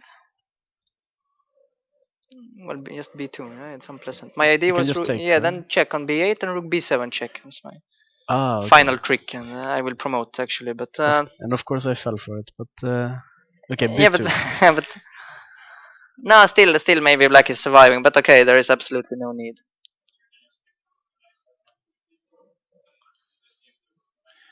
I mean, where do you put the king on h6 maybe? Okay, king f7 was perhaps unnecessary. Yeah, but checking king h6 takes and b2. Even this last trick didn't quite work. Let's see, or is there some counter trick? Some counter trick now. Probably not. No, I mean it's too many bishops. So even the trick didn't work. Yeah. So that's very bad news for Volkov, of course. Well, rook a8, yeah, it seems to be enough, more than enough. Yeah, and white should be very happy if he manages to draw this, I guess. Sorry, what? Well, he played rook a5 already, so. Yeah, he has already played rook a5. Rook is an a5. But I mean, the problem with rook a1 will probably bishop c3 at some point. Bishop c3 and then b3, yeah. No. Well, he's now looking for some lost tricks desperately, but Yeah, it's and unlikely to work. it would of course be very amazing performance by Sasekuran if he manages to. Well, Yeah, it of would be course, a very nice finish, of yeah. I course. mean, 8 points out of 9 is in this. It's really an excellent score, yeah. Yeah, But he seems to be winning, yeah. yeah. Well, it's Should we have going a to look be at some? thing for a while, so Yeah. we're gonna keep looking at board number 3. Of course, now board number 2, Kamsky drew his game against Xian. Not really sure if he's happy about that, but Well, he's not, yeah, for sure. I think at least his girlfriend or wife won the Elo tournament. Yeah, sure. So And it was an 8 some out of 8. consolation. Yeah, Okay, let's see now what happened here. yeah. Let's Bishop go back. G7. Yeah, he went for this, and He went Knight C4. Maybe this was a bit premature. I'm not sure. yeah, maybe there's this trick Bishop B5. I don't know if If it this was is what he necessary to wanted. allow it, yeah. I mean, he could start with some Rook D1, for example. Yeah, but anyway, something tactical is going on. He actually takes on B2 here. Hmm. Queen B3. And it takes on C4. Well, he won, but here he won back the pawn. Or he Yeah. won the pawns, or rather. Bishop F6, and he's not really getting mated now, is he? No, not yet. No, I think this This looks okay for black. looks much better than before, at the very least. Yeah. I mean, the king isn't getting mated, which I think would be quite a high Well, priority. that's actually not yet clear, but. But I mean, the pawn on F5 is still weak, I guess. And Well, he there's a pawn he on will take it H7 next as well. move, I guess. But question is what black is doing in the meantime. Well, you want to play King F8, of course, at some point, but. I mean, there's a pawn on F5 and another one on H7. Yeah, but probably you will have to give them. Both of them? I mean, what else? What do you want to play? Should we play, I don't know, Queen A5, try and grab pawns? But it's very dangerous to grab this pawn, I think. Leaving 6th rank with the queen, allowing D6. I don't know. What should we play then? I don't know. Yeah, you should probably run away with the king if you can. I mean, you King could play, I F8 don't know. takes, and maybe even King G7, yeah? And at least it's safe for now. Let's see, so knight. F4? You want to play knight F4 or jump with the knight at least? Yeah, and I don't know, knight H5 well, knight doesn't really work. Why not? Well, knight H5, bishop. I thought rook G5, but queen F3. Well. There is not really any threat after knight H5, I think.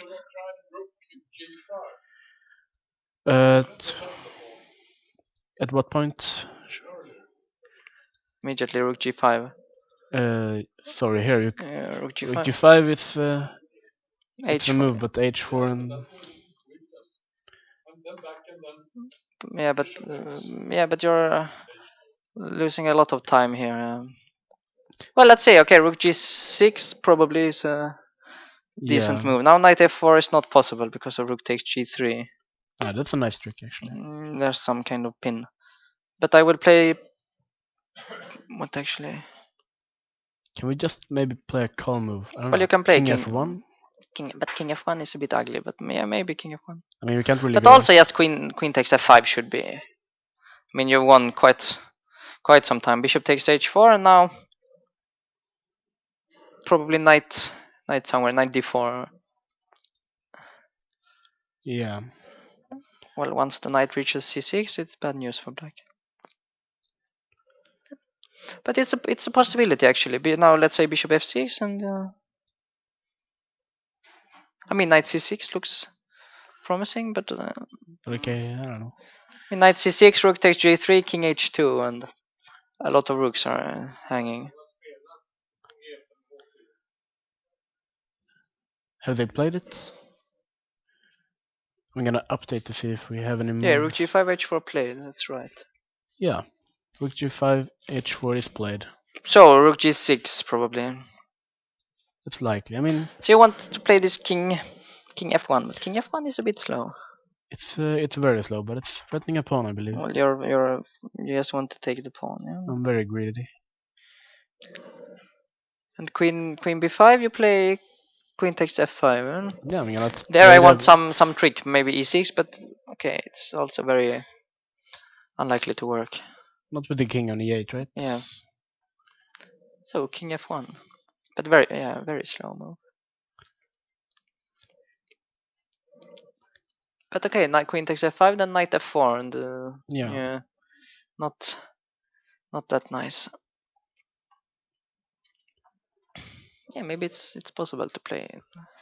I don't really see a good move for black to defend. Well, you have this game. some strange line, maybe queen a6 to pin the knight. Okay, well, Queen let's takes take f5, everything. queen c8. Somehow you will enter on and h3, but yeah, okay. I'm not sure how important it is. Well, h4 might be hanging, so okay, I don't know. Let's. Well, I mean, actually, you can also go to the ending, but I mean, taking here. taking there, and I don't know, maybe d6 or something. d6 is very annoying. And if you D6, take, we have knight f4, right? sure. So d6, rook d8, I guess, but here, Maybe I mean, take on his. Okay, maybe not. probably knight f4, and there is quite some initiative actually. If you go back with the rook, then knight d5, but knight d5 is also not clear. Rook takes d6. Yeah. It's messy. It's quite messy altogether. But even in such an ending, I mean, white is absolutely safe. So let's see. Rook g6 played. But I mean, such a maneuver like rook g5, rook g6 looks quite strange to me. Looks a bit odd, yeah, but also, probably it's born out of desperation. Yeah? If we have to make a move like king f1, then maybe it's okay. Maybe, but maybe we don't have to make that. I'm not too sure. Because again, we had this queen king f1, queen a6. Take the pawn, and you didn't have to go to the ending with white. You can maybe. I mean, this line? Yes. Sorry, king f1. Yes. Take queen c8. Well, queen e4, let's say, or queen f3. Queen e4. Yeah. Check, king g1. I mean, you can maybe take on h4, but can we really? Not very good. I mean, with the queen, I thought. Ah, sorry. But even this knight f4, I guess. Yeah, this king on e8 is always going to be a problem. Well, only if there is some kind of counter threat, but probably there is not. Yeah. Well, king f1 is actually not that stupid. Well, this is all very interesting, but of course, what's even more interesting is board number 1. Volkov playing Stasi Kiran, and they made a couple of moves. Well, he didn't play. No, he actually went bishop c3 immediately. Very strange, allowing the rook to go behind the pawn. Yeah, so rook b5 is played and bishop c2. So obviously the bishops are very nice, and well, he wants to push the pawn, yeah, but yeah, but bishop c5 is played, b3, bishop b4 is played. Bishop b4. So now he's fighting. He's fighting very hard here. Yeah. Well, you can play this b2 again, but this ending is not. Actually, now the pawn is hanging on f6, yeah, so it doesn't work at all. So that's probably not the idea. If we were to take this. Yeah, but then it's difficult to make progress, yeah? Yeah, but we only need to get it one more square. Yeah, but you cannot. You mean rook a8, rook a2 maybe? But rook a8, knight d2. Yeah, I mean the rook is nice on d8. Keeps out the knight. But, no, but in fact you can play something like rook a8 here. How do you... Okay, knight d4? Rook a2. Okay, there is rook takes b3 and white is not going to lose, but... Oh, yeah. But, I mean, of course, knight takes b3, rook b2 pin is... Well, we want something Well, also this actually doesn't work because check and move the knight, so... Oh, sorry, where? I mean, you can take with the knight on b3. One move before. Oh, sorry. Because rook b2, you have check. Oh, no, I understand. I mean, and check again, and knight c5 or a5. And yeah. Actually, white is maybe winning. Well, bishop b4, actually, maybe he missed this bishop b4 move because it looks otherwise strange to allow it. Or he has something else in mind. Well, I don't know. Bishop a1 maybe, but... It's a bit ugly. Maybe bishop a3. Well, bishop a3, rook... Then rook a... rook a8, bishop c1. Yeah. I just want to keep this pawn under protection, but... But it's very strange, yeah, now... Suddenly there is some kind of... I mean... He went bishop a1, yeah? Did he? Yeah. Okay, let's update, see if we have any more moves coming in here. Yeah, he went bishop a1. And I mean, bishop a3 looks quite natural. I mean... Bishop a3 is a very natural move, yeah? But rook a8? And bishop c1? Rook a2? Ah. Now I'm in trouble, right? Probably, yeah. I mean... I must be in trouble. d1 and maybe the bishop just goes somewhere. Okay, maybe bishop... But where? I mean, bishop d1 allows knight d3. Okay, yeah. Well, bishop d1, knight d3, you can play. Actually, where can you go? I don't know. Maybe this knight e1. He actually went bishop a3 in the game, so this position is he went quite. Bishop a3, yeah. Yeah, so this looks very dangerous. But if it holds, but suddenly it's much messier than before. I mean, your rook a8 was much simpler. Much simpler, and I mean very very easy to play. They made anything? Yeah, now also he doesn't look as depressed as before. Should count for something. But okay, this, I mean, knight e1, it doesn't contain a threat. Yeah, I can play bishop c3. Bishop c3. But I don't know, king f1? Can we play okay, but king f1, I can play rook a1 maybe. Okay, this is horrible. It is not going to work. Yeah, and I mean, if you take, I guess, just rook a1. Yeah, but also I can take with the rook if I want to. I mean, it doesn't really matter. Yeah. This looks indeed quite winning. So it seems like maybe Sasikiran is... I mean, he's probably still having a very nice position, but it was much easier to play rook a8, just trade off the rook. Yeah. The only troublesome piece. Still, Sasikiran seems to be, well, is it much better? Maybe winning. I don't know. Yeah, but still, it's more complex than before. Yeah. And when you start still, he shouldn't be able to lose the position. That's the most important thing. No, he should not. No, that must take some special effort. Do we have any? Okay, we have Antipov actually won his game against Sergei Ivanov. The two Russians played each other. And this looks indeed lost. Well, this was the position, position, 2 pawns up. So he won. What else do we have? We have Lars Oskar actually lost this game against Goganov. What happened? Yeah, he probably sacrificed too much. Well, h3 does not look right. No, he probably has to go for h4 instead. Try to create some. Yeah, rook d8, g4. This was perhaps too slow. He lost some tempo, and also allowed the bishop back on f7. Yeah. Well, he got the pawn to h6, but he played your idea with rook a7, and this was just too much. Yeah, it's not really enough. With the pawn on f6 and bishop on f7, black is very safe. Yeah, and now it's a final trick, queen takes e4. Yeah, and he just resigned. And rook d1, yeah. So no Grandmaster Norm for Hauge, but still a nice tournament. It was a pity. I mean, it was quite an interesting game, but probably he sacrificed too much. He got a bit carried away. What else do we have? Posny actually won his game against the young Sankalp Gupta. I believe he's only 13 years old. He doesn't even have a rating of 2,100, but his performance was like 2,500. But okay, today it didn't. Today it was too tough, against Posny. Do we have any other results? We have a draw, Mihailov against Sevian, which is quite an achievement for Mihailov, I believe. Sevian is quite a strong prodigy, of course. Let's have a look at Sokolov's game. Definitely. Whoa, what has happened here? Okay, quite a lot has happened here. After b4, okay, we have to go. He took on b4, very surprising decision, allowing the knight. So queen b1, bishop b5. Now the king is stuck in the center, and bishop d3 is quite a bit. This was very strange, Yeah. Okay. Maybe he missed something, but here he's just pawn down and the king is stuck, So it seems like Sokolov is ruining a good day for Wallace. So it's just an exchange down. Yeah, he should be able to lose this. He decided to give the piece on h6 finally. Yeah. In order to promote.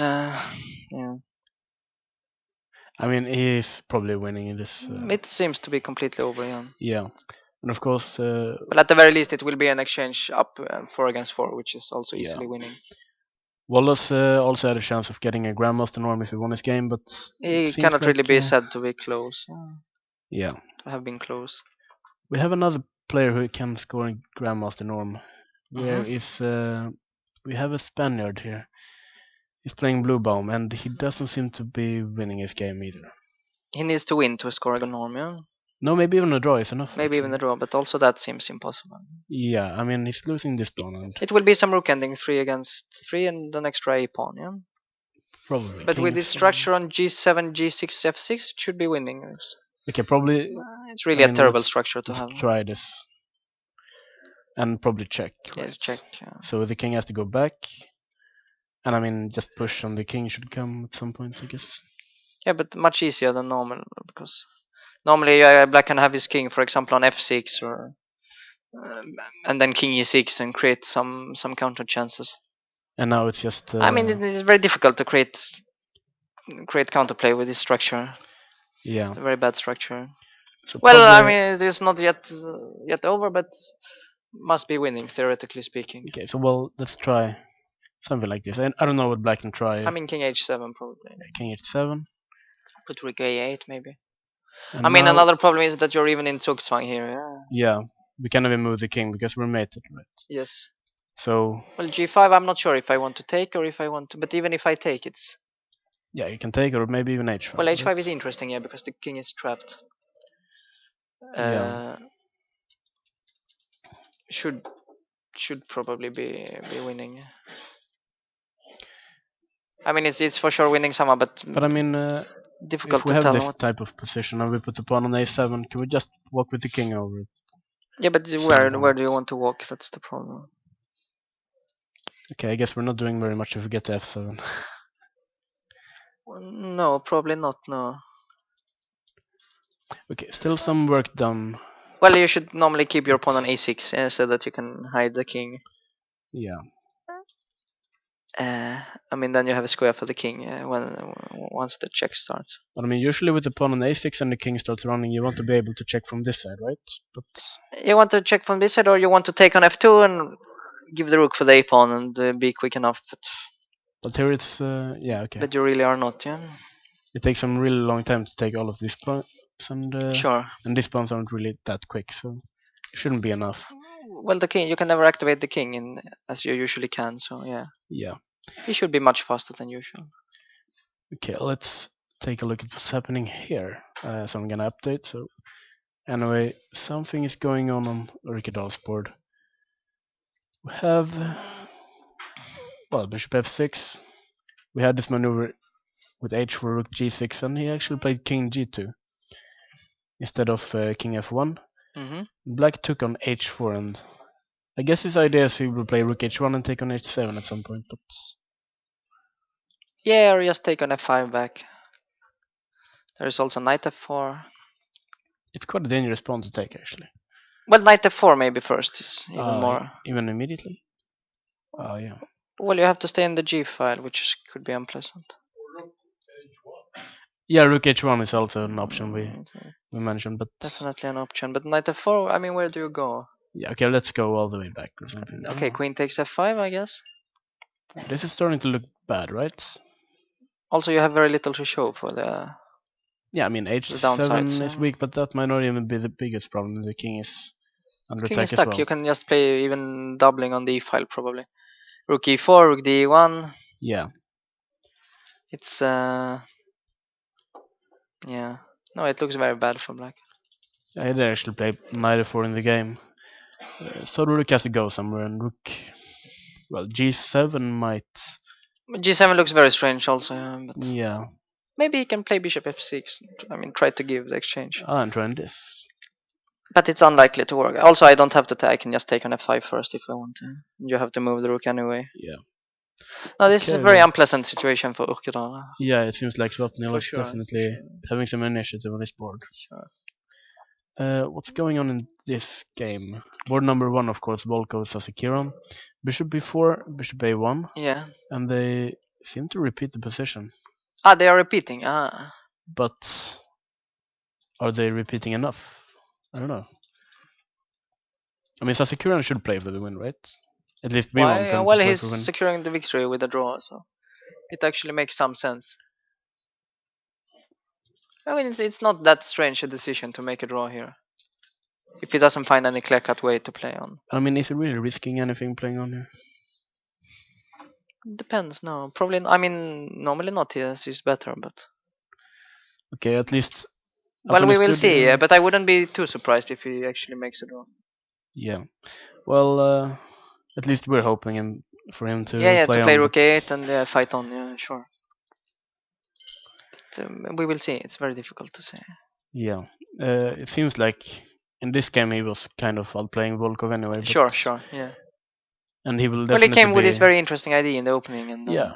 I mean, he's definitely a deserving a deserved winner, winner of the tournament, of course, yeah.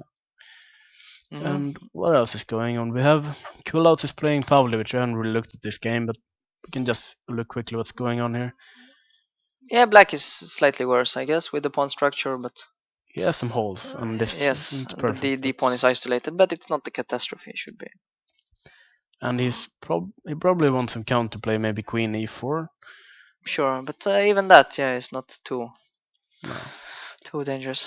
Well, he has definite drawing chances, even probably greater than the winning chances, but not very inspiring. Yeah. Sokolov is about to win, I guess. Sokolov, the pawn is very close to a new queen. Yes. You can probably even play rook a3, yeah, to Just to take on b3, and well, he's take on going to b3. play knight a1. Yeah, then I take and play rook b1. That's even worse. Yeah. It's probably about time to resign So, here. Well, rook yeah, a3 and resigns, I guess. that would be quite reasonable. The logical follow-up. Even rook a4 first, maybe, and I don't know many ways, but it's completely over. Yeah. Where else is there?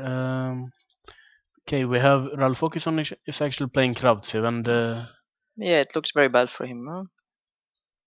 yeah, this pawn looks very dangerous, and this doesn't look as dangerous. No, and the knight is also dominating the bishop. Yeah, I mean, even if it takes, it takes. I mean, g6, he can't get Yeah, anywhere. well, there is no. Okay, it's not that easy for black maybe to make progress, but I mean, even rook g2 at some point. Rook g2, rook f2 maybe to win the f pawn. Should be very bad for white. Should be more or less lost. Yeah. Yeah. At least extremely unpleasant. Okay, I'm gonna keep updating for board number 1 because, of course, it's very important. Maybe we should even He actually played on, yeah, rook a8. Oh yeah. Very brave decision. Very nice. I like it. Very nice. Bishop c1. Bishop c3, I guess. Bishop c3 looks very natural. Preventing knight e1. Rook a1 is about to be played. It feels like he will win this game. I mean, Maybe, when he played the game, I mean, well, such okay, a good game. let's say king h2. Okay. But you play rook a2, not rook a1, yeah. I mean, rook a1, I wanted bishop d2 and just to attack the bishop, but well, I played rook a2 immediately. Rook a2 immediately. But this we also actually mentioned. Knight e1, bishop c3 is just resigns. Yeah. But I mean, it would be a shame just to agree to a draw in such a beautiful game. Well, actually. if you're winning, yeah, sure. Yeah, of course. It's very easy to comment and just say that he should play for a win, but yeah, it's while you're sitting there, I mean, you have the option of securing this tournament victory unshared. Yeah. It also makes some sense. And if I was there playing Volkov, I would probably take the draw as fast as I could. But well, yeah, well, what's happened here? Knight f4, rook g8. Yeah, more or less queen f6. Queen f6 instead. Yeah. But now queen takes h7. Suddenly, I guess he has to go. I don't know, king f8. king f8 is one move, yeah, but he didn't go for it. He went rook h8 instead. Rook h8 also natural. So the queen has to go to e4, I guess. It does too, yeah, probably. Or to d3. No, to d3 you can take the knight probably. Sure. So queen e4. Yeah. But the black position is really disgusting. Yeah? Bishop g5. Bishop g5. I mean, you can maybe just move the knight even. But to where? I don't know, knight d3? Yeah, knight d3 for example. I mean, queen h6, rook h1 is nothing. Yeah, we can't really make... Now you can maybe take with the knight on b4 next. Yeah, and I mean even knight e5, knight c6. Yeah, but you can also go via b4. Yeah, I mean, if it goes a5, but... Yeah, queen e4 played. Yeah, even knight d3 is played. Even knight d3, yeah? Yeah, it looks very good for... It looks very good, yeah? Slopnil. In this game, board number 1, he actually went bishop e3. Bishop e3, yeah? Yeah. And now what? Well, b2 knight d2 is still not that clear. So bishop c3 is the most logical way. And but now maybe... Can we play bishop d4? Sorry, bishop d4 or knight d4 is... Probably knight. Knight d4. He's still fighting here. Is he? Yeah, probably he is. Let's see. What if I take on d4? No, yeah, no, it's not going to be enough. I guess No. we really want to avoid Yeah, some sure, kind sure, of sure, opposite sure. colored bishops, unless they win immediately, of course. Let's see. What else do we have here? I mean, b2 knight d2. Even this looks actually very, very good for black, but Really, he's a piece down. yeah, well, this bishop is quite strong. I mean, I thought rook a3, rook d3, but now I mean, I thought maybe rook a3, bishop d4. Oh, okay. I mean, rook Then d3, rook bishop d3? takes b2. But I see now that I will not take on b2. I will play rook takes d2. Oh, you can even take on d2. I will take on d2 instead, and I'm not pinned anymore. So bishop takes b2, check. And you will win this one. Well, this should be winning. Yeah, I mean, you still have to work a bit, but Yeah. it must be winning actually. But okay, here you wouldn't resign with black. With white, you would play on. Yeah. But it looks very bad. We see that Orchidal Let's see actually. Orchidal, yeah. Yeah, he did play a5 actually, keeping the I pawn. played a5. Yeah. But now knight e5. Knight e5 looks very promising. Yeah. Just knight c6 and. Knight c6 or knight g4. Actually, you can also play f4. I mean, just to kick the bishop away, because your king is very safe on f3 anyway. Yeah, and it wouldn't be very happy on h6. No, and you block the h4. I mean, the position should be just lost for black, actually.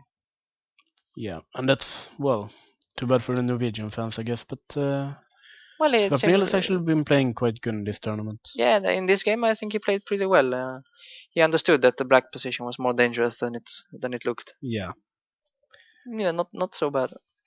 What else do we have? Sokolov actually won his game. Yeah, like we expected. Resigned, yeah. Yep. What else do we have? We have. Okay, we looked at this. We still have this endgame by. Blue is actually trying to be 2 pawns up instead of 1. And it looks like he's rook d2, king e3, just to repeat, yeah. But I mean, what is he supposed to play here? Huh? What is he going to play rook here? c2? And then. No, he will play. He will take an a5, I guess, and go to this ending. But haven't they repeated a couple of moves here? You mean they repeated too many times? No, maybe not. But rook c2, then he will play king d3, I guess. No, he will take an a5. Ah, sorry. I mean, he will go to the rook ending, I guess. I was confused for a while, but I mean, this should be winning, right? Yeah, it should be winning. Yeah, we discussed it even a bit. Yeah. Pretty sure it's winning. But they should be careful not to repeat too many times. Yeah. And of course, black will be very happy with the draw. Sure. We have Florian Grafel is playing Nixons. And yeah, it looks very equal. Quite drawish, right? Quite drawish, yeah. I mean, knight d3 next, but okay, next chance will fight. Of course, he will not agree a draw for too early. Yeah. But not very exciting, also. Okay, what else do we have? We have Blomqvist is playing. Still fighting. Yeah, and he's playing an Indian player, Krishna. Yeah, he's a bit better, of course, dominating this rook and queen. Yeah, this king side looks quite dangerous for black. Yeah. Okay, black is a pawn up, and you will not win e3 very soon. But at some point, maybe g5 and just open up the king side. Yes, or even penetrating on the others, like rook c3, queen c2, and you are already threatening quite some nasty things. Yeah, it looks very promising for black. And even like for white, sorry. Even pawn end games is supposed to be very good for white if you get this pawn, I suppose. Yeah, if you get it, but then you have to get it. Yeah. It's not too easy. What else do we have? We have Tikan is playing Huska. What's going on here? Well, the normal position, yeah. Normal? I mean, they will probably trade some either on b6 or on d4, well, white has a bishop pair. White has the bishop pair, but slightly weakened king. And black has some nice squares for the knights. Yeah, so probably actually you want to take on. Where do you want to take? Because if you take on d4, knight takes d4, queen takes d4. Yeah. Okay, you can take a pawn on b7, but your king will be very weak, most likely. Knight e3 or knight f4, maybe knight But okay, the bishop is hanging also. Oh, okay. Bishop g5 and bishop f4 maybe. Quite some positional compensation. So I think it's Well, it doesn't alright look very that, tempting for white. Well, he actually took on d4, and well, we'll Maybe see he if he can. takes Maybe on b7. maybe because he can trade the rooks Oh, with rook c8. sorry. Sometimes the program is a problem. We will have to go back.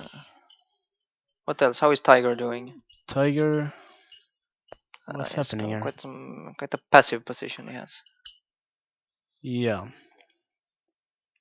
but maybe drawable. knight f7. I mean, he can never hope for more than a draw, I guess, but He cannot, yeah. Probably not, yeah. not with the king on h8, right? But the king will maybe run. Maybe the simplest way is just to take the knight and bring the king. Yeah, something like this in king f2. Yeah. I'll try to get this pawn, I suppose. Sure. I mean, black will activate his rook with the rook h7, but I will give a2. Something like this, I guess. Yeah. Take. And I mean, white is pressing a bit, but It should be drawable. should be drawable, yeah. But you never know with such an active king against such a passive one. And yeah, we also have this position, which should be over quite soon. Yeah, he should probably resign. Yeah. Yeah, let's see. Maybe the first couple of boards. Yeah. Okay. After bishop b3, he actually went bishop e5. Bishop e5, very nice. I mean, you cannot take it because then you cannot stop b2, b1. Yeah. But meanwhile, we're threatening some stuff here. Yeah, you're threatening rook a1, and you're also threatening b2 actually. So maybe the next move, bishop d4, is forced. Yeah, I did play bishop d4 actually. You're right. So what can we play here? So if you play b2, you will play knight takes e5. That's the idea, right? b2, knight takes e5. And next you will take on b2. Yeah. I was thinking after bishop d4, can we play? Okay, maybe we're not going to win this. I was looking at this, but. Sure, you can play this. Yeah, it's the solid way. Yeah? But it should be it's a draw, right? Yeah, quite a comfortable draw even without pawn on c4. Yeah, he took on d4 actually. He took on d4. Yeah, maybe he's going for it, but then he's no longer winning the game. Played it rather quickly. Mm-hmm. Knight takes. What's the plan here? Do you think he's going for? Well, probably has to play b2. Yeah. No, he will play b2 and he will take this position. But he's not going to win it, I guess. He's not going to win that. No, he's not going to win. No. It's probably going to be a draw. They shook hands. It will be a draw. Well, we have a winner of the tournament, of course, Sasekiran. Well-deserved winner, and yeah, well done to him. Yeah, definitely. Mm-hmm. And Volkov should perhaps take second place. I'm not sure. It kind of depends on what's going on board number 3, I believe. So what happened here? He pushed this f4, but he did, yeah. Okay, knight e5, king f8. This looked extremely nice for white. F4 also. Knight c6. White is playing very well. Rook c6, and it just took a pawn. I took another pawn, yeah. Which I believe. Rook g1. Yeah, so he's up a pawn and he has a terrific position. Probably, yeah. I mean, black has to go for some kind of tricks. Yeah, and rook even this pawn should be. I mean, rook a7, you can maybe take on before. I can even take immediately. Well, I guess. Okay, he actually played queen a6 instead. I mean, some tricks, yeah. Now if queen takes b4, I have queen e2 check. Yeah. Which might be a bit unpleasant. Yeah, we don't want to allow it. No, but then what do you do? Yeah? Knight, then you can take a2. Then you take a2. Okay, knight c6, let's say. Okay, let's take an a2 anyway. Rook f2. Let's put this one out. Queen b3. Let's see, yeah, queen a6. They are very low on time. Oh, they are. That's fun. Knight c6. Well, for us it's fun. Maybe not for them. Let's see. It should Probably be fun. He'll take on a2, right? He played knight c6. Yeah, he played knight c6. And he took an a2 as well. He took an a2, rook f2 must be played. Probably. And then I guess queen b3. Queen b3 or queen a3? Okay, rook d3 in either case must be played. Let's see. Yeah, I think the camera is a bit behind. Okay, let's see. But I mean, maybe you don't have to go to b3. I mean, maybe rook d3 is simply a tempo. Yeah, you're right. I don't know. Where else? But knight e5 will come and queen f6. That's the problem. Knight e5. Now we will see what happens. Yeah, queen b. Ah, he played queen b3. Yeah. And then I guess rook d3 is very logical. Rook d3 should be played. Attacking Yeah. and defending as well. And now no tricks. Yeah. I mean, you're always looking for some tricks here. I'm always looking for tricks here. But I don't know. Queen b1. Queen b1. Let's say. Yeah. Well, you have to also watch out for d6 now. I'm not sure what the queen is doing on b1, but yeah. Like you said, d6 or even knight e5 at some point. Well, knight e5, rook d6, and I was not sure. Queen f. I mean, queen f5 it looks nice, but f6 and there's no somehow the game goes on. Yeah. Well, you can play queen h7, but I will not take your knight. I will play bishop g7. Ah, but queen h5 then. Yeah, sure. Queen h5 looks very nice. Looks winning. Yeah. Yeah. What happened? Ah, rook d3, queen b1 played. Yeah, this is what they played. Sure. But everything looks very dangerous for black. I mean, okay, d6 is maybe not necessary. Okay, you can maybe take with the pawn. But knight e5 looks simple enough. Yeah, the knight is doing very well. Yeah. Sure. It seems like we have a special guest here. Sure. Yeah. At least, okay, knight e5, it should be just over. It seems like Swapnil is winning his game. He must be winning, yeah, sure. So, should we take a very short break and invite the guest? We will take a break.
Okay, we're back, and I have a very special guest with me. I have a very special guest with me, and we have a winner of the tournament, Krishnan Sasikuran. Congratulations! Thank you. So you won the tournament on 7.5 points alone. At least no one will be able to join you on 7.5 points. Of course, the important question: how does it feel? Well, very, very well. Yeah, I mean, this is kind of already my second tournament in Sweden this year, and I'm very happy to play here. And quite a good tournament, yeah. You played in Hasselbacken earlier this year. Yes, and I already noticed that Stockholm is, kind of full of nice places like a river. There's a lot of nature to walk around, and here every day I was walking along the river, and it was very pleasant, clears your mind, and so on. Okay. Well, if you played Hasselbacken and you play Rilton, so do you prefer Stockholm in the summer or in the winter? Well, it's hard to say. Well, I enjoyed both the climates. Yeah, it was quite nice. Yeah. Okay. I guess it's a bit colder than India, perhaps, but. Yeah, I've been to Russia quite a few times, so it's not that really cold. Yeah. And well, you play a lot of tournaments. I guess you're a chess professional. What's your next tournament after the Rilton Cup? I'll probably play in the Airfloat Open. That's coming up in February. Okay, and well, you came from this tournament right from Spain, I believe. Yes, Sitges, yeah. Yeah, and well, you played a lot of these open tournaments, and I guess you know a lot about the psychology behind like last games and. Yes.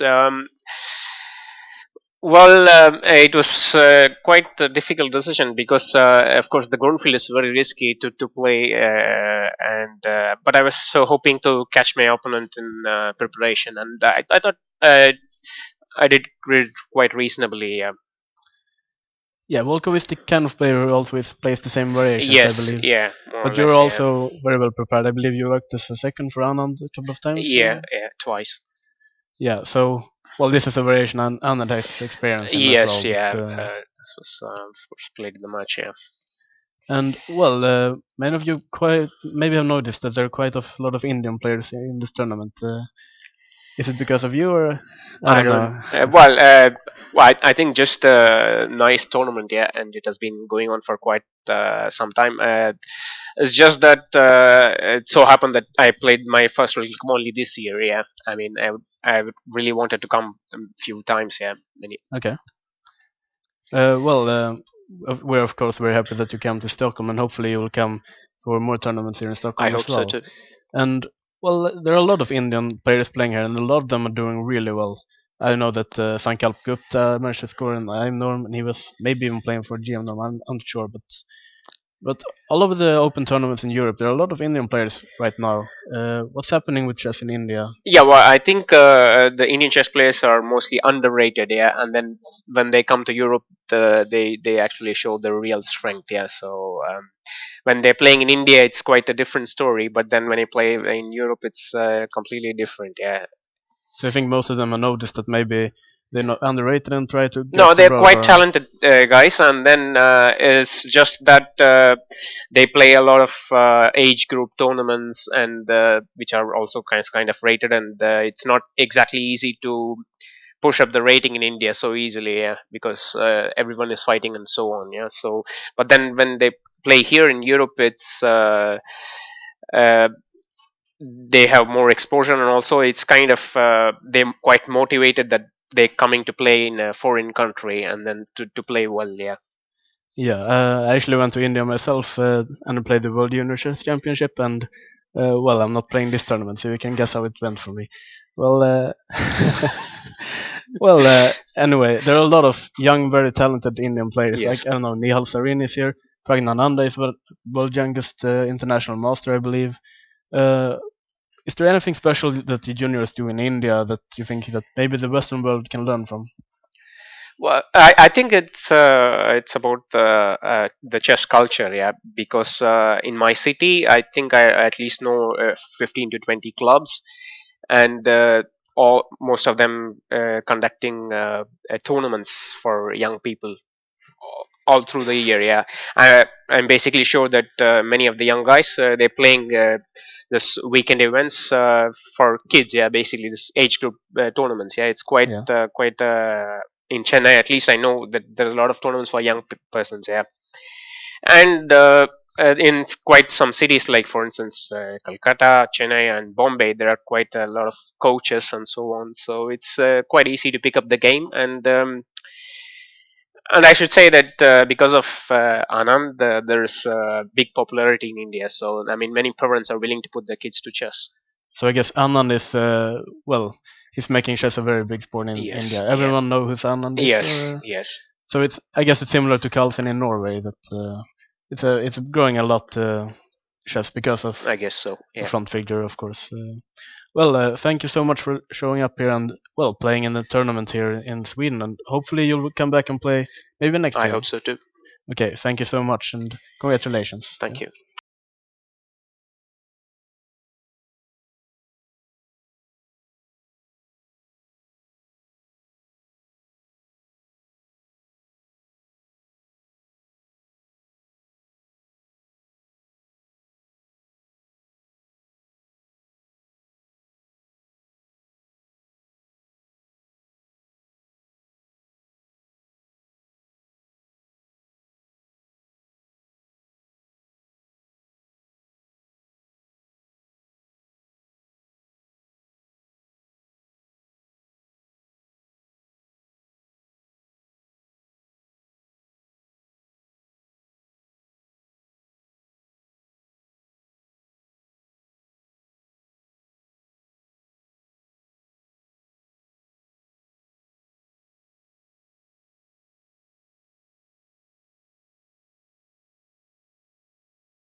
Okay, at least I'm back. I'm not sure where Niels Cornelius went, but I think he ran away to his room hiding for his simultaneous exhibition, I believe.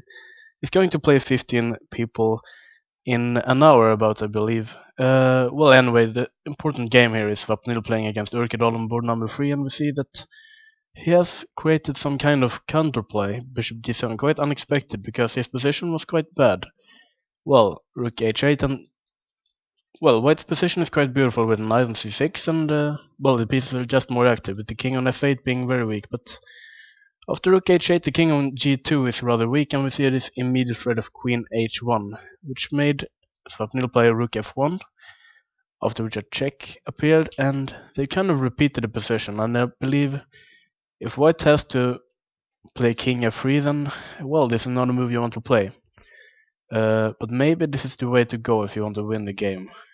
Possibly Rook H2 might be an option. I mean, Queen G2 is quite a big threat, but still, even if the king gets to G4, okay, maybe not G4, but yeah, Black has created some kind of counterplay, and I think White will keep playing this, but it's very risky.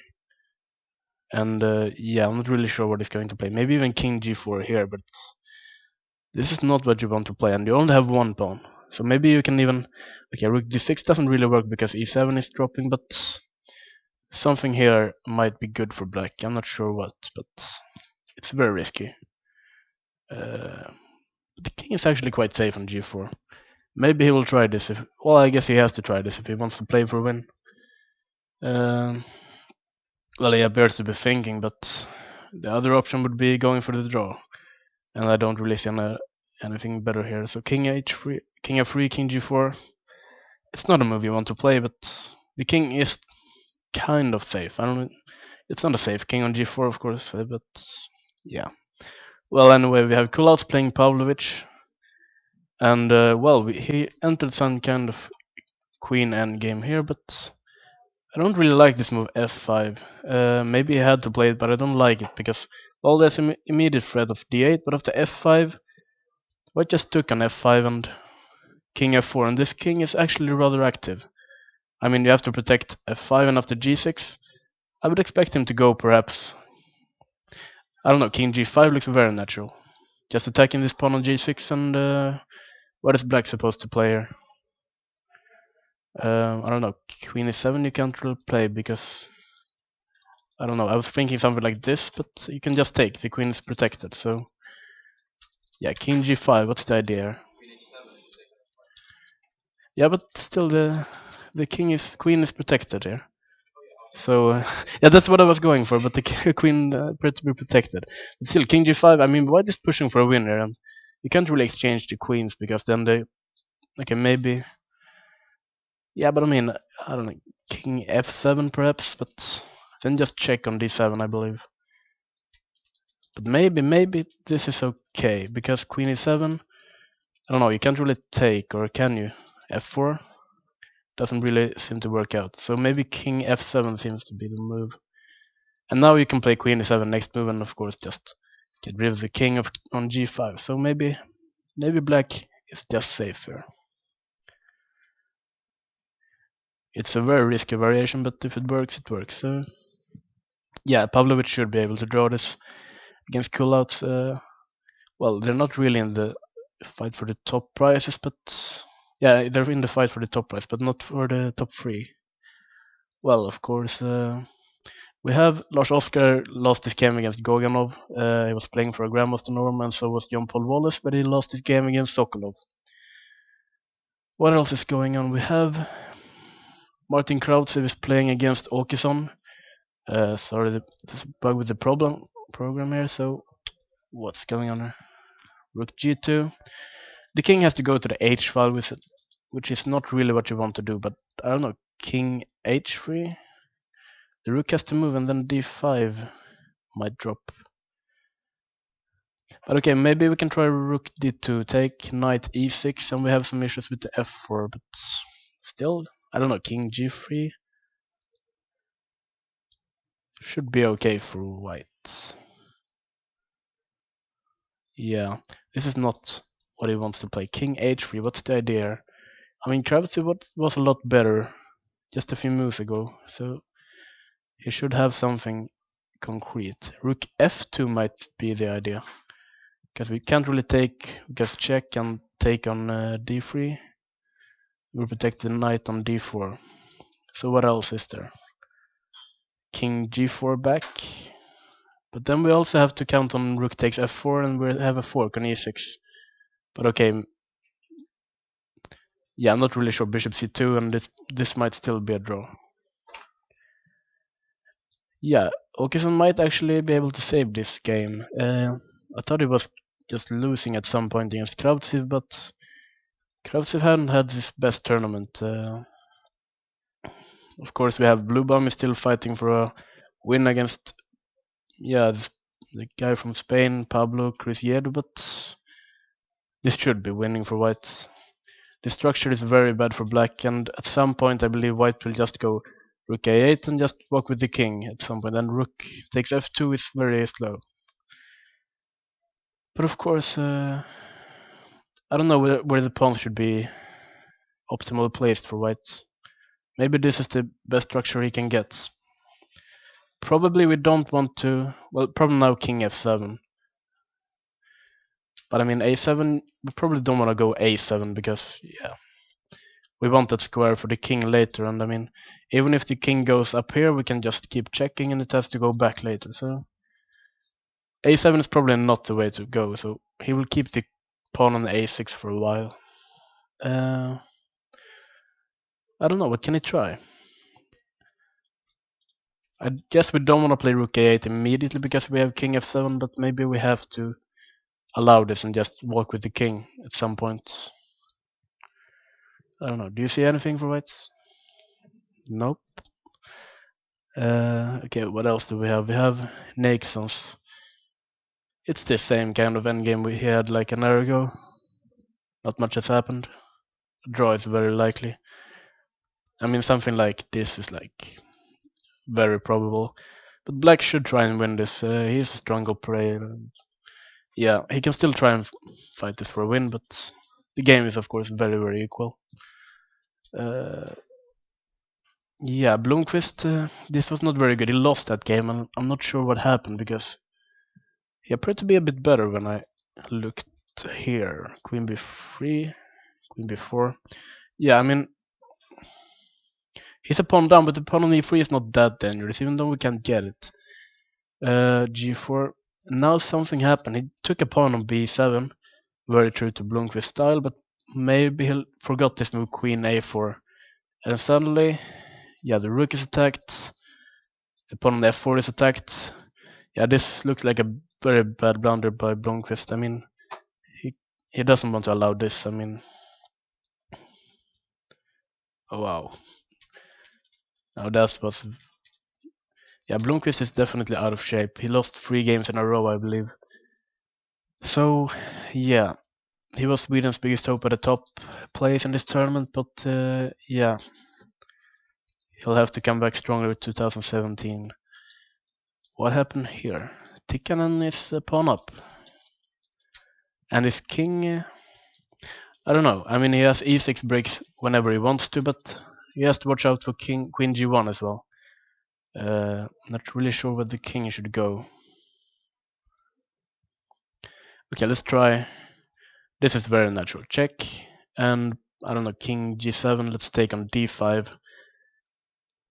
And the idea is that we can defend checks from behind, but queen takes a3, and I'm not sure if this endgame is actually winning or not. Queen a6, probably. Is this winning? Maybe, maybe not. Queen c3 might be a good idea, trying to get e6, but queen e6. It feels like West has very good winning chances, at least in practical play, but I'm not sure that's the way to go. But what's the alternative? Maybe he can play. Well, queen f3 is another option, just keeping the pawn on a3, but I don't want to let this pawn loose. I mean d4 perhaps. Yeah, you don't want to give this pawn too much space on d4. It can become dangerous, and but on the other hand, I'm not sure the other endgame was winning. But anyway, white is pressing. Maybe it's not winning, but he's pushing. Okay, I'm gonna see what happened on this board number 3. Yeah, he decided it was too risky to go for the variation with king f3, so he agreed to a draw swap nil against Urkidal. And I have to say that Black was rather lucky with that draw. I mean, his position a few moves ago must have been close to lost, I believe. He was a... Well, just looking at the position here, White has a spectacular position. Knight on c6, the king on f8 is very weak. Bishop on h6 isn't doing anything at all. But maybe White was too quick at some point. He allowed some counterplay. The queen got into the position, and suddenly White's king was rather weak. Well, rook h8, and well, he was thinking for quite a while, so he must have considered king f3, but he decided it was too risky. So the top 3 games are done. They all end in a draw, which means Sasekiran wins the tournament. Volkov should come in second place. Yeah, probably. What else is there? Most games are actually done. Tiger managed to draw his game against Johan Solomon. He was defending for a while, but it should have been a draw. Oh, okay, Tikkanen actually went for this move e6. So we must have some kind of plan. He can take a3, but I mean, that pawn is not too important. I guess king h4, the king is kind of safe, and suddenly Black's king has some problems. I mean, taking here, e7, it's all just very good. So I'm guessing he's not going to take the a3 pawn, but instead queen g1 check has to be considered. And, well, I don't know, king f3 looks natural, but what else is there? King h4? King h4 might be the idea, because after check, we can check on c1, but we can go f4 and the king is actually quite safe. So probably he's going to get the king up to g5. And of course, if we get to, we can even play for mate with king h6, but it shouldn't be necessary. Well, e6. If it works, then it's fantastic for white. It's he can pick up all these pawns if black has to play a move like take on e6, but yeah, it's probably very good for white if black doesn't have anything immediate. This idea with king h4 seems quite good. I don't see anything immediately wrong with it. Do we have any other results, at least important for the tournament? Well, Nixon's is still trying to win. Not sure if he'll be able to. Blue Bomb actually played this move f4.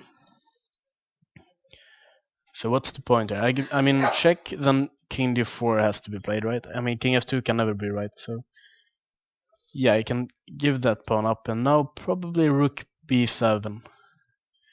Yeah, something like this has to be the idea, and king h7. And now the king will probably just go to b8 and win. Because we can never make a move like king h6, because we have rook b8, and we can't really take the pawn because we're mated on h8. But yeah, this move a4 looks quite good, because yeah, these pawns are just stuck.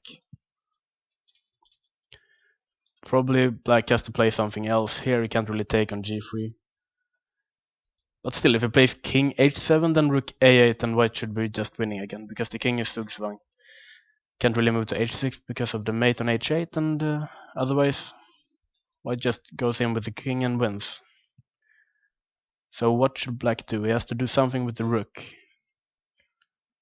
But rook a4, maybe white just walks here. Not really sure what black is supposed to do. I mean, black is waiting for white to play rook a8, because then we have king f7, but if white doesn't move the rook, then he can no longer go anywhere. And king h7, just rook a8, of course, winning. So this, yeah, black shouldn't be able to draw this. But on the other hand, if black manages to draw, I think he will score at Grandmaster Norm, but it doesn't look very likely at this stage of the game. Grafel played knight d6. Well, he's threatening a check on e8. It's a very serious check. I don't know, rook c6 looks natural. Yeah, I mean, the game is still kind of the same. It should be a draw. But black will try and win it somehow. Okay, and played king e7 instead, but I mean, it doesn't change the position in any way. Cruzeiro actually played rook a4, but yeah, White should be able to play king d3 and just win this game, I believe. So what else is going on? We have board number 4. Callouts. Put the queen on d7, which is a very good square for the queen, but I'm worried about these pawns. But okay, if we take immediately, maybe White can play really aggressively with king g5, but we can also just check here and take on b6. And we keep this pawn on b3 protected. I don't know, is there a draw? Queen h2? This doesn't look right at all. I don't know, what's the idea behind queens takes c2? Am I missing anything? We have a very strong international master in the audience. Can he... I don't know, what's the idea behind queen takes c2?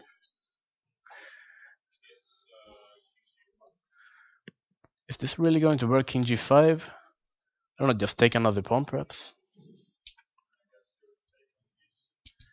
But now I will start checking everywhere. I don't know, queen g8 maybe? Yeah, this might be a reasonable idea.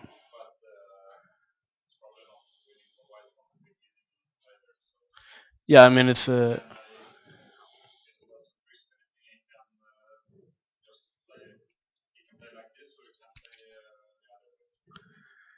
Yeah. You think it's just a draw or...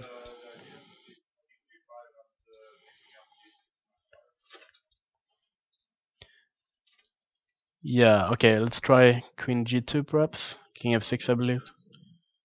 I don't know, queen b2 check. Can I take... I can't take b3 because we're queen d8 mate, okay. Then...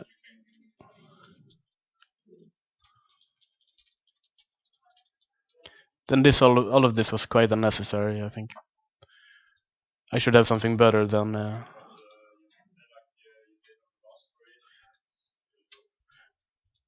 Yeah, I mean this line.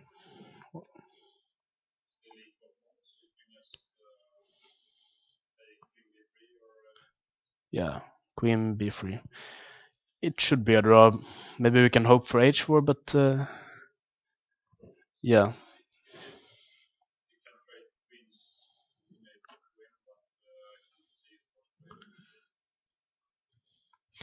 Yeah, I mean a move like queen f7.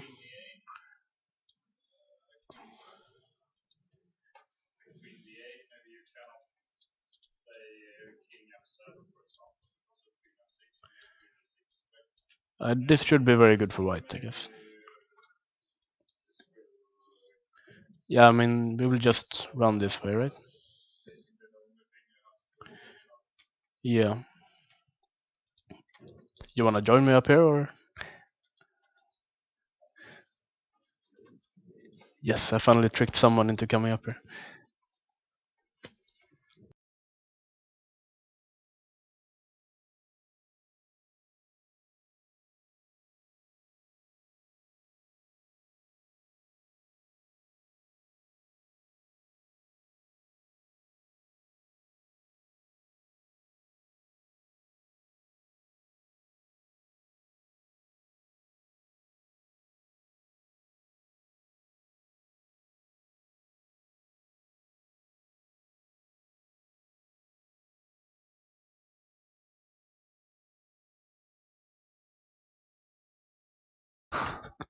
Okay, I found Jonathan Westerberg who is going to substitute Nils Grandelis here in the studio. You won rather quickly today.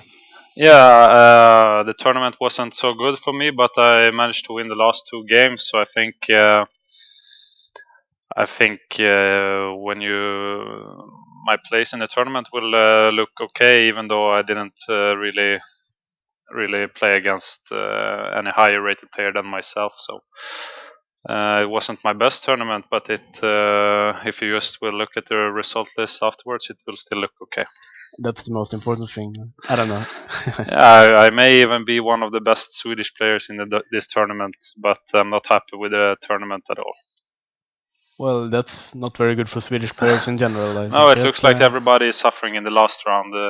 Especially Erik Blomqvist was our big hope like 3 rounds ago, but he lost his 3 last games, and it looks like Ralf Åkesson is having some troubles today. And even if he makes a draw, it will still not be a huge success for for Sweden. Well, I mean, Eric was leading the tournament after 6 rounds, but then he appeared on television and lost all the games. Yeah. That's a reason, but I don't know. I didn't see this game. I guess he was playing against Sasikiran, and apparently he had like a clear draw and blew it in just a move. But I didn't see this. But he's a very, Eric. This happens to Eric sometimes. He wins a lot of games, but when it goes wrong, it can go wrong for like 2 or 3 rounds in a row. It's really like. He needs this flow to be going on for him to. I think he's a really well. psychological player. Well, anyway. But today I was just sitting like 2 boards next to him, and it looked like he was doing very well after just the opening. Yeah, I think he blundered. I saw his position when I saw his position a bit earlier, even when the bishop like after move 14 or something. Right like this position, yeah. After this, and the king d2 and rook c1. I saw this position, and it looked very promising for, especially after queen a8. It looked really promising for white because white is the only one who can keep control over this c file, and it's not clear what black's counterplay is. But I didn't see what happened afterwards. And well, I think he was doing quite alright up until here. Here it's still a bit unclear, but he should be pushing a bit. The king is a bit weak. The pawn on e3 he won't get back too easily, but black can't really do much. But in a position like this, you can still understand why things go wrong, because he has sacrificed the pawn, and this pawn on e3 is still alive, and the white king is potentially weak, like what happened in the game, and it's not clear what white is doing, because you want to open the king side, but when you open the king side, your king will be even more weak, especially if black only needs like 1 penetration square for the queen, like 1 entering square, and it's all over. So it's very sensible position in that way, that you have to keep everything under control in order not to keep everything stable. But yeah. Well, anyway, in the game he got too greedy and he grabbed his pawn on b7. It's move 36, so he's probably low on time as well. And after queen a4, suddenly it's a bit risky. The rook is hanging, the f4 is hanging. Now he's in trouble, and he just lost rather quickly. I believe king d3, and it took on e5, and everything just drops. So we resigned in a couple of moves, but yeah, it was probably not even. I didn't see this pawn sacrifice. It was probably not correct to give this pawn, to allow this pawn to end up on e3. I know, but probably here he shouldn't be losing. At least I don't know. He should be a bit. I don't know, g5. I'm not really sure how to play this position, because queen b5 is also coming. Yeah, but then we have queen c4 at least, right?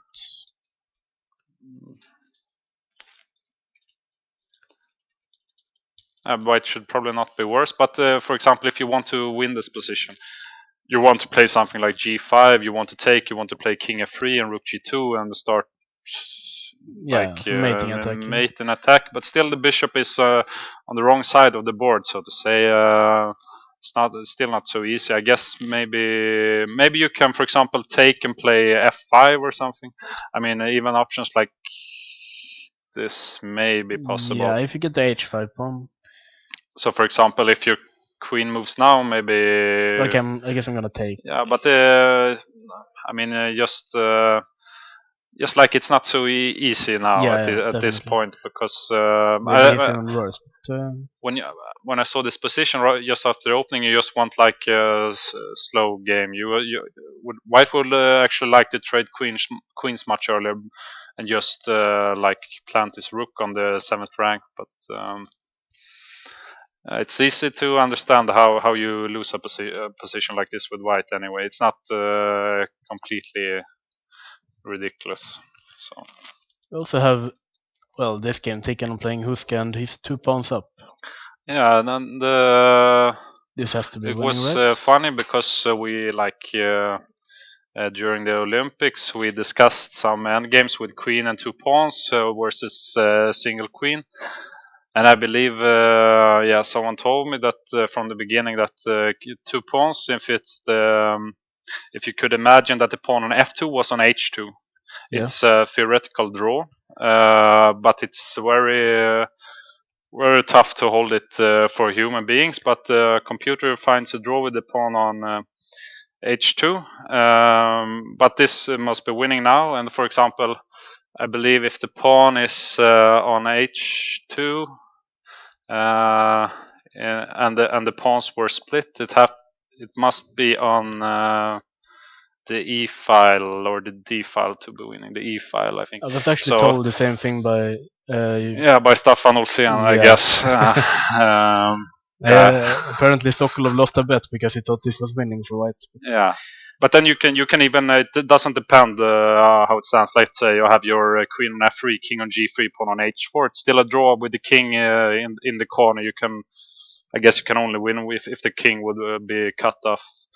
But now I saw this e6. It looks very promising, and this not to mention being extremely good chances practical. It should be winning theoretical as well now. Yeah, I mean, queen g5 like you played, and he doesn't have any checks. I mean, soon white will start checking and get the king closer, and maybe a g pawn up the board. I mean, the idea is John combines on ideas of threatening mate, pushing the pawns, or threatening to exchange queens. Yeah.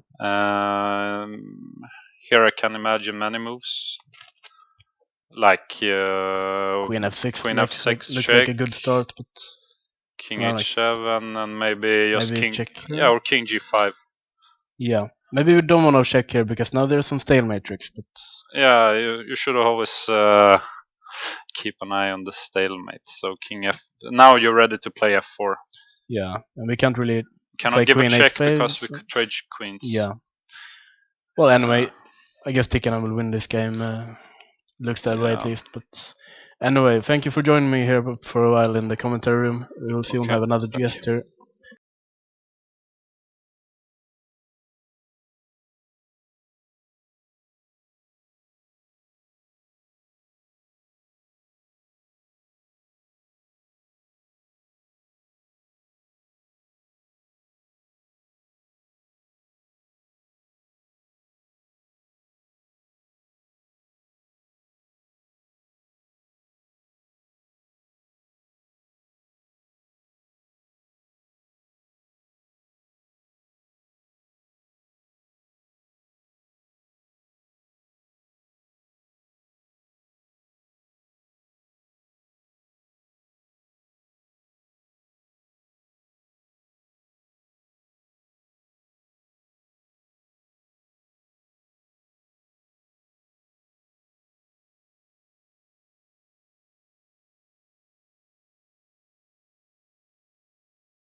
Okay, welcome back. We have another guest with us. We have Vera Nebulsina with us.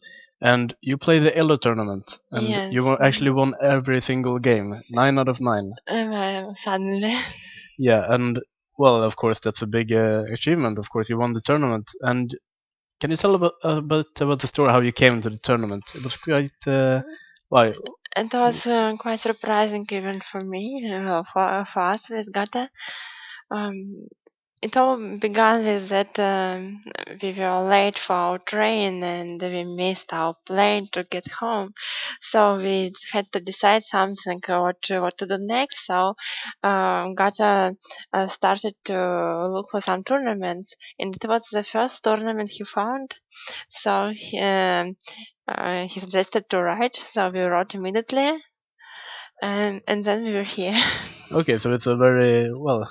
You played the tournament in Spain, or yes, in Benidorm, and then next in Sitges.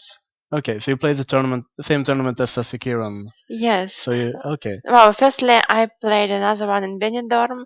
It was under 2300, and next we played in Sieges together with Gata. Okay. Well, when you came to Stockholm, it was this morning before the tournament started, right? No, Or I guess it was in the night. oh, sorry, you came in the night, Yes. but you decided to come in the morning, or how was it? Just one day before, on the Boxing Day. Yeah. Well, of course, we're very happy that you and Gata came to play in our tournament, and hopefully you will come later. Of course, you are very happy with your tournament. Just won every single game. Has it happened before winning? In my childhood, Okay.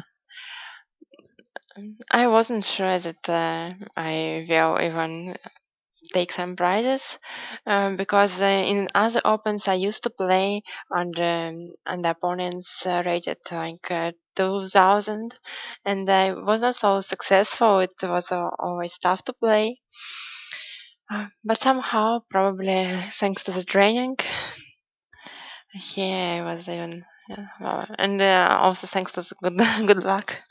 Well, did you enjoy Stockholm or?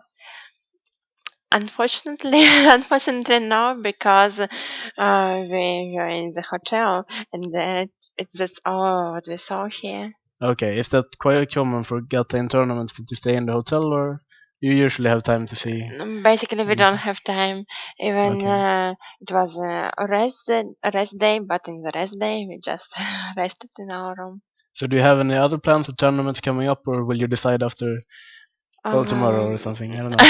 no, basically we plan everything ahead, but it just happens. And sometimes, as a chess players, we must to foresee all the events beforehand, but we also should be flexible and to react to the reality. So now we will go home, and next probably Aeroflot Open. Oh, you'll play an Aeroflot like Sasikiran will as well. Well, we are not sure yet. In a Okay. few days, we will decide. Well, of course, big congratulations on winning the tournament and 9 out of 9, and hopefully you will come back with Gatal next year, perhaps. And well, maybe you'll play in the cup tournament, maybe face him even. Well, probably. Yeah. Okay. Thank you so much for Thank joining you. me. Well, Okay. and thank you for the great organization. Actually, I enjoyed a lot. And when I had time after my game and Gata was still playing, I watched online and saw your commentary. It was very interesting. Thank you so Thank you. much. Okay. Thank you.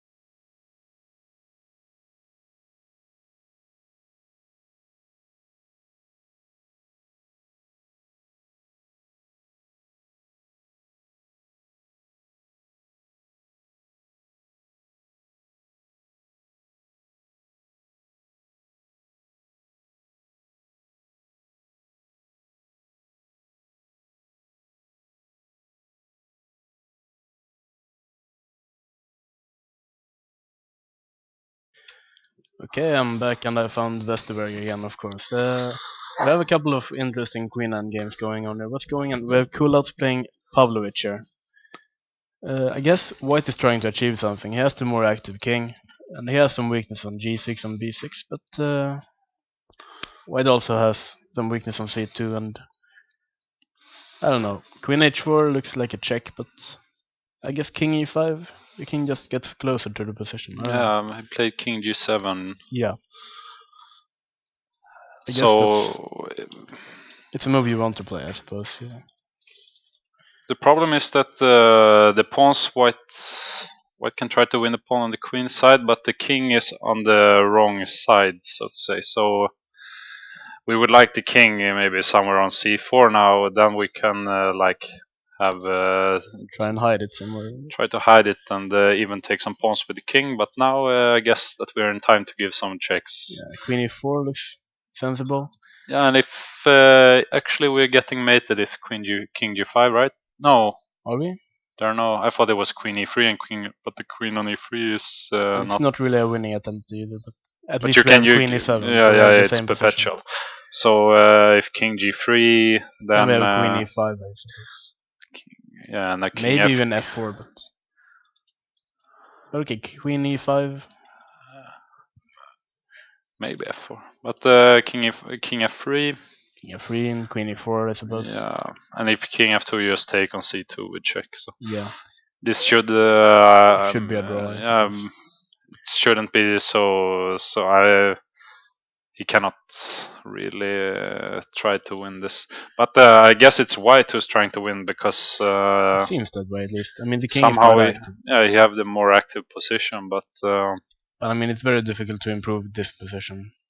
But the white king is. I mean, it's tricky and tricky in that way that you both want the king to be. You want the king to hide your king, but you also want the king to be active. So it's like a fine line that you're balancing on, and it feels like the black king is quite safe, and the white king is very vulnerable. It's not vulnerable in that way it's getting mated, but you will always have a lot of checks, and the checks is also winning pawns. Like c2 will fall or h3 will fall, and. But I mean, in this kind of position, the white king looks active because at some point, if the queen goes anywhere, it can enter the position. Yeah, but after king g7, it can't really enter it. The idea was apparently to go to g5 because black stopped this idea. Now, but it's. I mean, it's. But a draw should be very likely. Yeah, I'm not even sure if it matters at this point what you play. I mean, like a move like king f3 or anything, king queen d5, queen c3 check. Everything is probably draw. How is Ralph doing? He's 2 pawns down. Can he draw this? There should be maybe some drawing chance. What do you think? It's probably very, very, very tough to hold this. I mean, in a dream scenario, he would get to sacrifice the bishop for both pawns, but he will not be able to. That's the only way to make a draw, because you can never really trade, and even if you trade rooks, it's probably lost. So the only hope is probably to give the bishop for 2 pawns, but it's it's very difficult to give the bishop for 2 pawns when there are a d and the h pawn. You have to win one first and then give the bishop. But okay, should he go knight g3, knight e4? What do you think? Yeah, black also have a nice position with the rook on a3, so the king is already cut off, so he can like combine the plan is obviously to queen a pawn, but he can also combine it with trying to mate white. It's really pleasant to play with the knight in a position like this because you have like more free play, so to say. You can do a little bit whatever you want, but knight g3 looks like a good beginning, and then knight e4, king e5, maybe. Yeah. The only thing is that you have to keep an eye on both pawns. So you cannot drop h6, for example. It would be probably a draw already. Yeah, I mean let's say something like this, and black improves the position, rook h7, and if we get here and we can sacrifice this bishop for this one, so that would be some kind of drawing idea for white. Even that is slightly unpleasant, but and that's. But I think at this point it should be winning. It's just it requires some technique maybe, but the thing is it's really difficult to play with white because you have actually no plan in this position. You can only wait and hope that you will get one chance to save the game. We also have another endgame. We have this, and it seems like white has made some progress. Yeah, you were doing commentary together with the Grandelius when you entered this endgame, and he said it about this endgame is like known to be like drawn, but that's the case when the black pawns on the king side are not like doubled. So this was an example why you should not have doubled pawns. I guess Black's only idea here is to take as many pawns as possible and run with his own pawns. Yeah, but in general, you have when you reach this position, you have already won f4. Well, let's say rook a8. It's the only try at least. Yeah, and we white, could even take g7. Right? You can take, but you can also wait with it. You can just queen, I guess. Queen, take, and take on h4. Yeah, you can just take. We could the pawn, I guess. I mean, of course, we have to calculate it, but this is maybe a draw. This may be a draw actually. But I mean, so should be slightly precise, maybe. Oh, he actually. Yeah, maybe you should take on g7. I actually played a real nice move in the game. Rook e1. He played rook b6. So whenever black takes here, we can take on g6, and we're cutting off the king as well. But okay, I guess. Yeah, he will. Yeah, he delivered check and check. But after king a6, he must take now. Yeah, because we can't go this way because of rook b8, I guess. Or he can go. He can go this way. He can go back once again.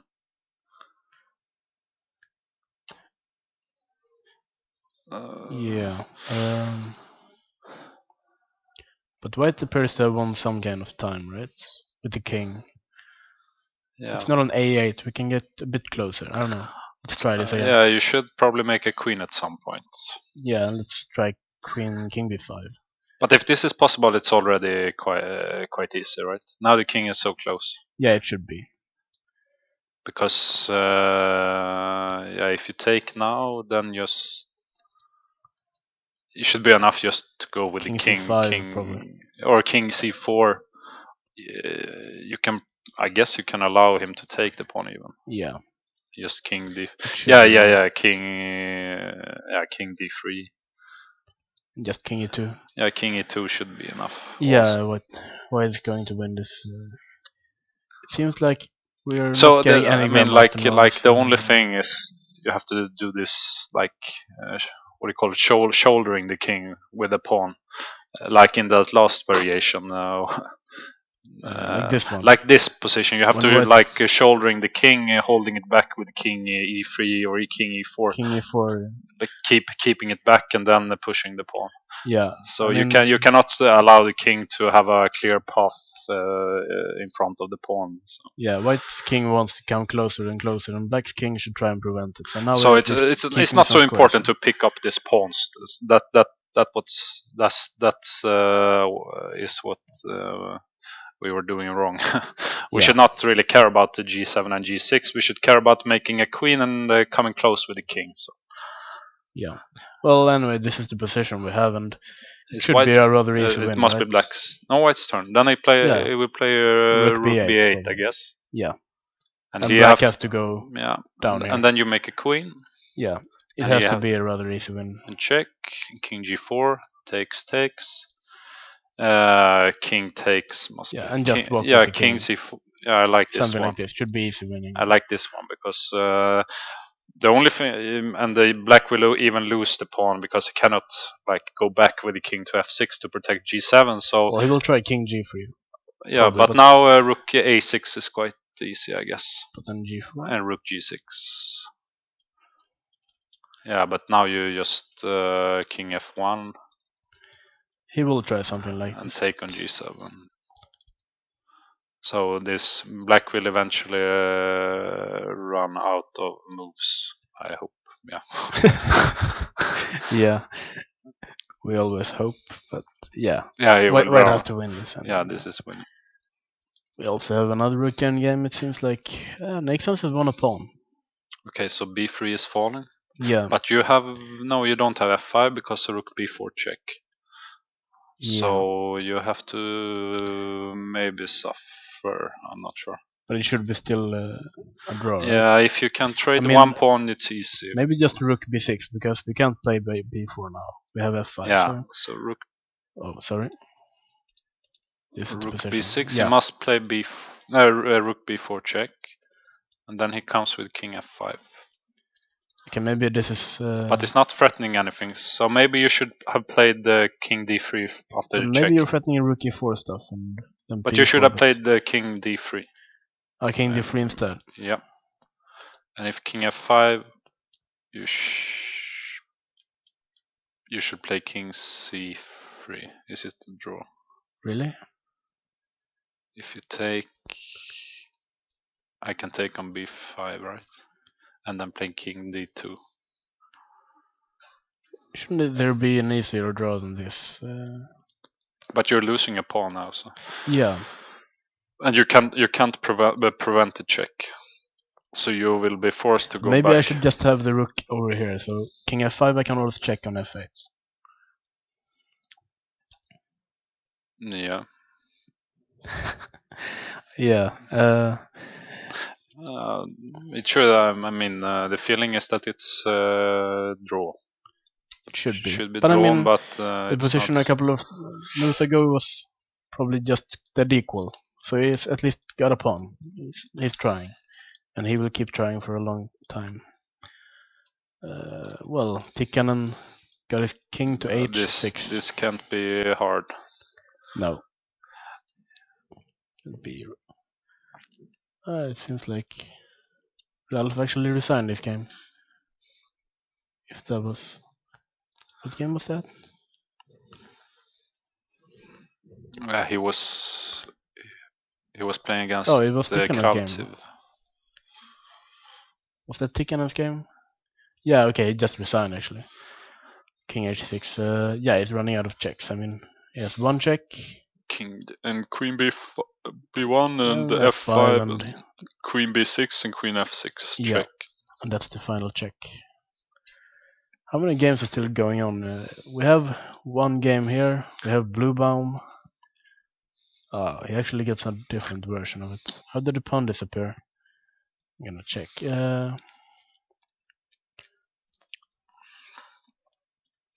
No, something strange here. Where did the pawn on g7 go? I don't know. Does it matter?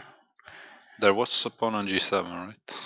It was supposed Yeah, to be he a took pawn. it on move 46 somehow. Oh, he took it here. Okay. Oh, I'm not sure why we still had that pawn in our analysis. But this is just. It should be lost even with that pawn. Yeah, he played. Guess. I mean, he played g4. He's gonna play check and king g3 and yeah, just block the pawns. And I mean, something like this. And when he moves, then king f4, and it's game over, I guess. So Bluebaum is going to win this game, which means Pablo Cruzeiro doesn't get a Grandmaster norm. He gets an international master norm, which is, of course, a good achievement as well. But I have a feeling that he wanted a Grandmaster norm as well. Yeah, me too. You'll get yours. Don't worry. Okay, Ralph went into this endgame. Okay. Maybe king f3. He went king g5, and the bishop is running out of moves, perhaps. Yeah, but maybe the best chance was to take it anyway. I don't know if it's completely clear. Can you really hold this? You want to keep the d pawn. You want to keep both pawns. Okay, let's try h5. You want to keep both pawns, but you want to sacrifice h6 at some point. I'm gonna try h5 here, just keeping that. The feeling is that it's winning. The problem is that like if you give away the d5 pawn, the king must be cut off on the d file, yes. Yeah. So like if the king, but the king cannot take it maybe. But I mean, white will try to attack the pawns somehow, like your rook d7. I don't know. Rook d7. Well, what can we try? It doesn't look completely clear, but okay, he will play. I mean, he can play king e5 perhaps. King e5. And then I guess you kind of check. Yeah, he will give a check. And I guess maybe king f6. I don't know if I improved anything, but he will go back. I wanted to win time somehow. He will go back to d7. And king e6. And now rook h7. And maybe rook h2. Yeah. And maybe just take it from here. And now, yeah. Now maybe rook h8. So, yeah. but But I mean, black has to make progress very slowly. I Black guess. is actually quite passive in a way. He would like this in. But I mean, rook h3. I would rather like to keep the knight. Maybe it's winning, but it's not. It's not that easy. Yeah, check and king f4 maybe. But then maybe we And just rook keep running. rook d8. Rook d8 and d3. King e4. And have I blew it? You have to play h4. Yeah. Yeah, maybe it's. It But isn't- on the other hand, you can't. I'm not sure if I've done this the right way. But But maybe this was wrong Yeah. from white. But maybe maybe was wrong it from may black. it may be winning. But I think that Krauze was pretty sure he was winning at least. Otherwise, he wouldn't have gone for it. no. But it's not. It's not completely easy. He can fight. We have Kulat is still trying to win his game. Yeah, is he though? Looks like. Now it's just a draw, right? Looks like he will be forced to take a draw now. Yeah, he. I actually somehow prefer black's position now with the pawns on f5 and g5. So, but okay, I cannot stop the perpetuals anyway. Yeah, it has to be a draw. Which means we only have a couple of rook end games left, actually. And I mean, Blue Bomb is going to win this game. He should actually resign any moment now, Cruzeiro, but Yeah, this is nothing. yeah. And we have this game by Naxons playing Graf. Yeah, so he can also start. Is it black? It's black to move, yeah. He played rook a8. So the check must. Yeah, I mean, he went for this idea that so king f5 can also be met by rook f8. But he didn't force black to play rook b4 check. No, how is he supposed to force it? Yeah. I mean, this was the move we. No, rook b. We were looking at rook b6 first, just to. I want because this is like it's like a position where you don't really want you don't want black to make any improvements, so you want to like force everything already, like rook b4, king d3, and trying to trying to close into the rook, like king c3 here. Yeah, for this example. was the first variation, but I mean, rook a8 looks more natural to me. So, I mean, king f5 can also be met by rook f8. So. Maybe he would play rook b1. Rook b1 and no, I don't know, king d4. Yeah, and b4 maybe. Yeah, he can try this, but is it really winning? Maybe. He'll try. No, I think it's draw, but it's not because when the pawn gets, if I can get my pawn to b2, it will not be easy to win it anymore if f4 is falling. But okay, if I put the pawn on b2 and I play king c3. Yeah, I play king f5. And I play something like rook, I don't know, a4. Yeah, but now rook f1. Take. And I take. And now I have to, I don't know, rook a3, I suppose. But now I'm winning after rook d4. I hope. I'm not sure, but I'm cutting off the king and I'm like building this bridge. Should be winning.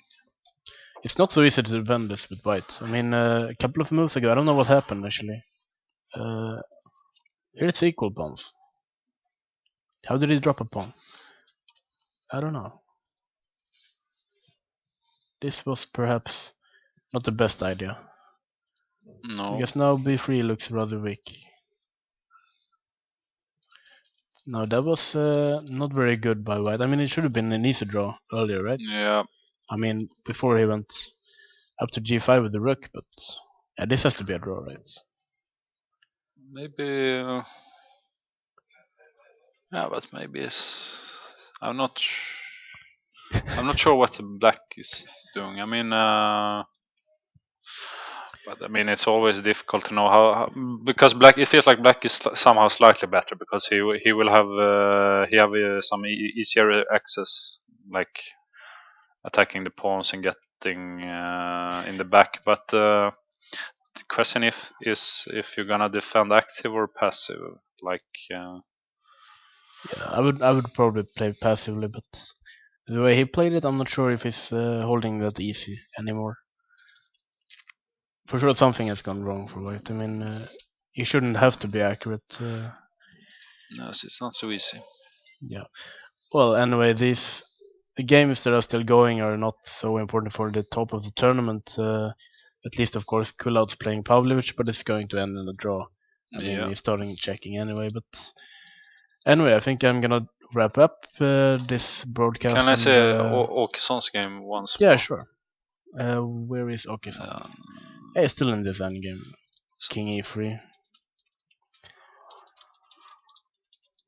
It feels like black is perhaps winning, but it requires some technique. Yeah. Still some chances to hold it, but I mean, this end game may take a while.